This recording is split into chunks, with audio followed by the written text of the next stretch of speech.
It's an historic election night with Donald Trump poised to win back the White House. Let's take a look at where the electoral vote count stands right now. Donald Trump has 266 electoral votes. Kamala Harris has 195 electoral votes. The magic number, obviously 270 needed to win. Donald Trump is 4 short of that. So let's look at the states, the battleground states that we have not called yet. Michigan, Donald Trump 52.6%, Kamala Harris 45.6%. Donald Trump a 320,916 vote lead. That's with 81% of the estimated vote in from the Wolverine State. In Wisconsin, Donald Trump 51.1%, Kamala Harris 47.3%. Donald Trump with a 120,900 free vote lead in a state with 94% of the estimated vote reported in. In Arizona, Donald Trump 50.4%, Kamala Harris 48.7%. Donald Trump with a 31,223 vote lead.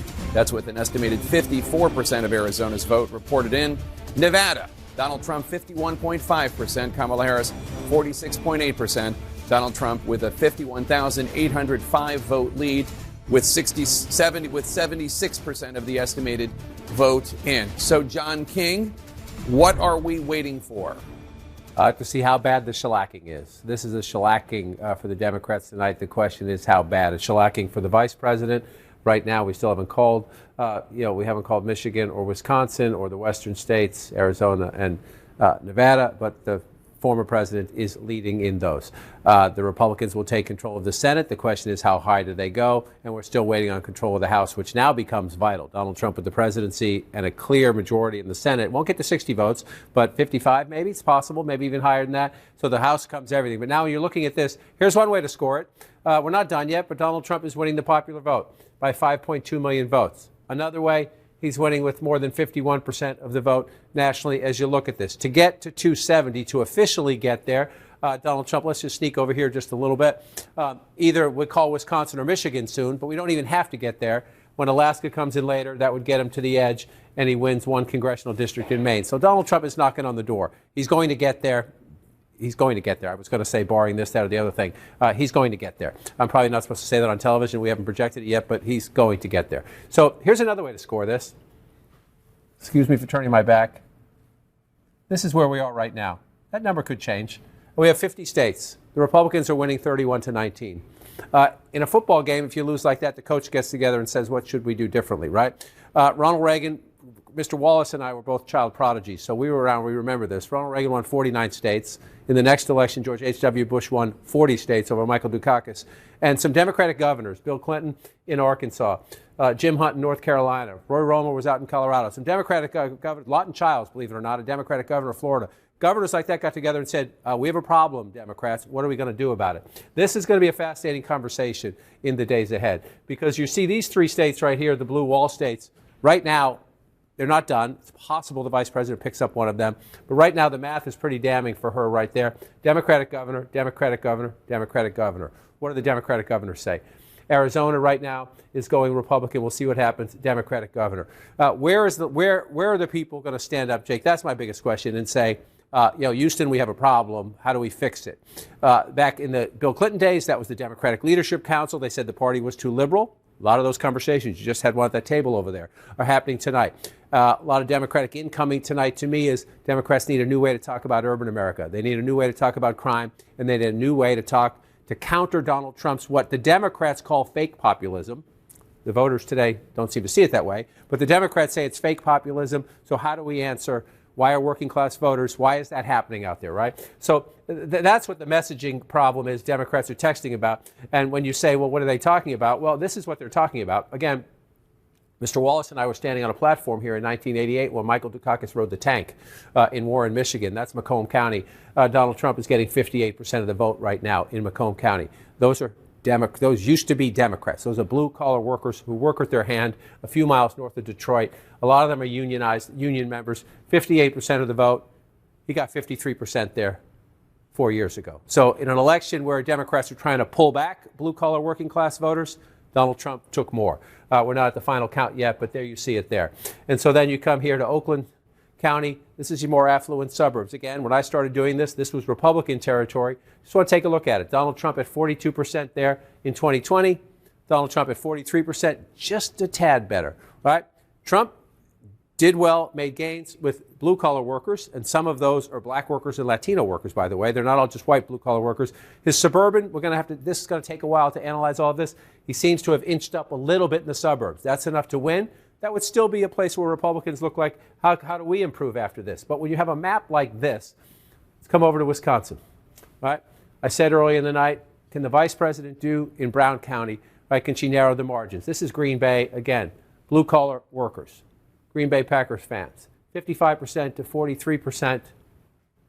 Joe Biden had 45%, a little more. Again, it's a point or two, but the Democrats are heading in the wrong direction with the voters they need. Now, a lot of Democrats scoff when you come out to the national map and they see all this in the middle, and they say, well, nobody lives there, or they're the flyer of the states, or they have tiny roles in the Electoral College. I'm telling you, when the score's 31-19, it's time to have a conversation about who we're talking to and who we're losing and who won't listen to us. That's the issue there. So I just want to come down and look at a few other places as we come through this. We were talking about this earlier, Jake. Again, Joe Biden got 61% in New York State. It's a blue state, right? It's a blue state. 61% in 2020. The vice president's down to 56% if you round it. So even in the reliably blue states, the margins are down a little bit. You can write it off if you want to one election. You can write it off to the really bad cost of living climate that you live in. But you can also say that our candidates and our message did not counter his message. Again, she's winning 96%, 52%. So call that a 5-point race, 52, 5.5, 6-point race. 4 years ago, it was a 10-point race. So even in places that are blue on this map, the margins are more narrow, which tells the Democrats you're losing 31 out of the 50 if it finishes out that way. Your margins have shrunk even in the states where you have won for years. The 3 states that made Joe Biden president there in 2020, once again, made Donald Trump president. We're not done with the counts there, but you see that down there as well. The Democrats thought their progress was going to come down in the Sun Belt. That's a lot of red. And at the moment, that's a lot of red, Jake. All right, John, still ahead. Will Republicans hold on to the House, or will Democrats take it back? We're going to get the latest on that, plus more on Donald Trump on the verge of victory and what comes next.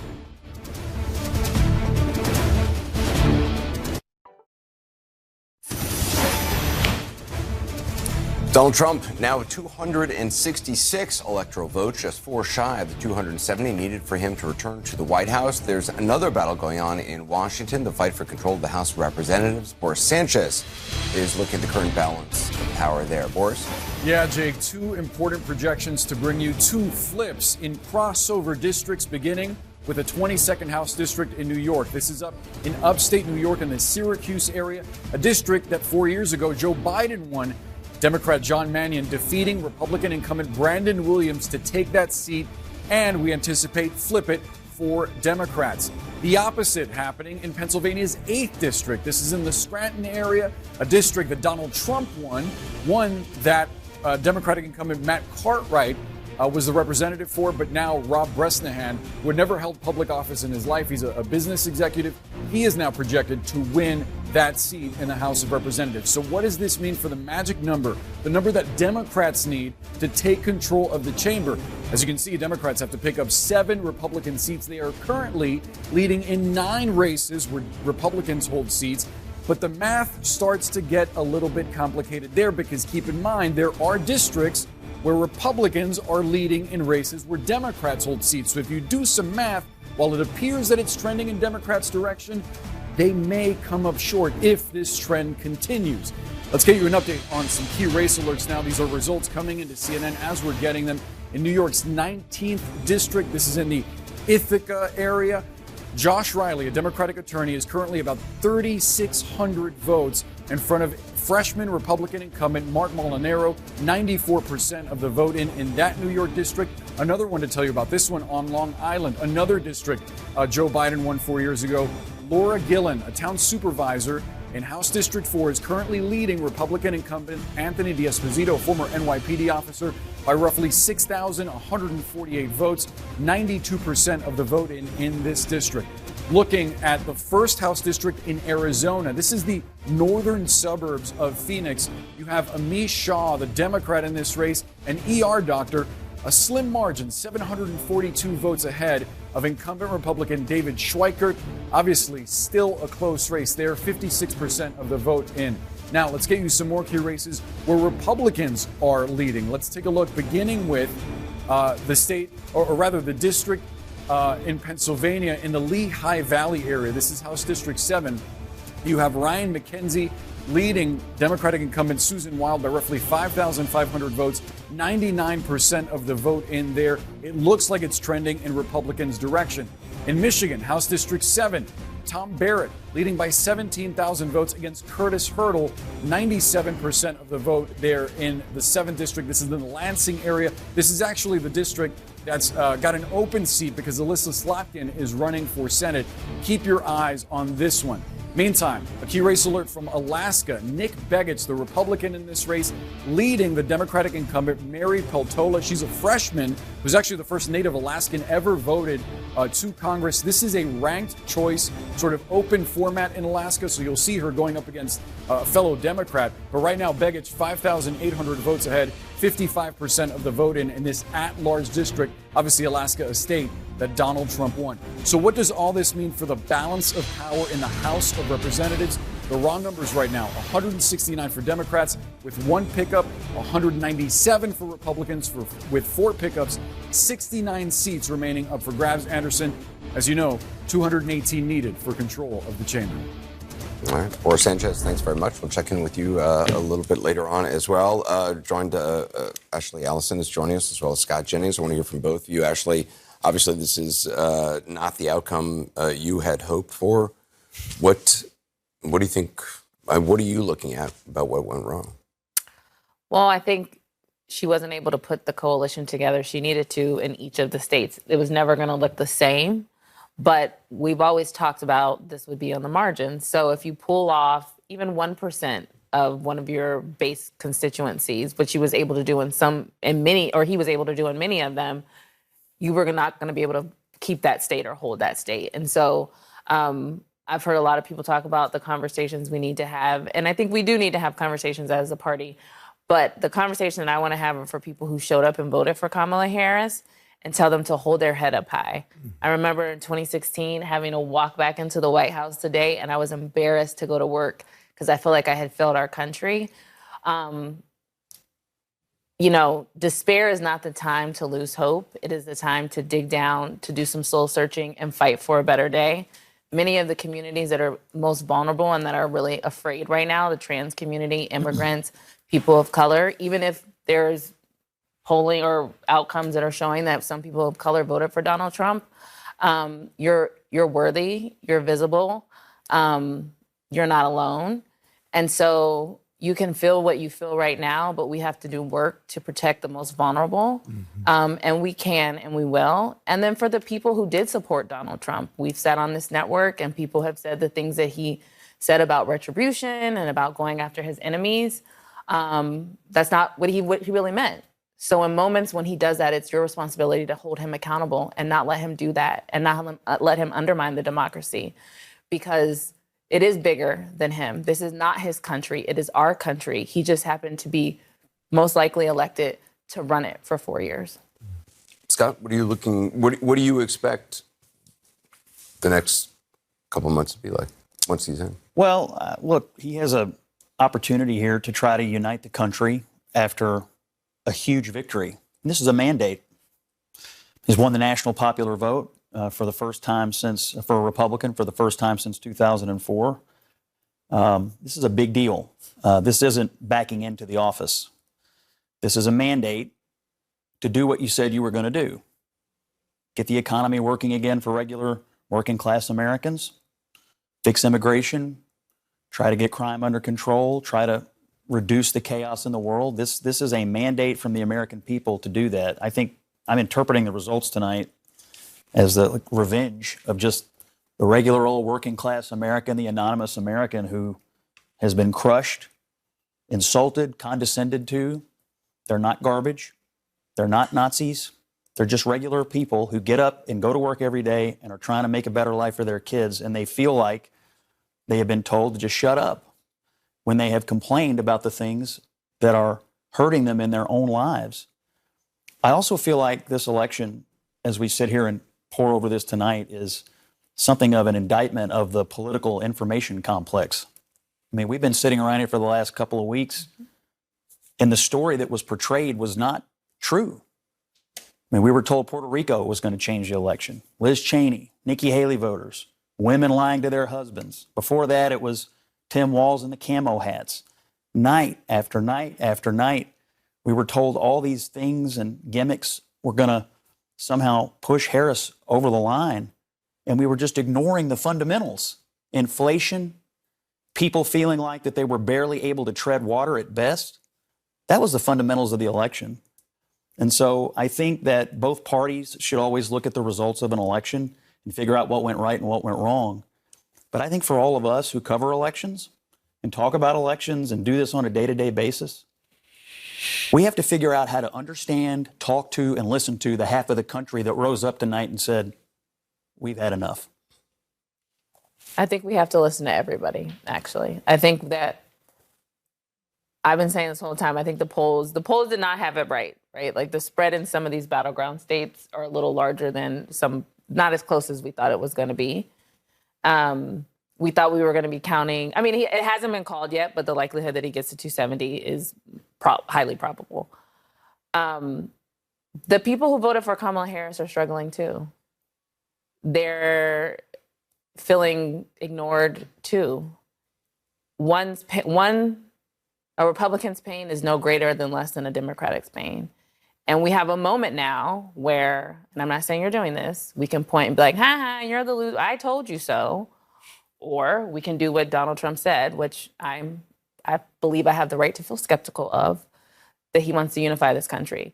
Actions speak louder than words. That's the opposite of what I'm saying. And I think for Van and for you and for Axe, I mean, I've been on the losing side of tough nights here and in my professional life. It's not easy to lose a race like this. One of my most crushing nights was 2012. I know it was one of your best, and one of your best because we were there in the same state together. And so I understand, and I do think that the new president has a responsibility to make the whole country feel like they can be part of a more optimistic future. I do think the way this campaign was run was basically on the Democrats thought there were enough people who hated Trump or were willing to fear him to win the race. And it turns out there's more to being president than simply not being Donald Trump in the eyes of the American people. I'm a little worried about how Democrats are going to react. They've been told Trump is a modern-day Hitler, or at least he's a fascist. And now Kamala Harris, I suspect, is going to have to wake up in the morning and concede to that person. And then she's going to have to go to the Senate and certify the election. And which she will do. She'll do that. And I'm a little concerned about an election in which half the country was conditioned to believe that the person who just won the national popular vote is going to be a dictator, eliminate the Constitution, and create a bloodbath, and so on and so forth. So can I say something about that? We have to reckon with that in the aftermath of that argument. The thing I think is most important to remember is the people who said that he was a Hitler lover weren't Democrats. They were Republicans. People who said that he was a fascist weren't Democrats. They were Republicans who worked for him. And so it's not just these elite Democrats over here, poisoning the well. You had a pretty broad consensus from Chomsky to the Cheneys, that was very, very concerned and remains concerned. And so I think it's not just on us to stop calling names. I think it's up to him to, as Allison said, with deeds show that he's not going to be those things. Well, you said it. It's not just the elite Democrats. It was just the elites. I don't think and when I look, so you just dismiss all criticism of Trump as just elites. I'm not dismissing it, but how do you look at these results and not conclude that the non-elite portion of this country basically said, we've had enough, and whether that was enough on the economy or enough on immigration or enough of what you did to us during COVID or enough of whatever, and so that's always been the appeal of Trump, right? Is that you all are being misled by the elites, the experts, the institutions, whatever. And so he's never going to get along with the elites. And he didn't get along with them in this election. And it looks like the people agreed with him on it. Scott, look, I first of all, I'm always willing to be introspective about how we talk about these things and how we think about them. Polls weren't actually that wrong. I mean, you're going to look at these polls and they're going to mostly be within I think how we use polls and how we talk about polls is a discussion that we ought to have, and is whether that's how we should cover campaigns. But, you sat on this, maybe at this very table in January of 2021, and you were compelling and moving because you are someone who believes in the institutions of this democracy and in integrity and so on. The reason that people are worried and wary about Donald Trump is because of the way Donald Trump has behaved when he was president, after he was president, and during this campaign. And, how many times do we have a discussion about, his message as related in his campaign ads and the kind of really disturbing things that he says about jailing his opponents and shooting his opponents and so on. It's not like people make that stuff up. It's concerning. Now, I would say to you that it's the responsibility of people who supported him to hold him as we should hold him to the commitments that he made to work on the problems of the American people and to not indulge in the kind of craziness that we sometimes heard from him.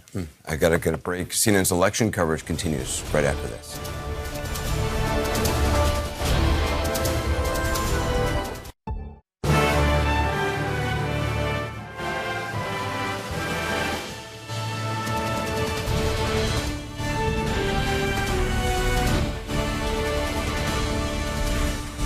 All right, welcome back to CNN's special live coverage election night in America. I'm John Berman in New York.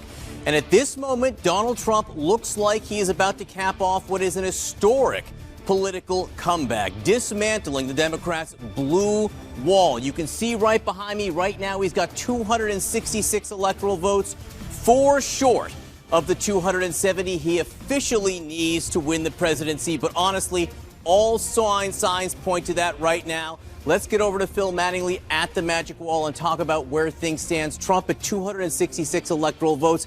We haven't officially called the race yet for Donald Trump.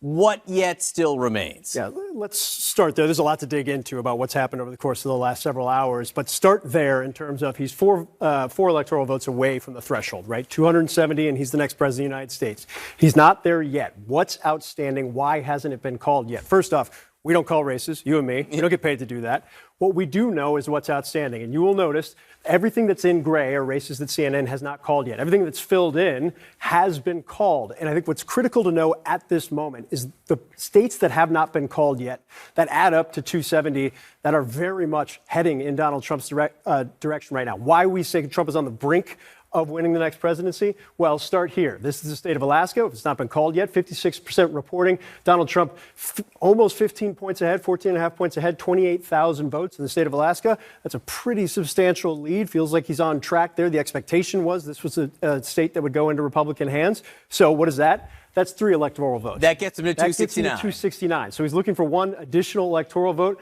And I want to come over here.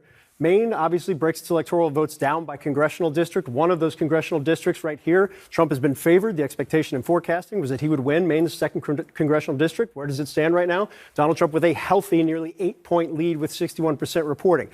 Add that 1 vote to Alaska. There's your 270.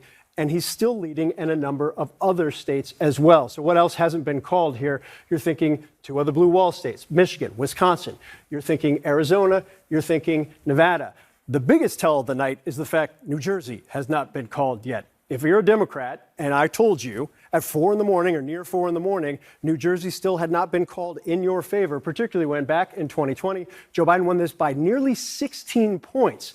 Has not been called yet. There's no expectation that Kamala Harris is going to lose New Jersey, but the fact that it hasn't been called yet tells you a lot. What also tells you a lot is we've been watching 7 battleground states: Wisconsin, Michigan, Pennsylvania, the Blue Wall, the Sunbelt states, North Carolina, Georgia, Arizona, Nevada. What do you notice about all 7 of those states currently? Trump is leading in every single one, or has already been called the winner in every single one. Exactly. And what's outstanding right now, 2 blue wall states. We'll start with Michigan, 83% reporting. Donald Trump up by 324,000 votes. These were states that were decided by tens of 20,000 votes back in 2016.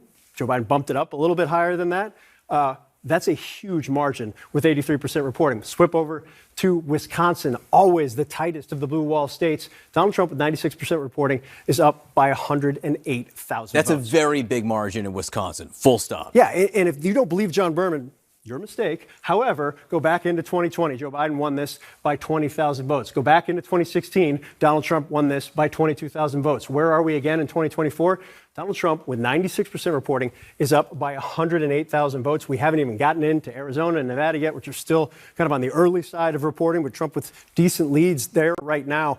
All 7 of the battlegrounds, Georgia, North Carolina, called earlier in the night, looking towards, either already called or heading towards Donald Trump. So that's where we are. A very good description of why we haven't officially called the race yet, even though every single sign there is pointing to a Trump victory. We are on the precipice of Donald Trump perhaps being declared officially the next president of the United States. Now the question is, Phil, why? What have we seen perhaps in some of these key battleground states? Let's look at Pennsylvania, since everyone's familiar with it, that tells the story of what's happened here. Yeah, so if you look at Pennsylvania, obviously this has been ground zero for Democrat and Republican campaigns. More than $100 million in ad spending dumped here than any other of the 7 battleground states. This was the linchpin state, that 170,000 vote lead.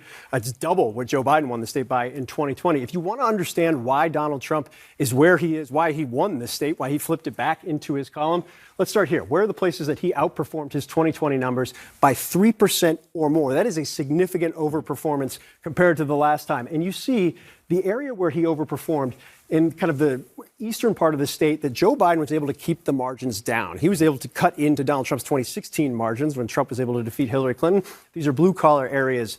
These are areas of working-class white voters without college degrees. The Democrats were able to win back behind Joe Biden in 2020. Donald Trump not only boosting his margins back up, but doing it in a major way. The other thing, and I think this has been the biggest concern, look, there were 2 theories of the case coming in to election night. The Democrats said, we have to run up huge margins in suburban areas in particular. In the state of Pennsylvania, Commonwealth of Pennsylvania, you're talking about the collar counties, you're talking about Allegheny County.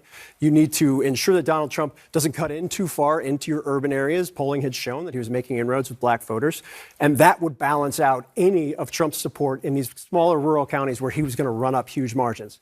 Let's look at the urban support here. This is Philadelphia County. This is the home of Philadelphia. 12% of the voting population is here. Biggest county in the Commonwealth of Pennsylvania. You look at that margin and say, that's great, right? You must be doing very, very well. Let's look at what happened in 2020. She's underperforming in those urban counties. Now let's push out into those collar counties. This is Montgomery County. This is where Joe Biden blew out the margins back in 2020, winning by more than 26 points. Underperforming. Bucks County. This was a county Joe Biden flipped in 2020. Won it by 4 points. Harris actually losing the county. And that's the case up and down the Democratic strongholds, not just in Pennsylvania, but kind of throughout the blue wall. Before, you were showing where Donald Trump's overperforming by 3 points or greater in all these counties in Pennsylvania. I think it's important to note he's overperforming almost everywhere in Pennsylvania, but by less than 3 points. I mean, that's in Philadelphia and Montgomery County. Everywhere he's doing better. And that leads into kind of what I was getting at initially, which was there was a theory of the case on the Trump side, which was hold down Joe Biden's margin in their strongholds, maybe cut into them, particularly in the bigger cities, in the urban population centers. But then in your strongholds, places like Butler County, obviously everybody familiar with it. It's where the first assassination attempt took place. 65.9% to 33.3%, 99% reporting. What happened in 2020? He's around there. He's kind of matching up with it. You move over into Beaver County, at 58% back in 2020. What's he doing this time around?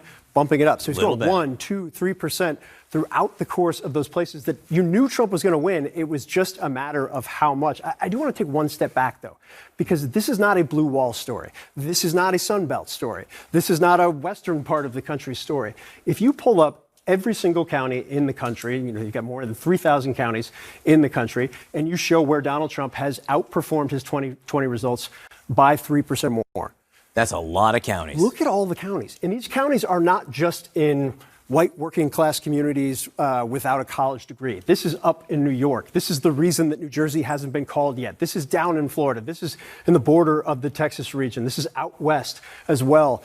This is the window. This isn't a one segment, a one slice type of victory. This is a sweeping victory and a sweeping comeback. And we will note at this moment, Donald Trump leads the popular vote by 4% as well. Phil Mattingly, we have a lot of time to talk about all this. We're going to keep on digging into the numbers. We're getting new results in. CNN has been studying the numbers all night. We have assembled the best team in the business. We will talk about the American electorate and piece together the puzzle that has really created an incredible night here. CNN special live coverage continues after this.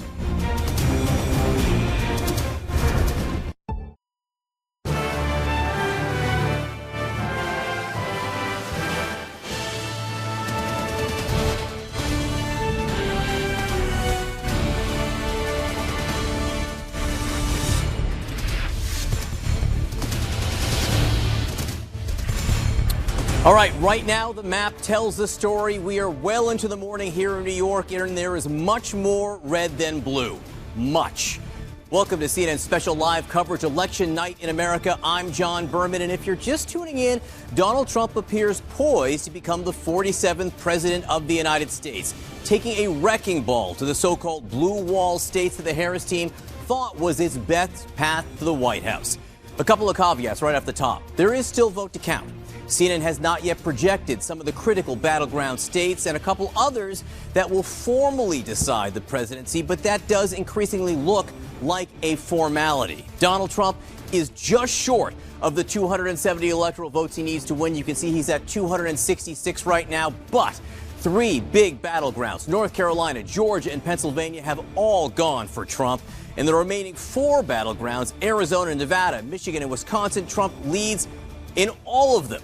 The vote left to count is quickly shrinking. And the takeaway seems to be that the electorate is mad as hell, and tonight they're sending a message that they will not take it anymore. The economy mattered most to voters. Everything else that mattered did not matter nearly as much. January 6th, immigration, abortion, the chaos of the final few weeks, the bizarre behavior, the offensive, often racist, sexist musings of Donald Trump seem not to have mattered, at least not as much. Crucially, we are also seeing what could very well be a political realignment. According to the exit polls, the Democratic coalition of the working class, black men, Latinos, white women, who all helped propel Joe Biden to the White House 4 years ago, they are now offering Donald Trump a ladder to power. Just a short time ago, Trump spoke to his supporters in Florida and made a nod to unifying the country. We're going to help our country heal. We're going to help our country heal. We have a country that needs help, and it needs help very badly. We're going to fix our borders. We're going to fix everything about our country.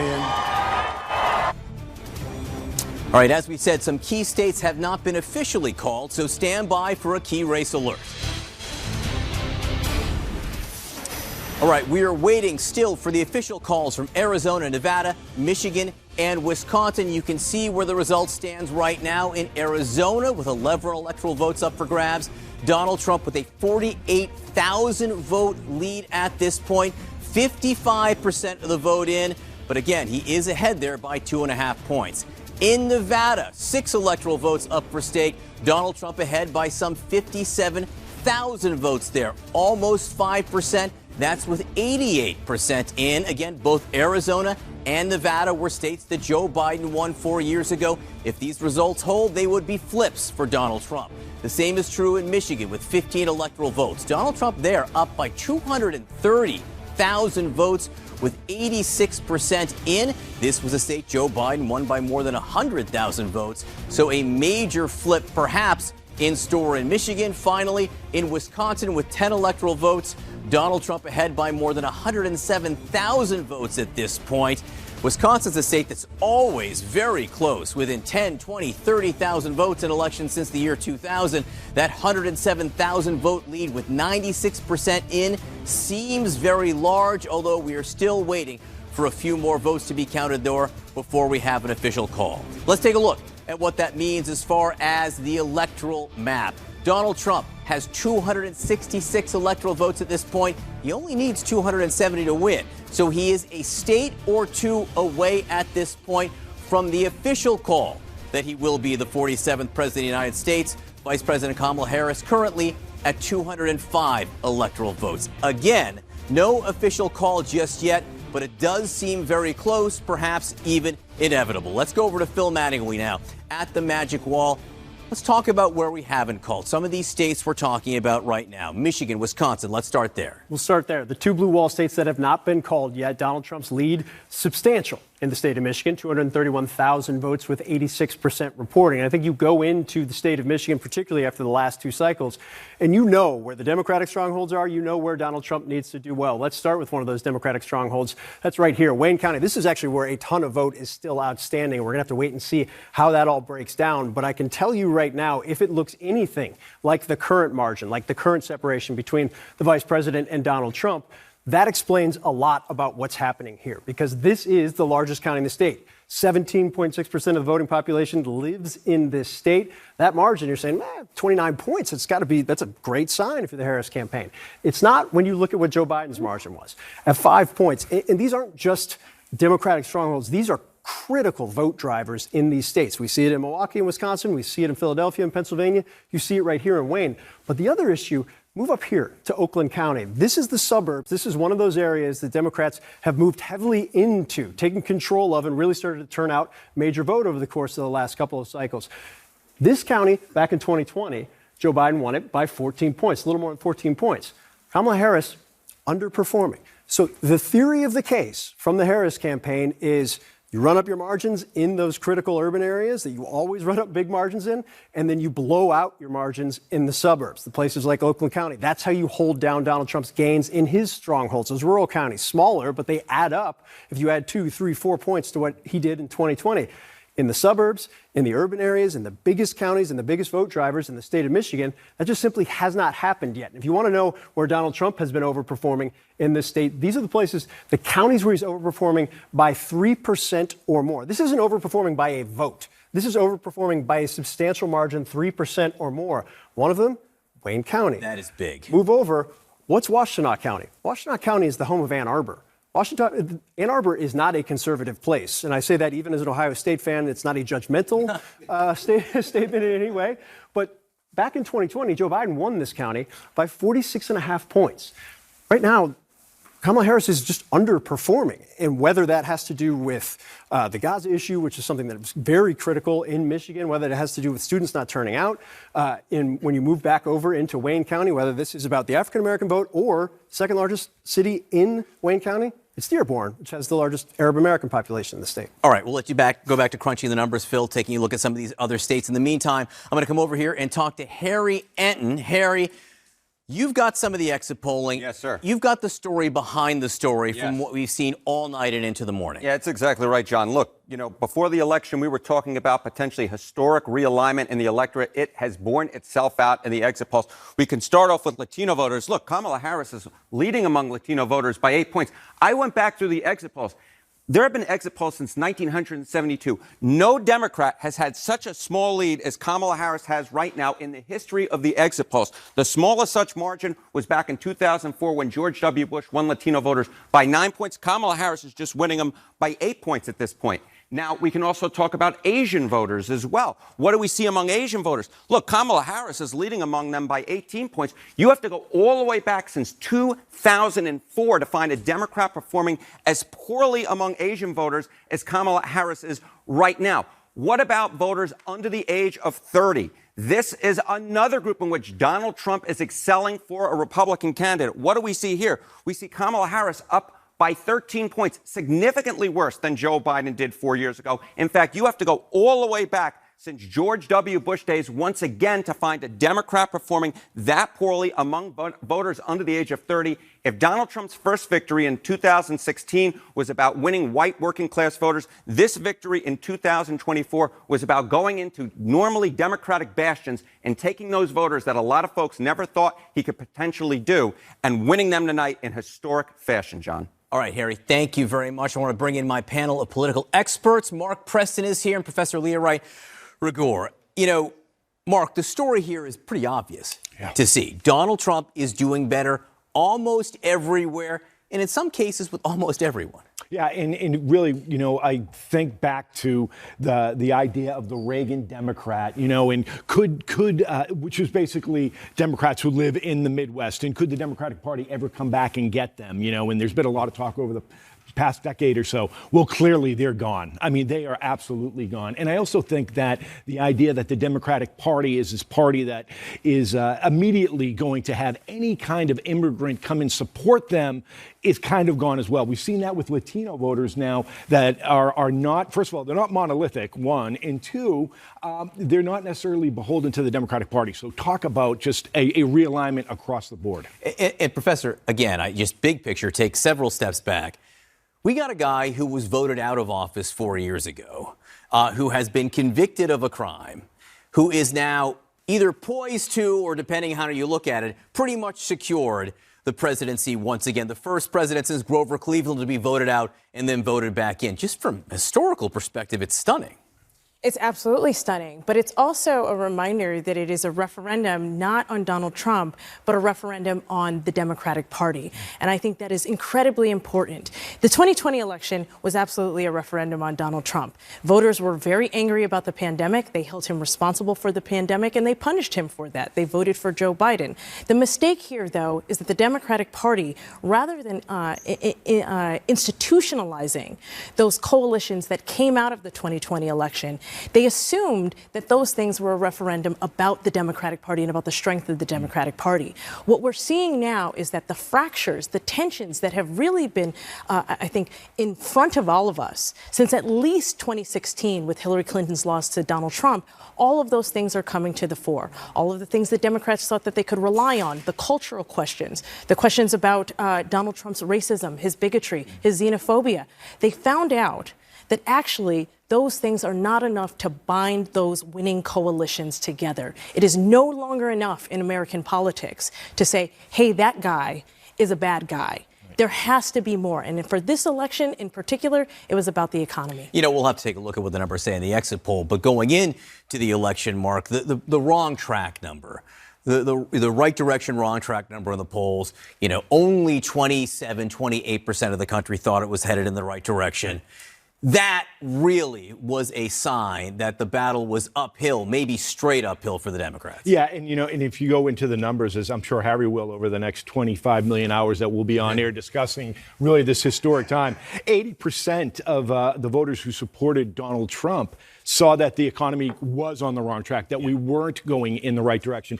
We always talk about the economy. It seems like we have these discussions every election that you and I have worked where the day after we say, wow, the economy really was what kind of drove it through. We're tripping ourselves over what we think is the hot button issue that the party is really trying to push. Abortion, in this case, immigration as well. Although they were hot issues and really were driving issues. I don't mean to downplay them. The reality is it's the pocketbook that really affects people. And I think that's what we saw happen here.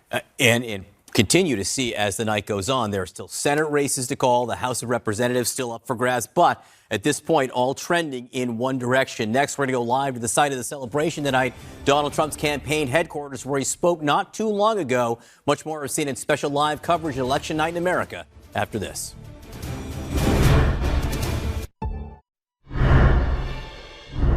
All right, welcome back to Election Night in America. I'm Casey Hunt in New York. Look, sometimes we overuse the word, but we truly did just watch an unprecedented political comeback for Donald Trump. The former president seems poised to cross the 270 electoral college threshold. He holds leads in all the important battleground states that CNN has yet to project. CNN's Elena Treen is at Trump HQ down in Florida. Elena, of course, a celebratory mood there tonight. Tell us what you're learning, what you're hearing at this hour. Yeah, well, I think this will come as no surprise to you, Casey, but when I'm talking to Donald Trump's advisors, his allies, those close to the former president, they obviously say that they're excited, they are enthusiastic about where he is right now, but they also say there is a sense of relief. And I tell you that because going into Tuesday, they did not anticipate what we are seeing. Obviously, we have not yet called the race for Donald Trump, but he is well on his way to securing that necessary 270 electoral college votes. But they had really thought that this was going to be dragged out for longer. They thought this race was going to be much closer, particularly in those key battleground states, than ultimately what we saw unfold overnight. Now, I do want to talk a little bit about what we heard Donald Trump say moments really ago when he took to that stage at the convention center here in Palm Beach, his election night watch party, and gave a speech. First of all, I will say, as someone who has covered Donald Trump for several years, that as far as his speeches go, I would argue that was one of the more unifying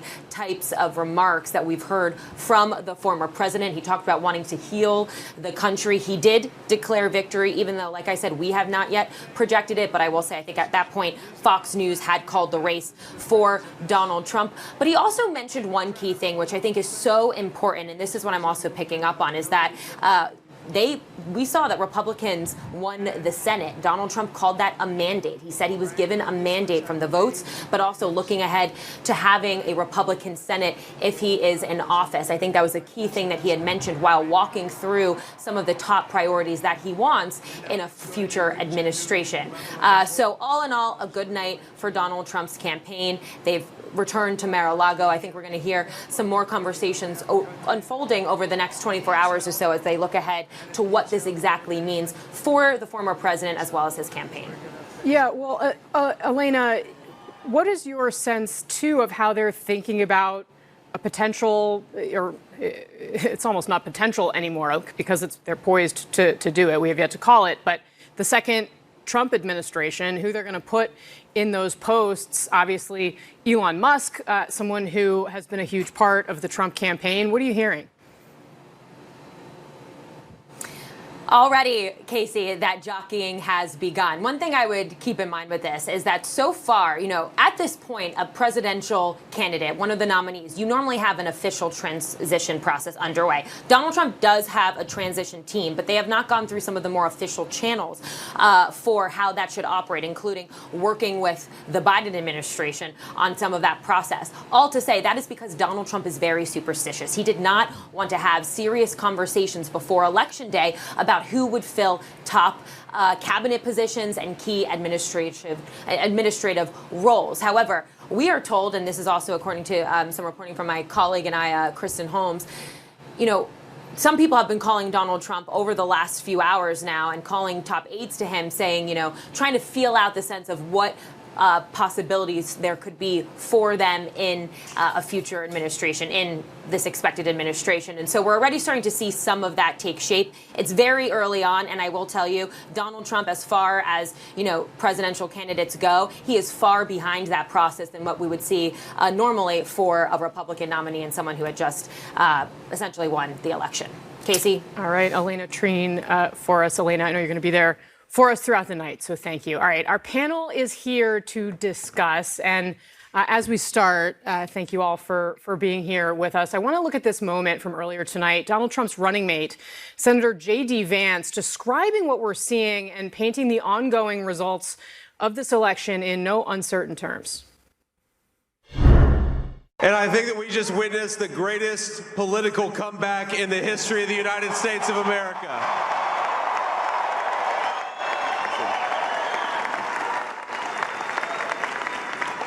And under President Trump's leadership, we're never going to stop fighting for you, for your dreams, for the future of your children. The greatest political comeback. Kristen Soltis Anderson, after January 6th, I had a really hard time imagining we would ever be here again.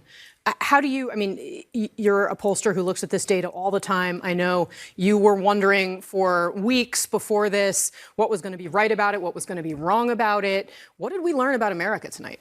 I think we learned that America is very, very frustrated and was looking for change, and in the end decided that change meant going back to something that they felt a little more familiar with, Donald Trump. We know that voters have been angry. They're frustrated. We know these right track, wrong track numbers are terrible. And they can be terrible for a lot of different reasons. They're Democratic voters that say it's terrible because we think Donald Trump has poisoned the climate and sowed all of these seeds that have made things terrible.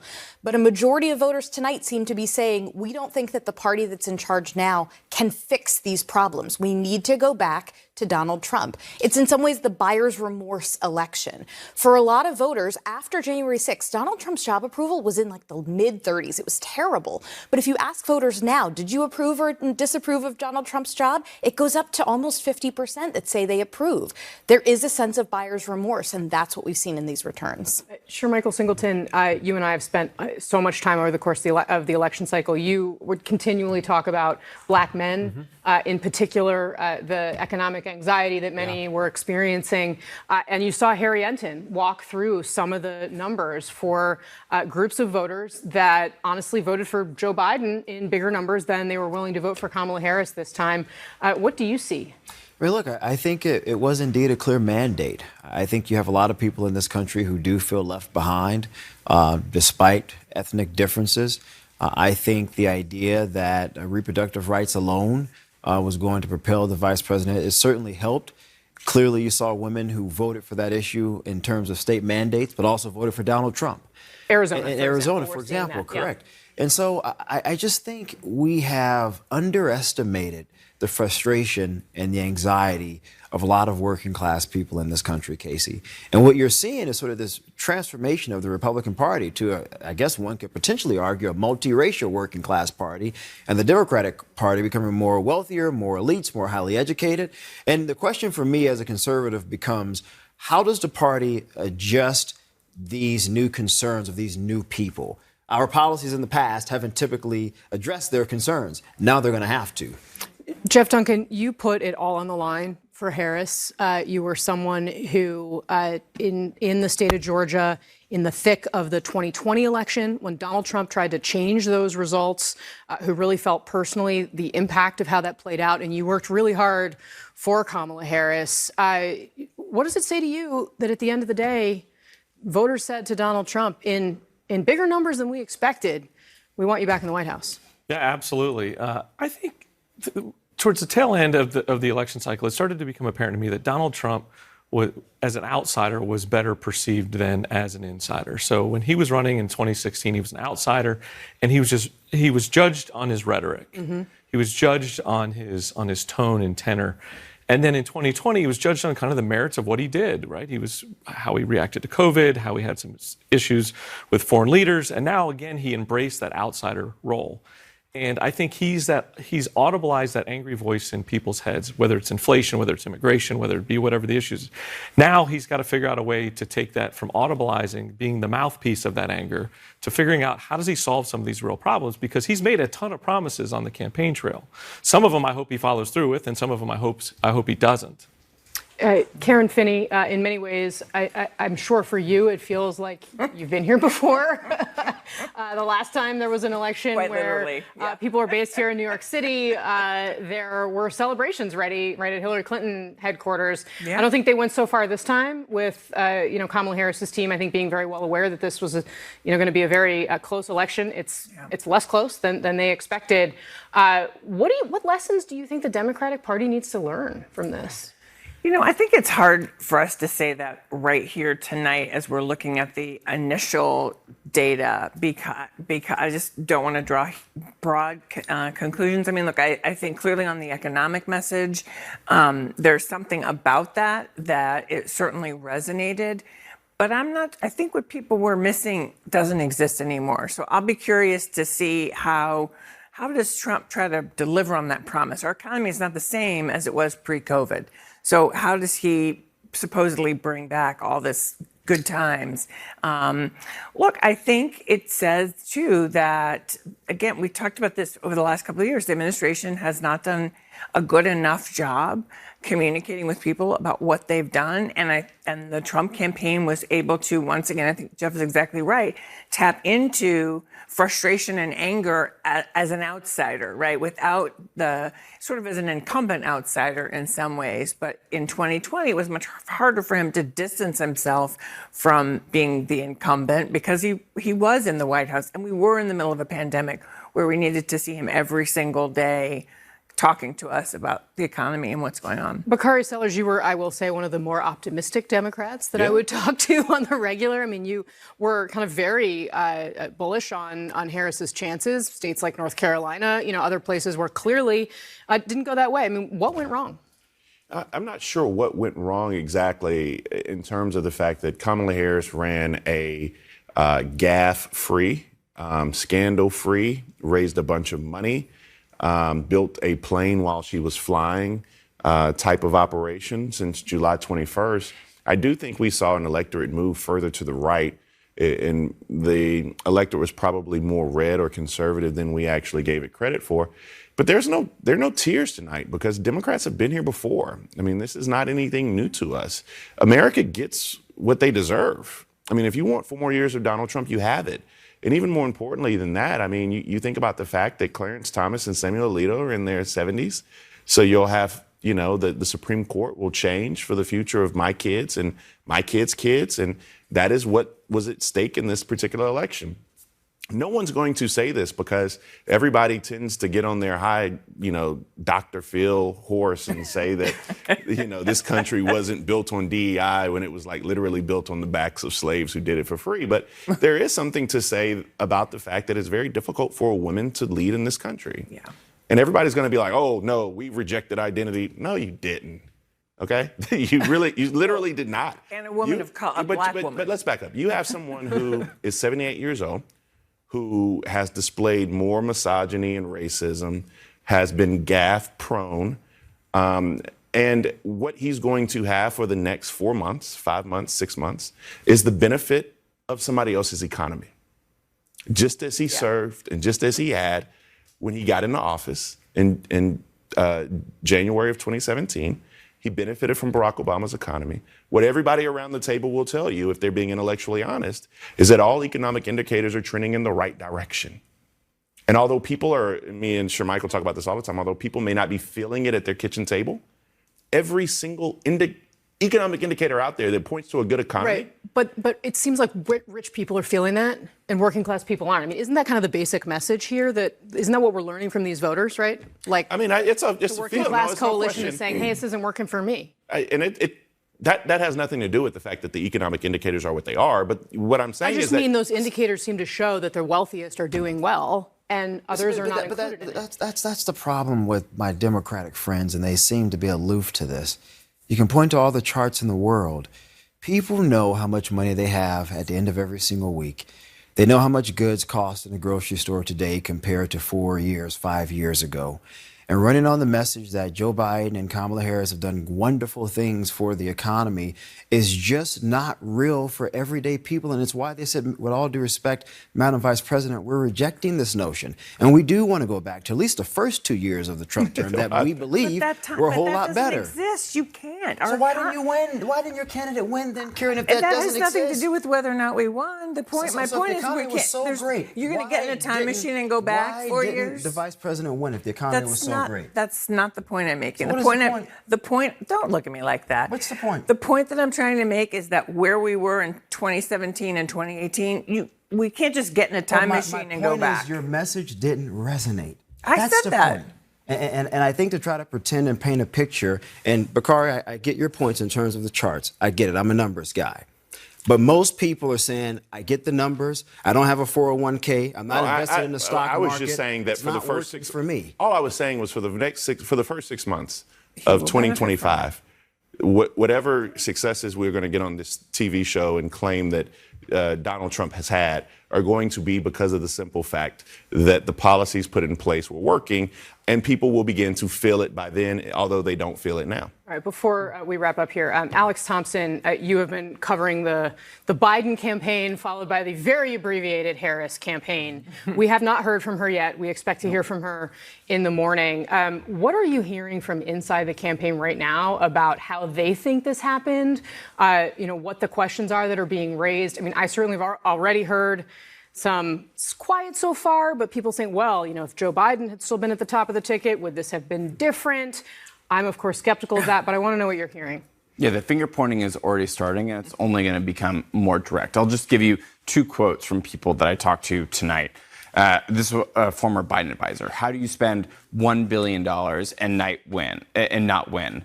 What the F?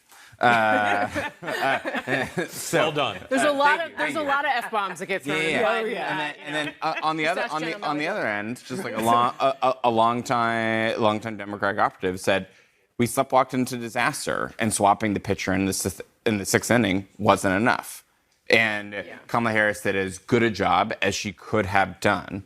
Now, to Bakari's point, was it gaffe-free? I don't think that's a fair characterization. She also went on The View and said, that she couldn't think of anything she would have done differently than Joe Biden. I think even people in Kamala Harris's world would have admitted that was a gaffe. But that being said, it was a tough hand, and she played it pretty well. All right. John Berman, back to you. All right, thanks so much, Casey. Stand by for a CNN projection. All right, and we do have breaking news. CNN is ready to make a projection in New Jersey. CNN now projects that Vice President Harris will carry the state of New Jersey. You can see she's some 200,000 votes ahead right now. Less than 5 points ahead. She will get New Jersey's 14 electoral votes.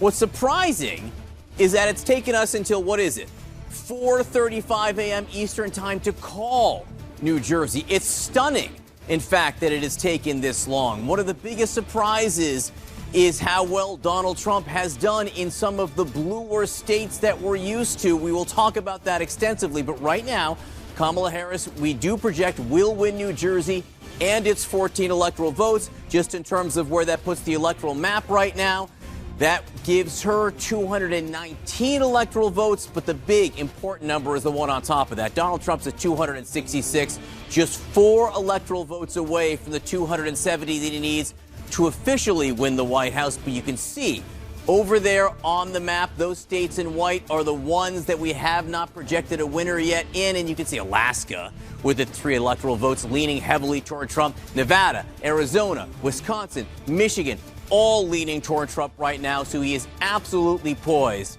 to get to that 270 and perhaps soon. Still, there are votes left to count. Our voting desk is tracking them all. We're going to get an update right after a quick break. You're watching CNN's special live coverage of Election Night in America.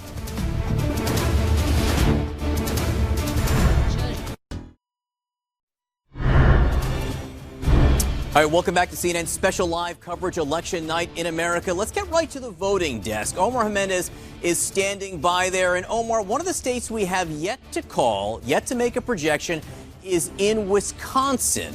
What are you seeing there? Well, of course, at this point, we're just trying to see where is there additional vote and what the timing is for that additional vote to come in at this point. So we've got some. So we're looking at to see if there are some numbers where we can find some of that clarity. Specifically, we want to look at Milwaukee, where, of course, you've been keeping an eye on the margins there and the timeline for more info, which may be very shortly, because as we understand from our team on the ground there, the thumb drives with the exports from the tabulating machines have now been handed off to the county, where the upload has now started. And as of now, the estimate is we'll have those votes within 10 to 15 minutes. At this point, it may be less based on when we got that communication. And these are the city of Milwaukee absentee ballots. And part of why this is so critical, I mean, let's just take a look back at when President Biden won the state here in 2020. You see how close it was. Based on where we are right now with 96% of the vote in at this point, the margin is much bigger than that with Donald Trump in the lead.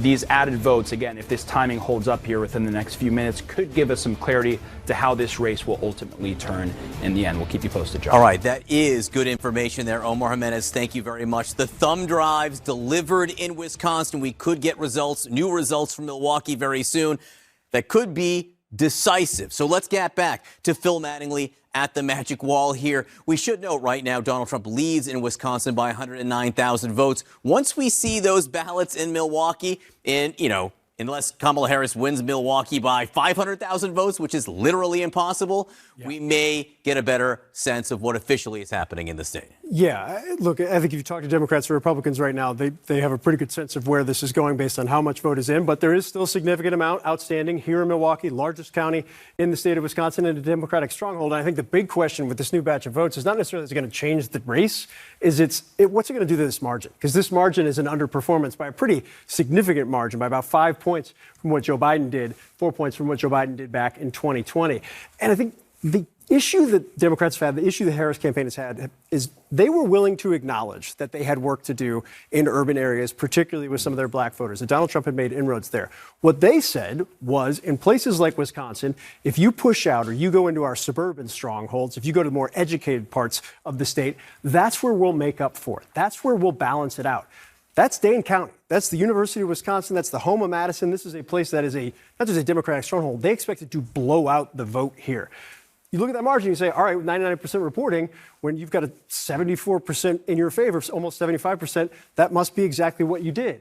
But it's underperforming Joe Biden by 1.5 points. You can't drop off. You can't be as soft as they've been in those urban centers, population centers that used to be strongholds. It's still hard to some degree, and not make up for it in a significant way in places like Dane. So we're talking about Milwaukee, Phil, right there, the results there. Let's drive 2 hours south about it, because, look, we've projected Illinois will go for Kamala Harris here, but the numbers we're seeing in Illinois, particularly in Chicago, man, are they eye-popping.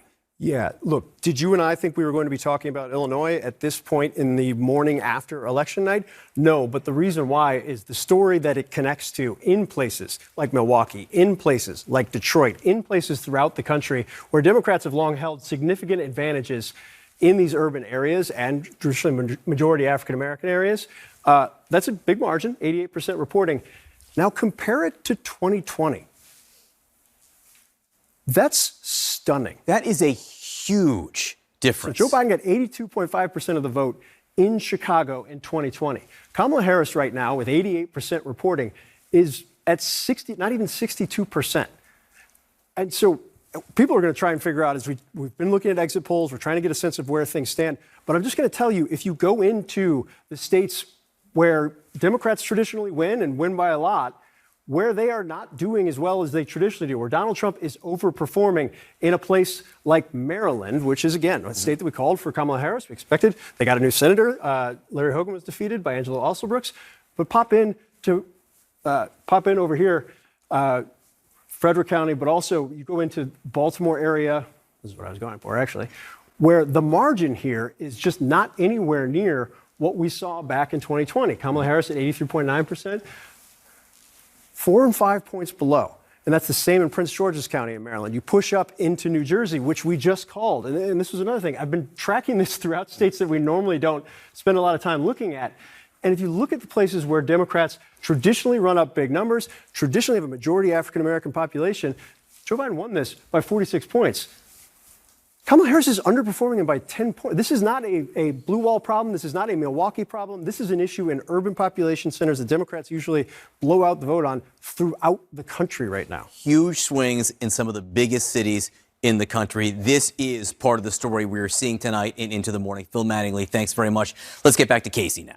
Yeah, John, and I mean, we're going to continue that fascinating conversation that you're having. I mean, Bakari Sellers, this was the thing that had me looking at Pennsylvania early in the night, because it was really clear that those counties, we've talked about them, for ad nauseum for months, Bucks, Chester, Montgomery, Delaware, those were the places where Harris really needed to run up the score if she was going to have a shot here. And as we saw Trump making gains elsewhere in more rural areas, even in urban centers among, African-American black voters, she really needed to get things going there. They ran a strategy aimed at that, kind of late in the game here, but it wasn't enough. I mean, what is going on?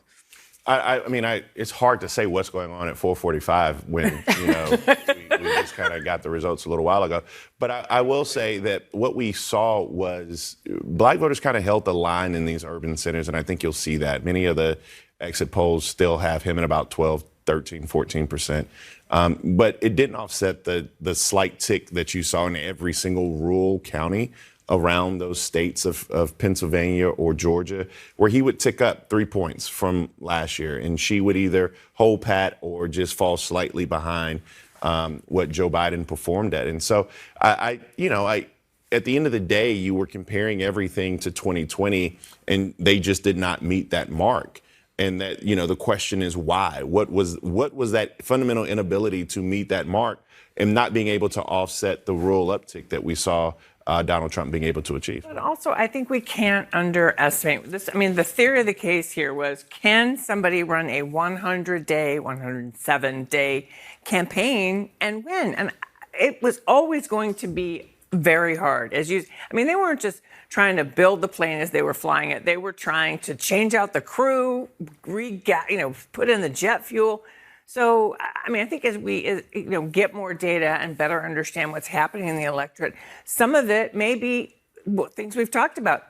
The electorate just didn't feel like they knew her well enough, or didn't feel like they knew whether or not they could trust her with the economic issues, which, by the way, for women candidates, the economy and national security are always two very hard issues where you have to, shore up your credentials. And yes, pointing back to 2016, sexism, I'm going to say also racism and bias had to have played a role. Well, what you're saying, Karen, is part of the reason why a lot of Democrats are very angry at Joe Biden tonight.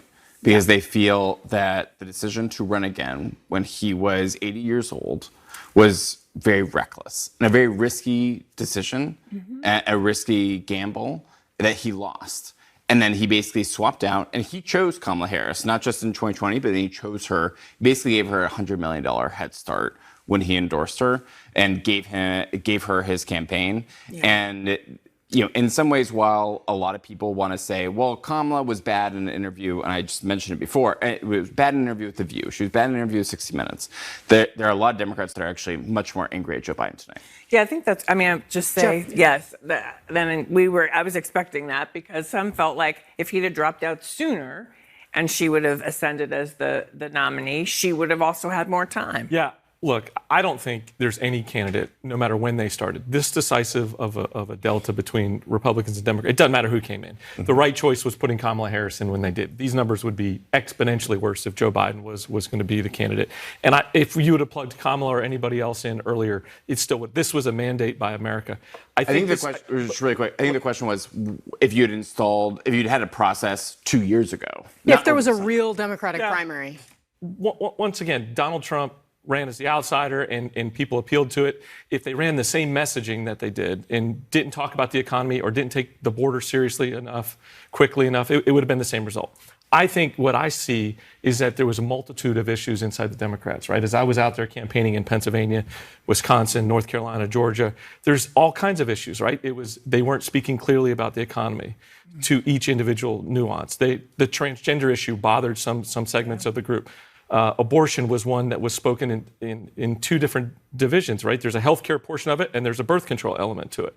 So there's all types of returning parts. The Democratic Party has got a lot of work to do in soul searching. All right.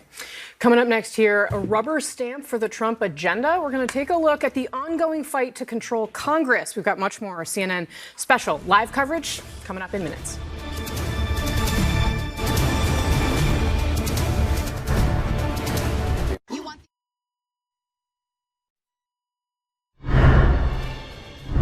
Welcome back to CNN's special live coverage, election night in America. Donald Trump absolutely on the brink of clinching 270 electoral votes and the White House. But control of Congress is also at stake here. CNN has already projected the Senate for the Republicans, but still some key Senate races are still outstanding. We are lucky to have Jessica Dean tracking it all. Jessica, what's the latest? All right, let me walk you through some of these key race alerts that we have been following as this night has gone on. And these are in the blue wall states that we've paid so much attention to. So let's start first in Pennsylvania, where you see Dave McCormick, the Republican, leading the incumbent Senator Bob Casey, 49.2 to 48.2. That's with 95% of the vote in. Look, this was a seat Democrats certainly hoping to hang on to.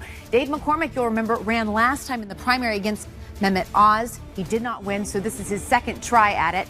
Let's take a look at our next state here, Michigan, where you'll see Mike Rogers leading Alyssa Slotkin, a current representative, at 48.5 to 48.4. Just a razor-thin margin there in Michigan, with 91% of the vote in. And also in Wisconsin, where you have Eric Hovde leading the incumbent Democrat Tammy Baldwin, 49.8% to 48.1%. Again, 94% of the vote in there. Again, all three of those would be pickups for Republicans who already control the House, because take a look at the Senate. The balance of power with Republicans at 51 to Democrats 41. They've already picked up 2 seats tonight. So now the question is, John, will they continue to pick up more seats? That is what we're tracking. Again, all three of those blue wall states, should they go Republican, would be pickups for the Republicans. Yeah, very close, though, especially in Michigan right now. The question is, how long are Donald Trump's coattails there? We could find out in the next several minutes or hours, because the former president appears to be close to crossing 270 electoral votes, the threshold he needs to win. Stay with us. Our special live coverage continues right after this.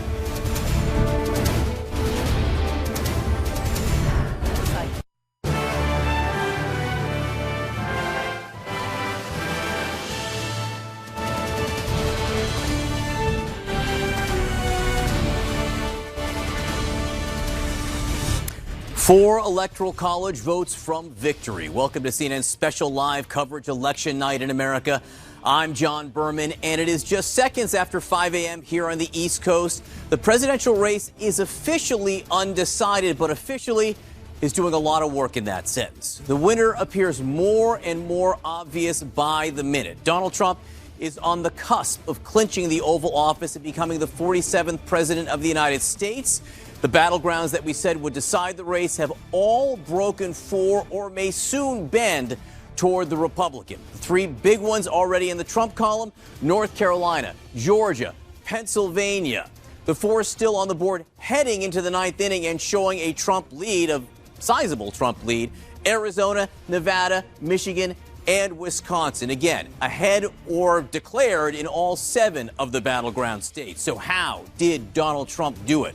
Like 2016, he ran up the score in the rural areas, but unlike 2016 or 2020, he seems to be rewriting some of the DNA of his political coalition, cutting in to the traditional Democratic advantages with women, perhaps black voters, definitely Latino voters. Some key states have not yet been called. Stand by for a key race alert.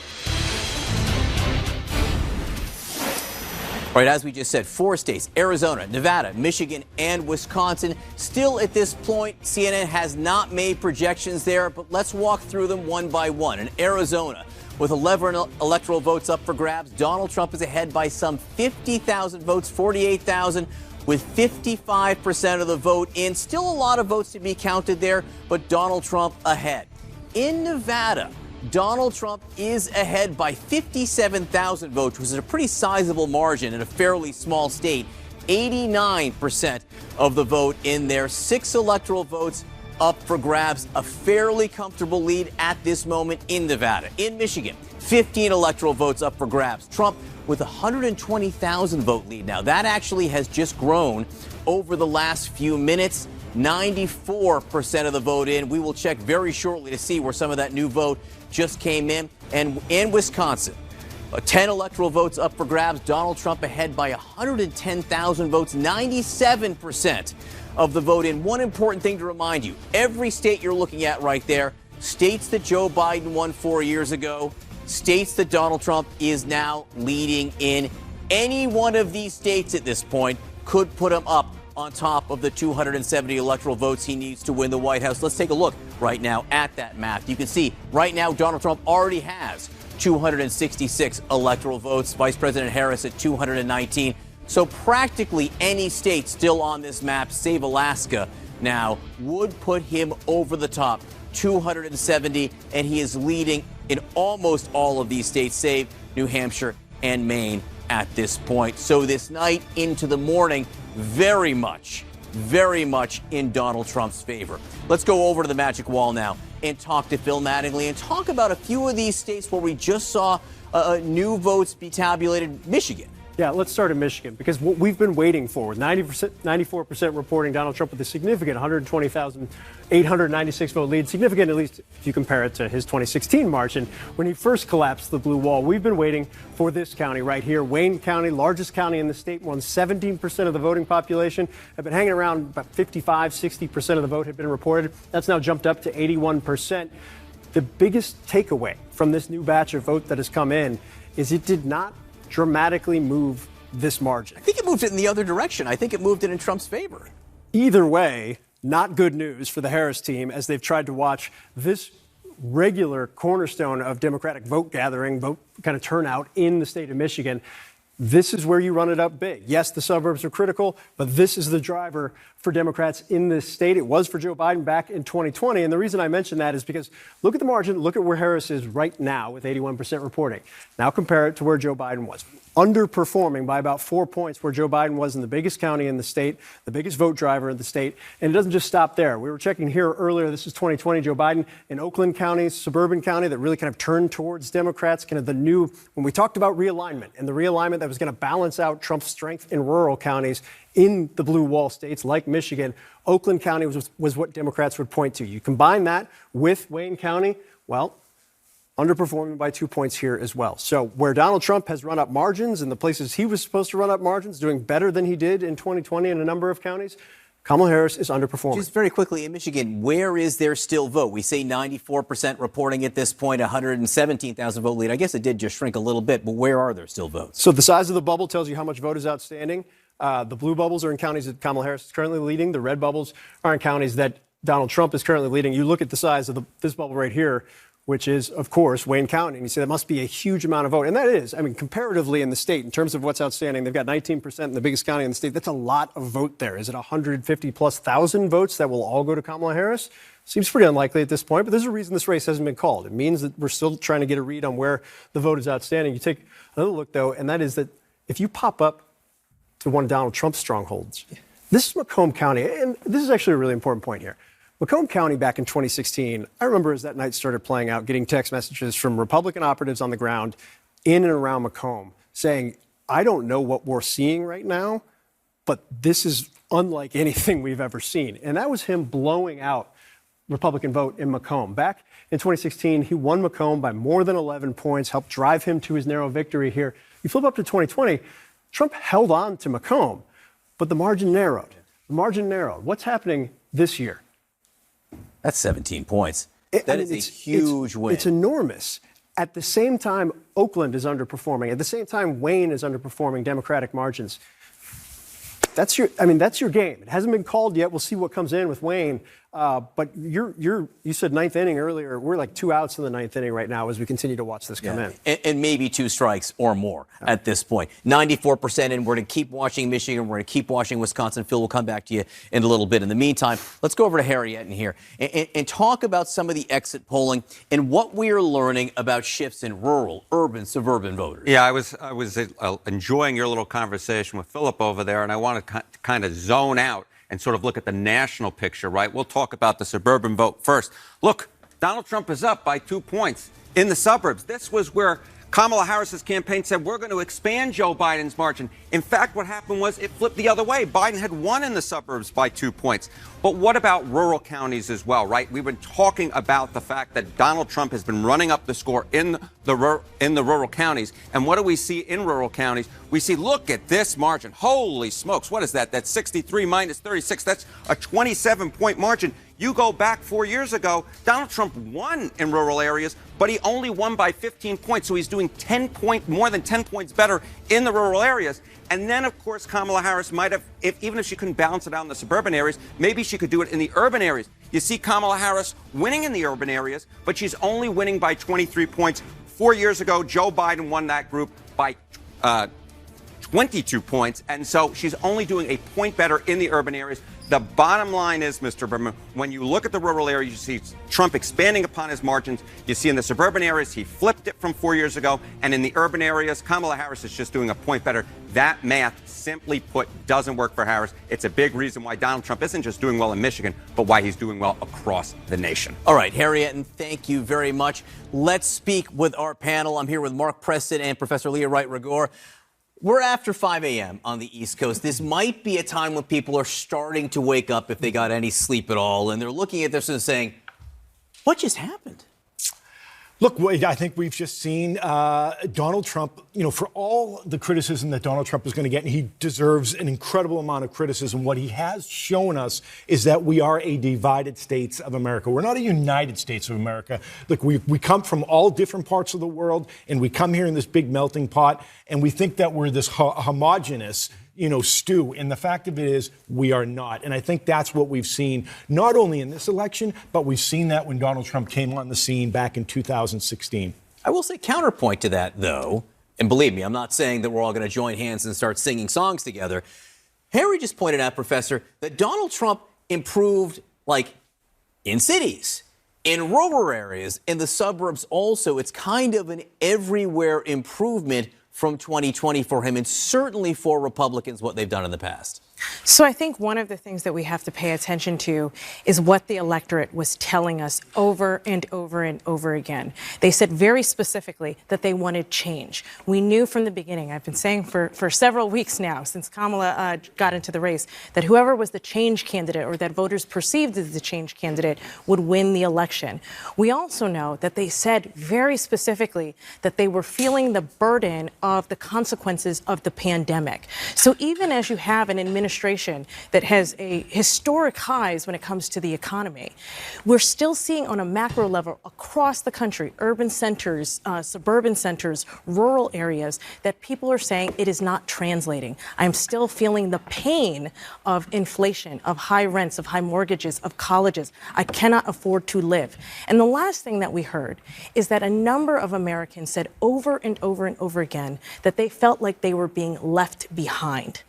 That is incredibly important, because when voters tell you that they feel left behind, they're also telling you that they want to be heard, that they want you to make a deal with them. And the thing that Donald Trump, I think, does well, I don't necessarily know that he ran a better campaign, but what he does well is he picks up on those grievances and he says, I hear you and your grievances are valid. Look, I mean, Democrats, over the last 4 years kept on pointing at the economic numbers and saying, hey, they're actually pretty good. They're pretty good. The issue is you can't tell people how they feel. People feel how they feel at some points, and you can't tell them they feel otherwise. Harry Etten has made his way over to sit down with us. Can use the seat. And one of the things that you've already started hearing over the last few hours, and you will undoubtedly hear for the next several days, if not weeks, if not years, is the idea of a political realignment, that Donald Trump is changing the shape and the coalitions within the parties.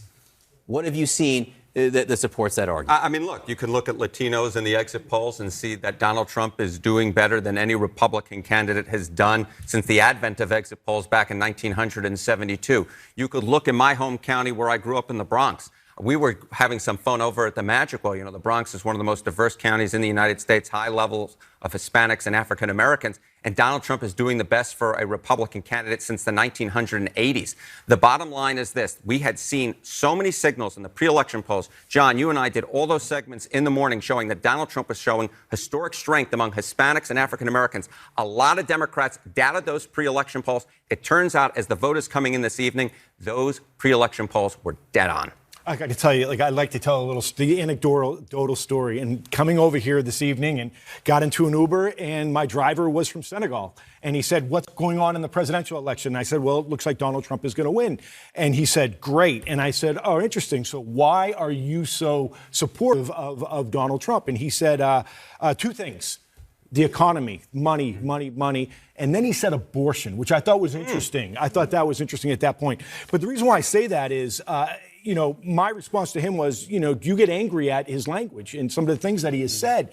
And he just laughed it off. He said, no, you can't take that for serious. It's basically, I'm more interested in how many dollars I'm going to be able to take home every week than more, what Donald Trump might say that could offend me. Very interestingly, I'll point out, we talk about, the class divide in this country. We often say college, non-college educated. But now the income has inversed itself. So if you look at the exit polls right now, Donald Trump is winning among voters who made less than $100,000 their family income for the year, while Kamala Harris is winning those who made $100,000 or more. The bottom line is Donald Trump has flipped politics on its head. It is a realignment. It's a race realignment. It's an education realignment. It's an income realignment. It's even an age realignment as well, with Donald Trump doing historically well, at least over the last 20 years, among voters under the age of 30. Professor, you wanted to jump in there. Yes, I do. And I just want to be careful here, because I do think that there is a realignment, I am not necessarily sure that it is tied to the Republican Party or even specifically anything that Donald Trump has done extraordinarily well. That in a lot of respects, there are things that we're seeing, particularly on the exit polling and polling leading up to the election, where voters said over and over again that, they didn't like the things coming out of his mouth, that the majority of voters, including voters who ended up voting for Donald Trump, said they perceived him to be xenophobic, bigoted, racist, all of these things. But that there is also a realignment happening around how Americans interact with politics and how they think about how politics operates. So they are increasingly used to this kind of vitriol, nastiness around politics, but that also extrapolates out to these other things, right? UFC, we saw Dana White on stage with Donald Trump, but we also see that this is a normal part of like Joe Rogan, of YouTube, of the streaming era. We also know that people became far more comfortable with this during the pandemic when they were isolated in their silos. So with the explosion of things like the manosphere or, these kind of interactions, I think we're beginning to see people who are different kinds of voters, and including being transactional voters. So I would really caution Republicans in terms of saying this is a mandate, because it may actually be something else altogether. And that is, again, a discussion I know we'll be having later today, tomorrow, in the next few days. What kind of a mandate, if any, is this? We will see how it all develops. In the meantime, we are still counting votes in several important states. Donald Trump poised with almost any movement at this point to officially get over that 270 electoral vote map. Stay with CNN. Our special live coverage continues. Election night now, election morn in America.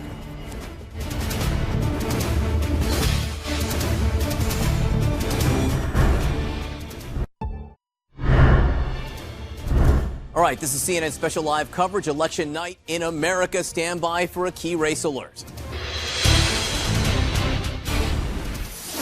And these are the races we're still watching, even though Donald Trump clearly ahead in all four right now. Any one of these states would put him over 270 electoral votes, what he needs to win. You can see he is winning by 50,000 votes in Arizona.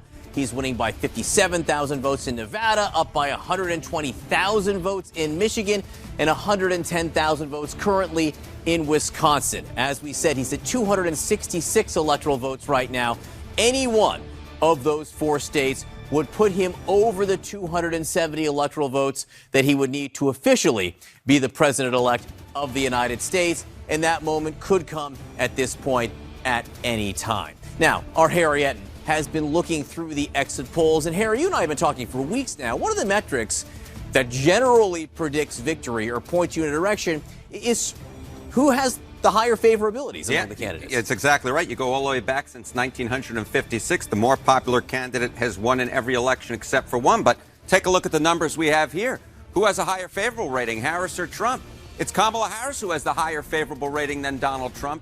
And yet, of course, Donald Trump is on the verge of victory. So how the heck did he do it? Well, look at that 8% that said neither and that 2% who said they had a favorable view of both the candidates. I haven't met any of those 2%, but apparently they're out there. But let's take a look. Amongst those who said that they had a favorable rating of neither candidate, this looks very much like 2016, John. Look at this advantage for Donald Trump. It's a 23-point advantage. And then look at this. Among that 2% who had a favorable view of both of them, again, a substantial double-digit advantage for Donald Trump. So the bottom line is this, Mr. Berman. Yes, Kamala Harris, better liked than Donald Trump, but that 10% of the electorate that either like neither of them or like both of them going overwhelmingly for the former president, and that, my friend, has made all the difference in the world. So the double haters and the double lovers. The double haters and the double lovers. Maybe we can get those two groups together. They make quite the pair. I think we just coined that last phrase right there. All right, Harry, thank you very much. Let's go back to Casey and her panel. Yeah, my eyebrow is stuck to the top of my head, John Berman. You and your double lovers. All right, who wants to take this? I mean, 2% of Americans like both of these people. First of all, who are they? But second of all, that does seem to really underscore the depth of the division in this country and not really bode well necessarily for the next 4 years, Bakari. Well, I don't know. If anybody thinks the country is going to come together because Donald Trump is the president of the United States, they're delusional. That's kind of first and foremost. I think that the first couple of months of the Trump administration are going to be jarring for many people. I think the executive actions you'll see, the unfettered reign, and the new cast of characters we have that are emerging on the political scene who don't have much political experience. Who might you be? That's what you'll have a Kennedy close to government, which kind of warms the soul on its face until you find out that we're talking about RFK Jr. And then you have Elon Musk, who concerns me with his kind of unfettered access to everything. And as a billionaire oligarch, but this is what America, I keep going back to this. And one of the things that I'm not going to do is sit here and reject the notion of this is what the people wanted. America always gets what she deserves. But in this particular case, you're going to have Donald Trump, you're going to have Elon Musk, and you're going to have RFK Jr. And if that puts fear or trepidation in your heart, I think that's rightfully placed. If for some reason you love the risk and that joy, to steal a Kamala Harris phrase, then so be it. But we have to be in terms of what America wanted, it looks like Trump's going to win the popular vote, which he didn't before. No, right? I literally just said. I just said that's what America gets what she deserves. That's what they wanted. Okay. I think the problem is that elections, the way you have to win an election now sets a candidate up for failure in the actual job that they run for, right? So you think about all these things that Donald Trump has to do now, right? He had to do and say all these things to win the election. And now he's got to go execute on an economic plan. He's got to go execute on an immigration plan. He's got to go execute on a foreign policy plan. And the delta between what you have to say to get votes on the trail versus what you have to do to be effective. And I think that's this anomaly. This is the 2% that shows up, or the thin margin that doesn't like either side, because it's shirts versus skins. It's tribalism at its finest on the campaign trail, and you never get back to where you actually solve problems. Nobody is going to solve these problems with campaign rhetoric. But and just real quick to piggyback on what Jeff said, just briefly, let's extrapolate what you said to the foreign policy realm, because right now immediately you have Putin in Ukraine. What does Donald Trump do with that? I think we all know what we believe he's going to do with that. We also have a war raging in Gaza. What does Donald Trump do with that? And so when you're talking about that delta, people are, there are people who literally, they're on Twitter, they're out in the streets. I think Shermichael may know this. They say that we're voting for Donald Trump because we don't want any more wars, right? That it's America. That's one of the things I heard on the trail. That's America first. So the question, all the time. I think that question that Jeff brought on is something that in the exit polls, only a few voters said that foreign policy was their number one issue. But if they did, Donald Trump won those voters by an enormous margin. It's very easy to talk about this election as being, it's the economy, stupid, right? And there is an element of incumbent parties around the world have been following the Democrats or the incumbent party. People want change. The economy hasn't been great, even though it's been getting better. People haven't been feeling it. But I think there's something even bigger going on here. When I ask voters in my focus groups, and we did this in a survey too, what is this election about to you? Very few people said it's about the fact that milk is expensive. Very few people said it's about the fact that cost of living has gone up. Some people did, but most people talked about it at a much higher level. Just a feeling that stuff's not working. Nothing's working. It doesn't feel like someone like me has a voice anymore. And I think for Democrats, they're very surprised to discover that a majority of Americans think that Donald Trump is the solution to, rather than the cause of, that problem for a lot of Americans. In 2023, Pew Research had an analysis that came out, and it talked about how more Americans are more pessimistic about the future and have fond memories of the past. You see that in the exit results. Donald Trump's approval rating have increased. His standing is certainly stronger than it ever has been. He's improved his margins across various demographic groups, despite months and months of messaging from Democrats about his character or about what a potential second term of a Trump administration would look like. Voters still said, we hear you, but we don't care, because we think that this guy is better on all of these other things. We remember that fonder time in the past with him. Things have not been great for a lot of people over the past 4 years. Many people voted for President Biden and the vice president thinking that this would be a new direction. And that hasn't been the case, Casey. Alex, one of the things that I keep thinking about is that for so long, and obviously Biden was in this race for the vast majority of it. So for a long time, it was comparing him to Donald Trump. But I think that this dynamic continued when Kamala Harris was at the top of the ticket, and that was strength versus weakness. And that really, when people talked about Biden's health and how old he was, it was really about whether or not he was a strong leader. How much of that was at play here? You can see it in Trump's paid advertising. They never tried to play into sort of, she's, the racist trope of an angry black woman.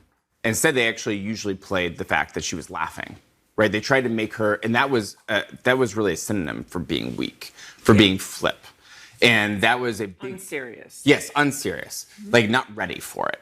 And in every single ad, it was weak, dangerously liberal, failed, right? That was like their thing in the ad, in every single ad. And, the internal tumult in the Democratic Party is only just beginning. And they just like seeing my phone just in the last hour, I mean, it's pretty incredible, just the amount of sort of second guessing that's already going on. One person already involved in the Harris campaign said people are just super depressed because this morning the leadership of the campaign was expressing like extraordinary confidence. They felt that they were definitely going to win. And that was different from 2016 and 2020. Donald Trump was the underdog in both those races. If you talk to the Trump people, they'd be like, we think we can make it, but maybe not. It sort of recalled 2012, which I know you covered, where both campaigns felt pretty confident going into election night, and then it clearly went one way.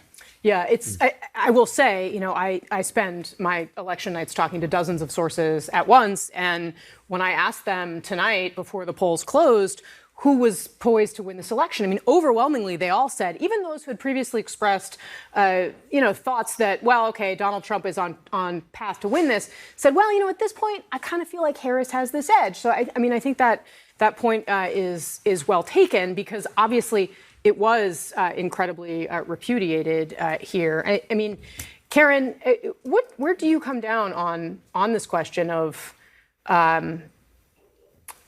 whether or not Biden shouldn't have run here, and would that have decided what the outcome differently? Yeah, look, I think if Biden had decided not to run sooner, let's say in the first place decided not to run, or even closer to that initial decision, it certainly would have given the vice president more time to build the relationship with the American people. And again, as I mentioned before, with women, we have 20 years of data looking at women running for executive office. When it comes to the economy and when it comes to security / national security, those are always the two areas. In fact, for women who run for governorship, usually having been the attorney general is the pathway because then you've got certain credentials. Karen, I unfortunately have to push pause here because we have reached an historic moment in this election. John Berman? That's right, Casey. We can now project the winner of the presidential race. It is now official. CNN projects that Donald Trump has been elected president, defeating Vice President Kamala Harris and making a political comeback unlike any in modern American politics. Now, we can make this projection now because CNN projects that Donald Trump has won Wisconsin. You can see right there, currently ahead by 30,000 votes with 99% of the vote in. Mr. Trump is only the second former president in U.S. history to be reelected to the White House. He will return to office after 2 impeachments in his first term, followed by unprecedented criminal indictments and felony convictions. Mr. Trump scoring a landmark victory as he now heads back to power, leading a politically divided nation. Again, CNN projects that Donald J. Trump is elected the 47th president of the United States. Let's go over. Actually, let's just take a quick look at the wall here. We can see with Wisconsin, Donald Trump now has 276 electoral votes, Harris with 219. You need 270 to win. He is now over that mark. The 10 electoral votes in Wisconsin puts him over that threshold, and CNN now considers him the president-elect of the United States of America. Let's go over to the magic wall. Phil Mattingly is there. Let's talk about Wisconsin because those votes from Milwaukee that we were promised came in. That's what made the difference. The margin's actually a lot smaller for Trump than it had been, but still enough. Right. What we've been waiting for throughout the course of the night has been a significant chunk of vote in Milwaukee had been outstanding. What we saw about 5 minutes ago was 109,000 votes that came in Milwaukee, largest county in the state, 16% of the population, usually a Democratic stronghold. That vote broke down about 80% Harris to 20% Trump, roughly, based on, as I was kind of doing the math on it.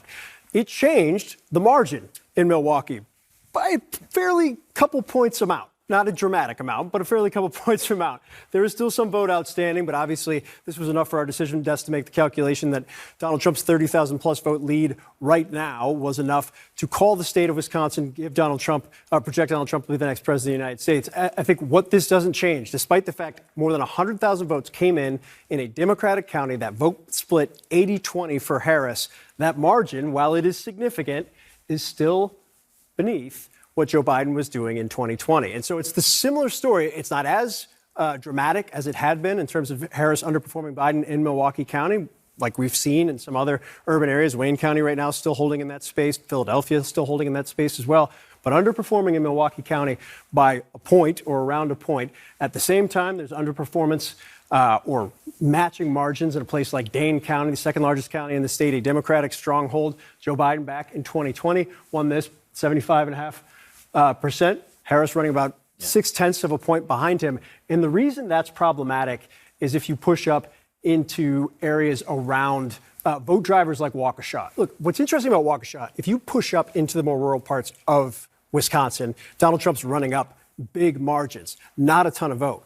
Waukesha, Washington, and Ozaukee, we call them the WOW counties. These are pushing out in the exurban counties around Milwaukee, where there's been some view, and I think there's been some midterm years where Democrats have said Ozaukee in particular is that type of demographic makeup, that type of median income makeup that we can really make some inroads here. Donald Trump lost a little bit of ground here back in 2020. He won it by a little over 12 points, but holding more or less the margin, shedding a little bit here, actually doing better over here in Washington County. Waukesha, crucial, Waukesha, as they like to say, third largest county in the state. So in these big vote drivers that Democrats thought they could make inroads, pushing out of their urban and suburban areas into the exurban areas, they simply didn't.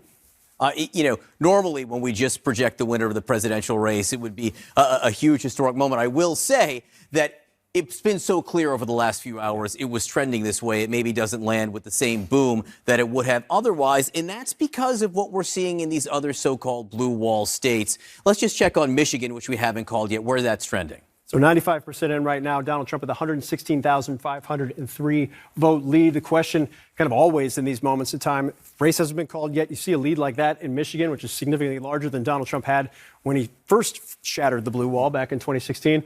Where's the vote outstanding? What are people waiting for? What are the potential pathways? You're looking at the biggest blue bubble. That's where the most vote is outstanding in a Democrat-led district right now. This is Wayne County. It's the largest county in the state. 17+% of the population, voting population, lives right here, home of Detroit.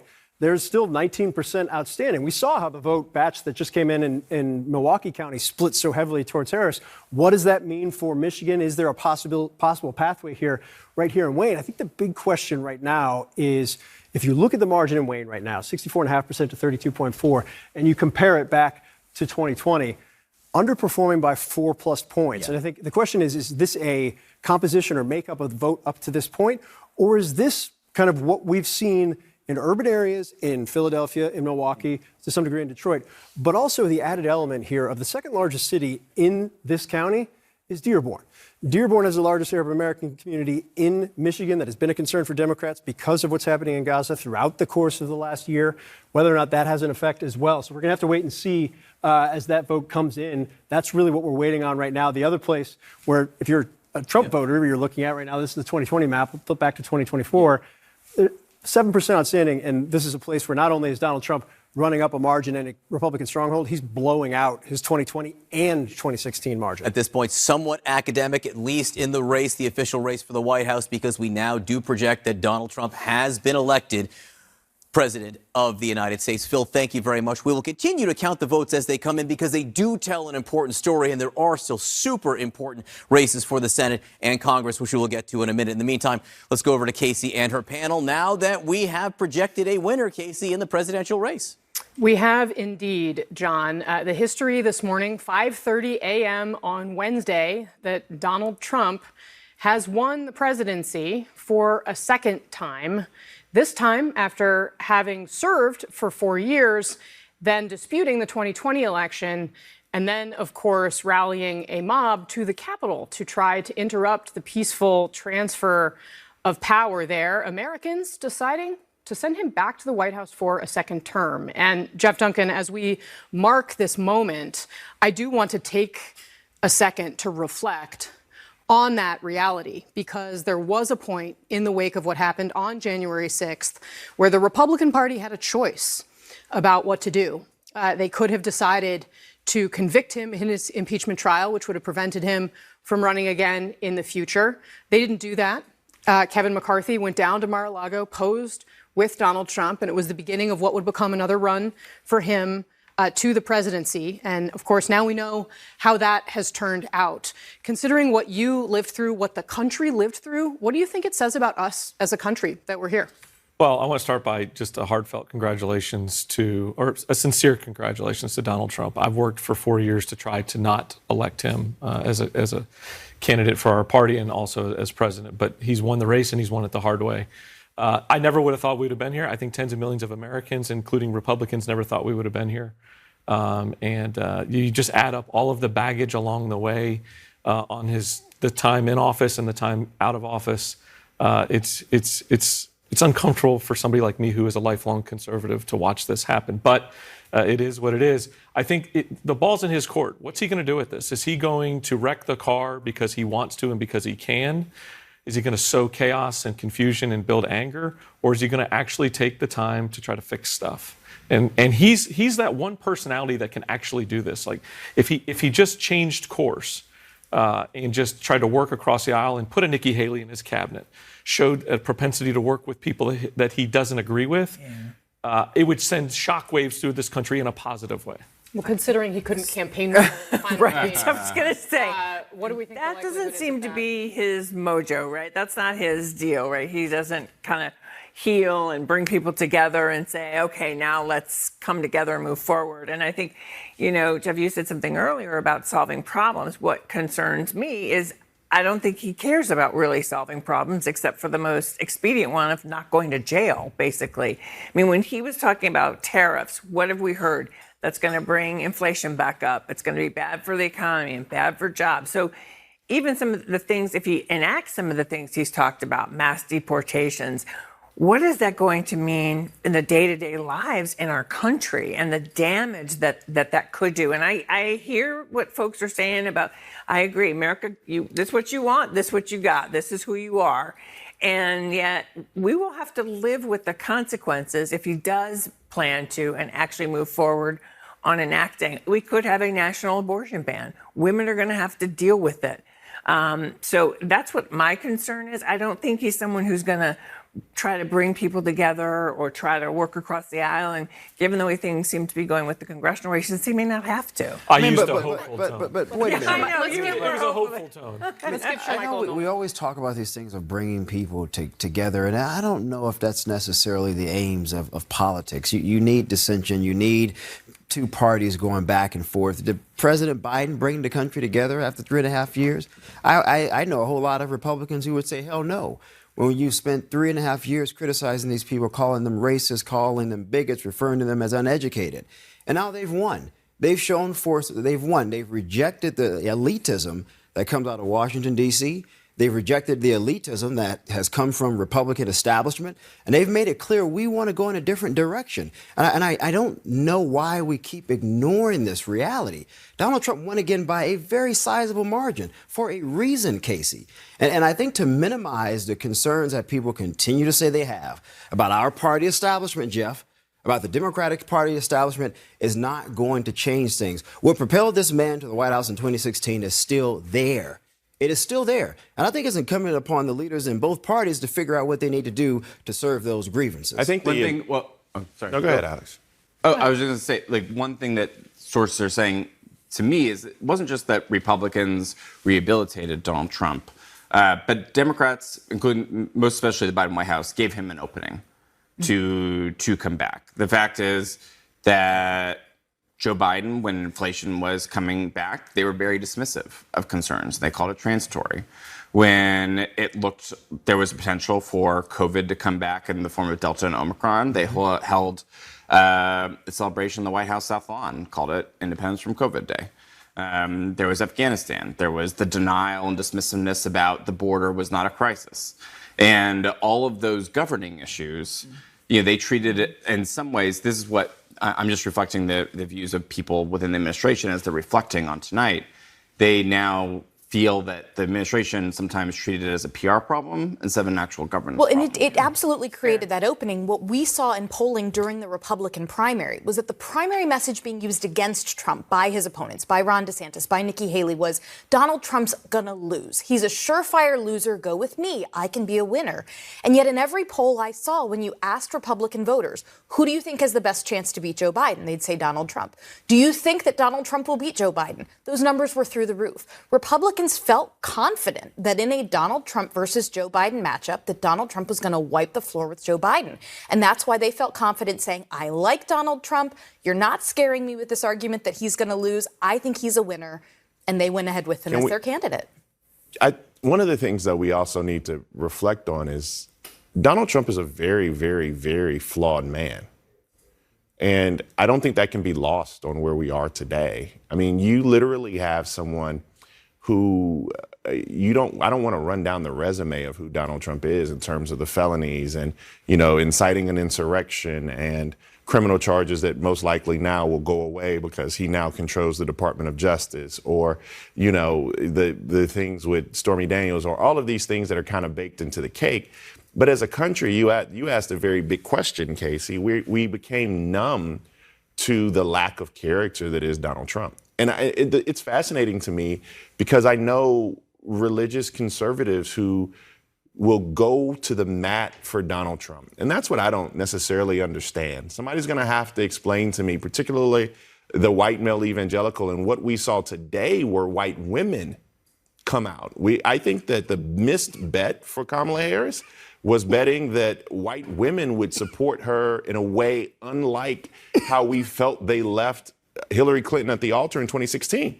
We thought that was going to be vastly different, but in fact it wasn't. Rural white women, college-educated white women, suburban white women, all those white women we thought in those wild counties that Phil were talking about, they just didn't come home. And the question is, when you have someone who is as fundamentally flawed, there is no one around this table, there is no one who literally with good common sense would say, I want my child to grow up and be like Donald Trump.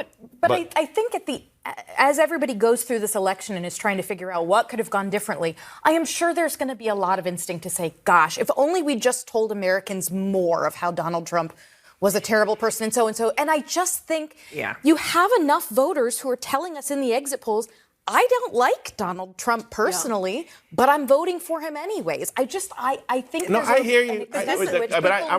I'm looking at. I was just trying to answer Casey. I hear you politically. Yeah. It's what you're saying is politically prudent. But you asked what questions do we learn as a country, and we literally have one of the most fundamentally flawed men that we've ever put in a position of power back there again. And all I have to do is point to the rhetoric, not from Democrats. I'm not making this up. I can point to the rhetoric from Republicans on January 7th and talk about what type of man this is. I think that's the problem. I think Donald Trump, judged as a candidate, is almost like a Republican god, but judged as an actual executive isn't. And I think that's the problem. And he's got this very fragile period of time for the Republican Party where if he doesn't get his act together and doesn't clean up, his favorabilities are going to start to go down. You'll see that start to show up on the polling data. And the Republican Party is going to divide. To your point, Ronald Reagan would roll over in his grave if he listened to this, well, we won, and so we're just going to lock in and get our way, this 80-20 idea. And I think there's this gravitational pull that's happening in one segment of the Republican Party where, you're with me 80% of the time, you're a friend and an ally, not a 20% traitor. That mentality is lost in Donald Trump's administration. I don't disagree with that, Jeff, necessarily. But I do think when you talk to a lot of rural Republican voters about the Republican Party, the whole Tea Party movement itself, they will say the establishment wing of the party, they have completely forgotten about us. We turn out and vote every single election. We empower these people, and they go to D.C. and they adopt policies and legislation and rhetoric that is completely irrelevant to mobilizing and uplifting us. And I hear that often. I spend a lot of time with Trump voters, and I talk to them about why they're so angry with our party. And they will go through a litany, going all the way back to Ronald Reagan, about all of the failures of the party writ large, and say, you know what, maybe I don't like Donald Trump. Maybe I don't like some of the rhetoric he uses. But you know what, sure, Michael, he's putting a spotlight on all of the failures from George W. Bush and the wars, and my son was killed, and the trillions of dollars we spent. Or I'll go back to the Gingrich era, and they said they were going to do this in terms of morality, and look what the hell happened. And folks are still angry about those things, Jeff. And I think the failure was on us as a party to not address those things. And we promised to address them, and we never got around to it, as long as we were winning elections. I just think in a place of anger is a horrible place to make decisions and set policy. And that's the juxtaposed inside the Republican Party. There's this angry voice that's trying to set policy and direction, and that's what resonates with Donald Trump as a campaigner, but not as an executive. But a lot of people in our party are angry, Jeff. And two things can be right at the same time. They can be angry and they can be wrong. That's fair, but why haven't we as a party attempted to reconcile that? Why haven't we? We had the Tea Party movement. It was a clear opportunity for us to figure out what in the hell are we doing wrong as a party? Why are so many people in our party are looking at the leadership and saying, wait a minute here, you're still moving in the wrong direction? Karen? Well, no, ironically, y'all just won. You sound like we should be. True. Yeah, well, Jeff, yes, I'm with you. Well, and from Jeff's perspective, he did work very hard to elect Kamala Harris. I want to pick up on something Kristen said, because this is a mistake we made in 2016 that I saw them making again in 2024, which is we kept telling people more bad facts about Donald Trump. Oh my God, he said this thing. Oh, look, he was he discriminated against black people. Oh, he's done. But at a point, what people didn't hear, and I do think this was a mistake in this campaign, you have to bring that home to why that matters to you. Because what I heard from Republican voters in those suburbs in Pennsylvania, white blue-collar voters, was we're not hearing him talk about us. We're hearing him talk about the revenge and retribution and tax breaks for the wealthy, but we don't hear him talking about us. I think one of the pathways was to connect why the flaws in this individual is actually going to damage your life. It is actually going to have a meaningful impact on you. It's not just us saying he's bad. Well, and that was one of the fundamental disconnects inside the alliance of Democrats who were trying to get Harris elected at the end, 100%. at the end of the race. All right, again, it's official. Donald Trump elected the 47th president of the United States. Next, new reaction, analysis. Stay with us.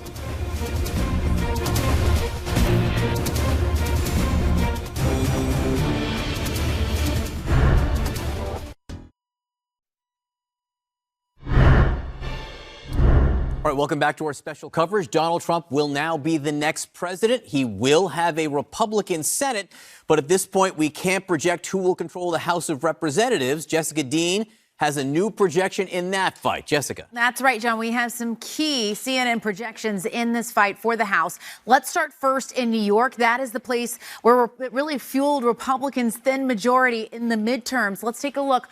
Mike Lawler hanging on to his seat in the 17th district in the House, defeating Mondaire Jones. So again, that is something Republicans certainly wanted to see. Democrats hoping to flip that seat. Let's now move to Michigan. We're going to go to the 7th district. This was Alyssa Slotkin's seat. She's, of course, running for the Senate. And for this one, Tom Barrett picking this one up. This is a Republican pickup in the fight for the House. Let's go to the 8th district in Michigan. This is Dan Kildee's seat. He's retiring. This one is going to stay Democratic. Kristen McDonald-Rivet defeating Paul Jung in that race in the 8th district in Michigan. And in Wisconsin, the 3rd district. Let's take a look at this. You see Derek Van Orden winning there, the incumbent. So the Republicans keep that seat. And as I said, a lot of eyes now on the House. Will it become a check for President Trump as he takes office with a Republican Senate? Or will it stay Republican and make the Congress kind of a glide path for a lot of his legislation? This is the balance of power as it currently stands. Again, the magic number is 218 to control the House. Right now, Republicans sitting at 201 with 5 pickups so far. The Democrats at 177 with 2 pickups, 57 seats remaining. One thing to remember as we continue to get this data, a lot of these seats that they're hoping to flip, Democrats, are out in California. And John, of course, that's going to take a while. They are notoriously slower in counting their ballots. Yeah, I will say, though, those 5 Republican pickups makes it a lot harder for the Republicans to lose control and the Democrats to take back control, which is something the Democrats would love at this point. Some sign of success in this morning. Thank you so much, Jessica. Just a huge moment for the country. Donald Trump, as of minutes ago, has been elected the next president of the United States. You are watching CNN special live coverage, so stay with us.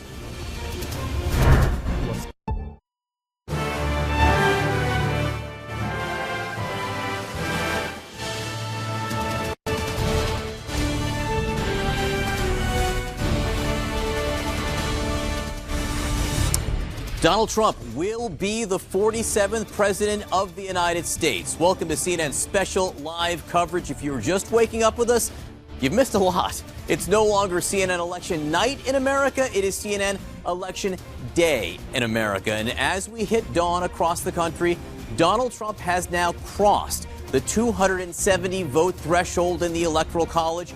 And he did it thanks to Wisconsin. Looking at the map, the very red map now, it is clear the blue wall did not hold. Donald Trump broke through, not just in Wisconsin, the Badger State, he broke through in Pennsylvania, both states that Joe Biden won in 2020, and he seems likely at this point to break through in Michigan as well. The groups that we saw push Joe Biden over the finish line 4 years ago, places like Philadelphia, Milwaukee, Detroit, they did not show up for Kamala Harris in the numbers that she needed. In some major cities, you were seeing huge gains for Donald Trump, not just in the battleground states. Donald Trump clearly connected with voters on the economy, on immigration. And as the sun rises, it appears possible he may enter the Oval Office with something that every president wants, a Congress entirely controlled by their own party. He has the Senate already, and at this time, Republicans are hopeful about keeping the House. All right, let's get right to Phil Mattingly at the Magic Wall. Phil, we've been looking at the battleground states all night, but really the story isn't just about the battlegrounds at this moment. It's this national movement that we've seen. It's the scale of by just how much Donald Trump did better than he did in 2020 and in many cases in 2016. If you ask what I mean, look, this is the map where it stands currently. You see the blue wall states, they're currently red. You see the Sunbelt states in the Southeast, they're red. What about the Southwest? They're red as well. But dig a little bit deeper here to get a sense of how Donald Trump is doing across the country. Every county you see highlighted right here is a county that Donald Trump is doing better than he did in 2020 by 3 percentage points or more. And you realize it's not just in the Southeast. There are a bunch of them in North Carolina and in Georgia. It's not just in the blue wall. There are a handful of them throughout those 3 states. But across the country, from the Northeast, we've seen states that normally would not be even close to being late calls, like New Jersey or like Illinois, that kind of continue to push out throughout the night. Now, the Western vote's still coming in. We'll have to see how that settles, particularly in California. But across the country, in places we don't consider battlegrounds, Donald Trump overperforming. What do I mean by that? Well, where is he overperforming in terms of the actual states themselves? Overperforming in Texas, overperforming in Illinois, overperforming dramatically to the extent Florida even was remembered as a bellwether, gone at this point in time, but also in the Northeast as well. It's not just a 7 battleground story. It's not just overperformance in the blue wall. It's overperformance across the board. It's part of the reason right now Donald Trump hasn't just crossed the 270 electoral vote threshold. Right now, he's 5 million votes ahead in the popular vote. Now, California is still a lot more vote to be counted there. That number may very well shrink, but he could have a popular vote victory in this as well. And just one thing you want to point out as we talk about this not just being a battleground phenomenon, can you point out Chicago for a second here so we can see the difference in Chicago from now to 4 years ago? So why are we going into Illinois in 2024 this late in the game? we've usually called Illinois very quickly. Let's take a look at Chicago. And here's why we're doing this, because we've seen so many threads tied to exactly this in multiple big states, particularly blue states. You see the margin here in Chicago, 61.8 to 37%. You say that's a pretty big margin. There's still a vote outstanding. About 12% of the vote is outstanding. The reason why we're paying attention is this. Look at that top line number for Kamala Harris. Look at what Joe Biden's top line number was in 2020. 20 points better. Now, more vote will come in. We'll see how it ends up, where it lands when that additional 12% comes in. But we've been talking about this throughout. Yes, we're talking about it in Milwaukee. We've been talking about it in Wayne County, home of Detroit. We've been talking about it in Philadelphia. You can also talk about it in Newark, New Jersey, in Baltimore, Maryland, in Prince George's County, Maryland as well. Blue states that stayed blue tonight, where in urban parts of those states with majority African-American populations that traditionally vote 80% plus for Democrats, Donald Trump chipped away at those margins, and in some cases, like the case of Chicago, chipped away pretty substantially. Hey, let's go into Pennsylvania, which may have been called or projected when a lot of people were sleeping here. So Trump doing better in some of those blue areas, but in the traditional red areas that he's done well in the past, as well or even better. Yeah, he's overperforming in counties nationwide. Let's look at some of the counties that he's overperforming here. If you talk to people who were on the Biden campaign, the key back in 2020 was not just running up huge vote in the Atlanta suburbs, in Cobb and Gwinnett, or in the collar counties here in these suburbs outside of Philadelphia County. It was holding Donald Trump's margins down in this area right here. And what Donald Trump was able to do was not just match his 2016 margins, do better than he did in 2020, but in places like Luzerne County, where obviously he had been in Wilkes-Barre just a couple of days ago, I think about a week ago, where in 2020 he won this county by 14.4 points. They're all about running up the margins, bumping it up by 3 points. When you're bumping up your stronghold counties by 2, 3, and 4 points, and at the same time, the Harris campaign is unable to run up their margin in a place like Philadelphia. What happened in 2020? Joe Biden was at 81. Currently, Harris is at 28. We'll see, or 78. We'll see where that comes in. But also right here, Bucks County, one of the collar counties, by far the swingiest of the collar counties. Joe Biden was able to win it by about 4.5 points. Trump, 95% reporting, is winning the county. So at this point, the states that we have not yet projected, academic in the sense that they will not be decisive in deciding who the next president is, but we haven't projected a winner in Nevada yet. And to an extent, it tells some of the story we've been talking about over the course of these wee hours of the morning. John, you're a youthful individual, but you know the game in Nevada. The game in Nevada is right here. For me, it's craps, but that's a different story. If allegedly you gambled. Look, Clark County is 75% of the state's voting population. For Democrats, this is their firewall. This is what they set up both in early vote and mail, but also on Election Day. The union workers, the Reid machine, for those who remember the late Harry Reid and what he was able to put into place here. Clark County was what Democrats had to have from a 7 to 10 point cushion in this Democratic county to offset whatever the Republican was doing in the rural counties and potentially a swingier county in Washoe. This margin is a yikes for Democrats. And it's been trending in this direction over the course of the last couple of cycles. But back in 2020, Joe Biden was able to win it by just shy of 10. Back in 2016, a little bit closer for Clinton. They were still able to pull it off. Back in 2012, 15, 16 points. Clark has been trending, particularly because of the Hispanic population. Donald Trump's inroads in that, as Harry can tell you at length, is dramatic when you look at the exits right now. But that margin in Clark is a huge siren for the state of Nevada and what actually happens going forward here for Democrats. Bill Mattingly, an excellent segue. We'll let you get back to touching the counties here on the map. In the meantime, you talked about Harriet and you name-checked him. Let's go over to Harriet and talk about the exit polls and the underlying numbers here that explain that map we were just looking at. You know, I want to drill down into Wisconsin because it was the state that put Donald Trump over the top in the Electoral College. I want to look at black voters first of all. Look at this. Donald Trump getting north of 20% of the vote with black voters in the Badger State. 4 years ago, he was south of 10%, so he's doing more than twice better than he did 4 years ago. But it's not just among black voters. How about voters under the age of 30? Traditionally, a Democratic bastion of votes, especially with the University of Wisconsin education system. Look here. It's a tie. It's a tie among voters under the age of 30 in Wisconsin. I never thought I'd see the day. Closely related. How about first-time voters in the Badger State? What are we seeing there? Look at this. Donald Trump leading among first-time voters, leading by 17 points going away. Joe Biden won this group rather easily back in 2020. The bottom line is this: Wisconsin is something that we've seen throughout the entire nation. It's representative of the nation as a whole.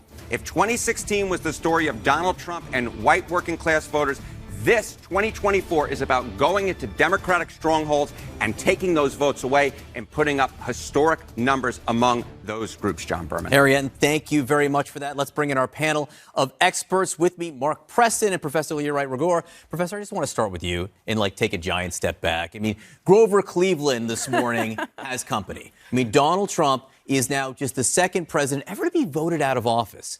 Kicked out. I mean, when we vote presidents out, generally speaking, if you look at the last several, Jimmy Carter, George H.W. Bush, they're never heard from again at a political level. Right. But now Donald Trump, not just heard from again, but going back to the White House. Just from an historical perspective, it is stunning. Well, it's shocking, but it's also kind of an interesting moment because who wakes up and says, hey, I want to be Grover Cleveland tomorrow, except somebody like Donald Trump. And I think one of the things that's really important to keep in mind is that Trump essentially was a pariah in the immediate aftermath of the 2020 election. A lot of Republicans had the pandemic heavy on their mind. They felt like he had mishandled it. They felt like they had cost him a lot.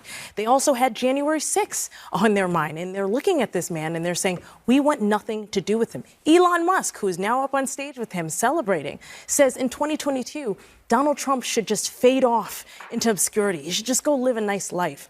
But what we know is that that's not Donald Trump. And that one of the things that has emerged about Donald Trump that is radically different from any other president that we've seen, except Grover Cleveland, in fact, is that he has taken a very active interest in how the party moves forward. And in fact, we've seen him even in moments where Republicans said, he's not in favor. He's not in vogue. We saw that he had a lot to say, and that his popularity only started to rise the more that we saw him engage in these things that Republicans might call prosecutions or persecutions.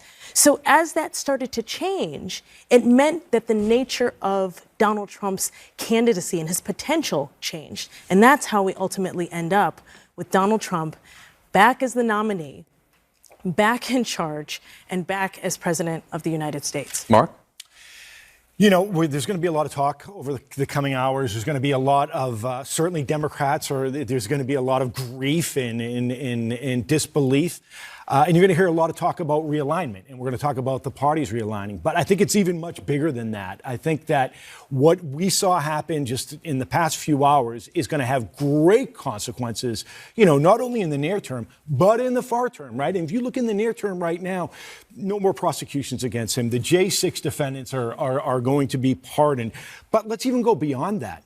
Right? You're talking about Republicans possibly controlling every lever of government in Washington, D.C., from the Supreme Court, potentially through the House, certainly in the Senate, and now at the White House as well. And then if you just even go even bigger than that, what is the Democratic Party going to do? Who is the Democratic leader right now? The only person that I can see who can lead the Democratic Party, certainly in the near term, who has the power to do so, is going to be Chuck Schumer in the U.S. Senate. But he's certainly not going to be the nominee for the Democrats in 2028. So let's assume that primary has already started, if it hadn't started before. And the very last thing that I think this is why Donald Trump won the election is that the cultural war that we saw on woke culture, and the backlash we've seen against that, I think we're going to see a quote-unquote realignment on what the definition of woke is. Well, that discussion, look, after 2012, the Republicans did their famed autopsy. How is it that Mitt Romney lost to Barack Obama? I'm curious to see if the Democrats do something like that, official or otherwise, whether there is that introspection. Harriet has joined us here. I've walked over. At the table. You talk about what the Democratic coalition was and maybe is now. I don't know exactly what it is right now. I mean, I think that there were a lot of folks who thought, that you could make up for the losses in rural areas by winning suburban voters, specifically white women in the suburbs. Didn't happen. Didn't work. The bottom line is this. This is still a country in which the vast majority of voters do not hold a college degree. It is still a country that is getting more diverse. And a lot of folks, you mentioned that 2012 Republican autopsy. A lot of Republicans thought, well, we have to, move, maybe become more liberal on immigration. No, didn't need to. Well, Trump did the opposite. Trump did the exact and total opposite. I think that we're going to see over the months to come, Democrats try and figure out what the heck is going on. I will tell you one name I do think looks awfully good this morning, and that is the governor of Pennsylvania, Josh Shapiro, who obviously was a real contender to be the Democratic VP nominee this time around. He didn't get it. I think there's going to be a lot of talk swirling around him. I don't think him being on the ticket necessarily would have helped Kamala Harris out too much in Pennsylvania. But the bottom line is his stock is up this morning. I think that there's going to be a move to the center among Democrats based upon the results that I've seen. Professor, I am curious, as we are waking up this morning, or those of us who've been up all night, is this a Trump thing, a Harris thing, or a Biden thing? Or I guess option D, none of the above. I think it's option D, none of the above. I think this is the leftovers of the 2016 kind of mess, that there were all of these issues that the Democratic Party saw laid out very clearly in 2016 after Hillary Clinton's loss, and that rather than address those issues, they moved and they migrated. What happened is that the pandemic, right? The pandemic came upon us, and Joe Biden happened to be the person for the pandemic. And I think they mistook that moment for a referendum on what the Democrats had to offer, rather than being introspective. I'll tell you one other person who I think is going to be incredibly important, actually two other people. The first person is Bernie Sanders. One of the things that Bernie Sanders has been saying since at least 2014 has been about how the Democratic Party, if it wants to keep these coalitions, needs to talk about bread and butter issues. It needs to talk about politics. A lot of people attacked him for that, saying, well, are you saying that cultural politics don't matter? That's not what he was saying. He was saying we need to focus on these things. The other person is Stacey Abrams. We have not heard a lot from Stacey Abrams in this election cycle, but her organizations, particularly Fair Fight, the New Georgia Voter Project, and other organizations were instrumental in pulling together coalitions that ended up winning Joe Biden Georgia in 2020, but also Michigan, Pennsylvania, and Wisconsin. Not this time, though. Not this time. Not this time. We'll have a lot more chance to talk about that over the course of this morning, not to mention the weeks and months ahead. Look, the once and future now President of the United States, Donald Trump, has the keys to the White House again. We have brand new reaction in from Russia as the world is really about to change. More of CNN's special live coverage now of Election Day in America.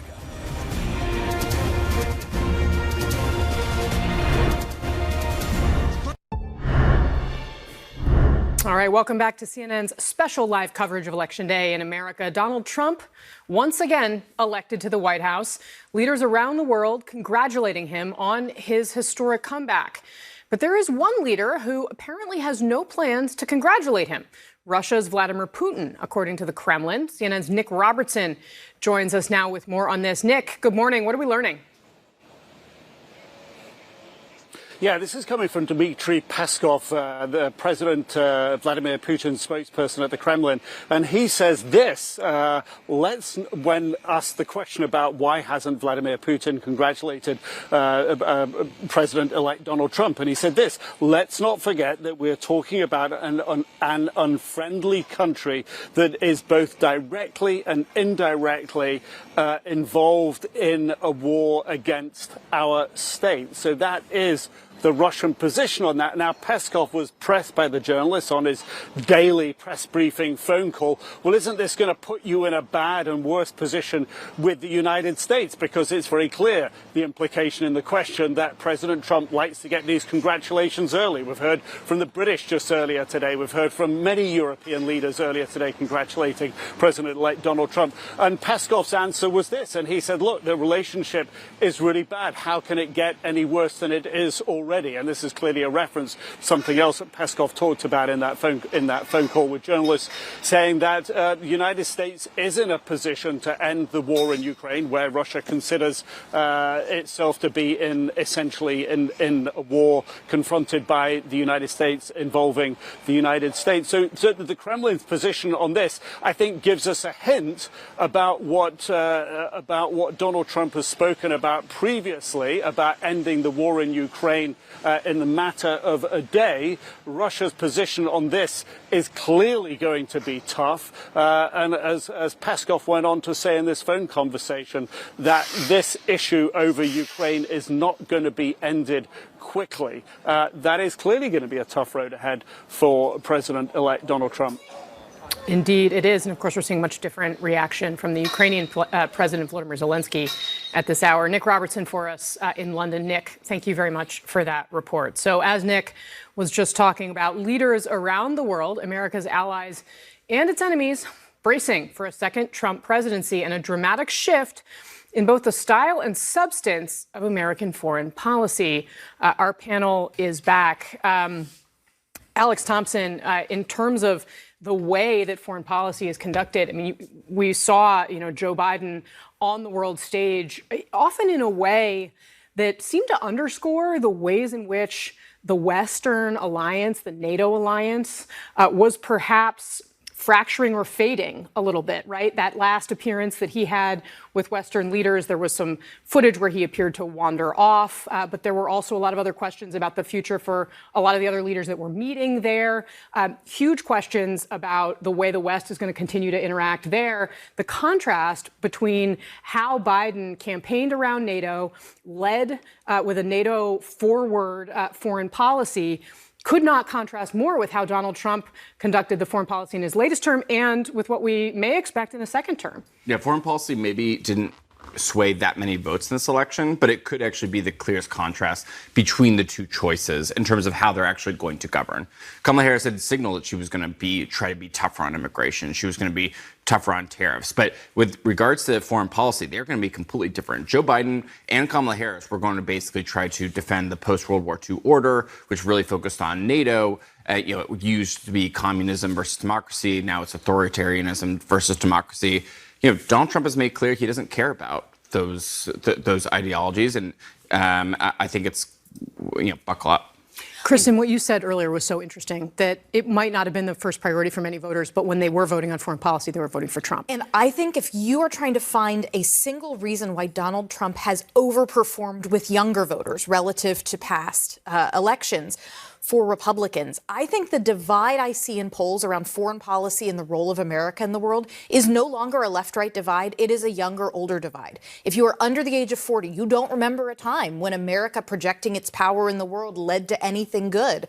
And so Donald Trump and J.D. Vance, when they get up and they talk about, warmongers, and they sound like they're Code Pink people from 2004, we've had a complete inversion of the way we talk about America in the world, the use of the military, et cetera. It's totally a generational divide, and the parties have completely flipped. Well, just one small thing to add to that. I was really struck at the Madison Square Garden rally. You had the Republican crowd cheering for people criticizing the Patriot Act and criticizing the Iraq War, which the RNC had been held at Madison Square Garden just 20 years before. I think it's a sobering reminder to see within an hour of this network calling the race, we read a quote from Vladimir Putin where his team essentially slid a stack of chips into the pot and said, all right, Donald Trump, what are you going to do? Are you going to double down on us being an enemy state, or are you going to follow through with what you said on the campaign trail of trying to solve this in a week and getting both sides to get what they want and whatnot? It's interesting to see, but this is a big boys game. But it's also interesting. It will be interesting to see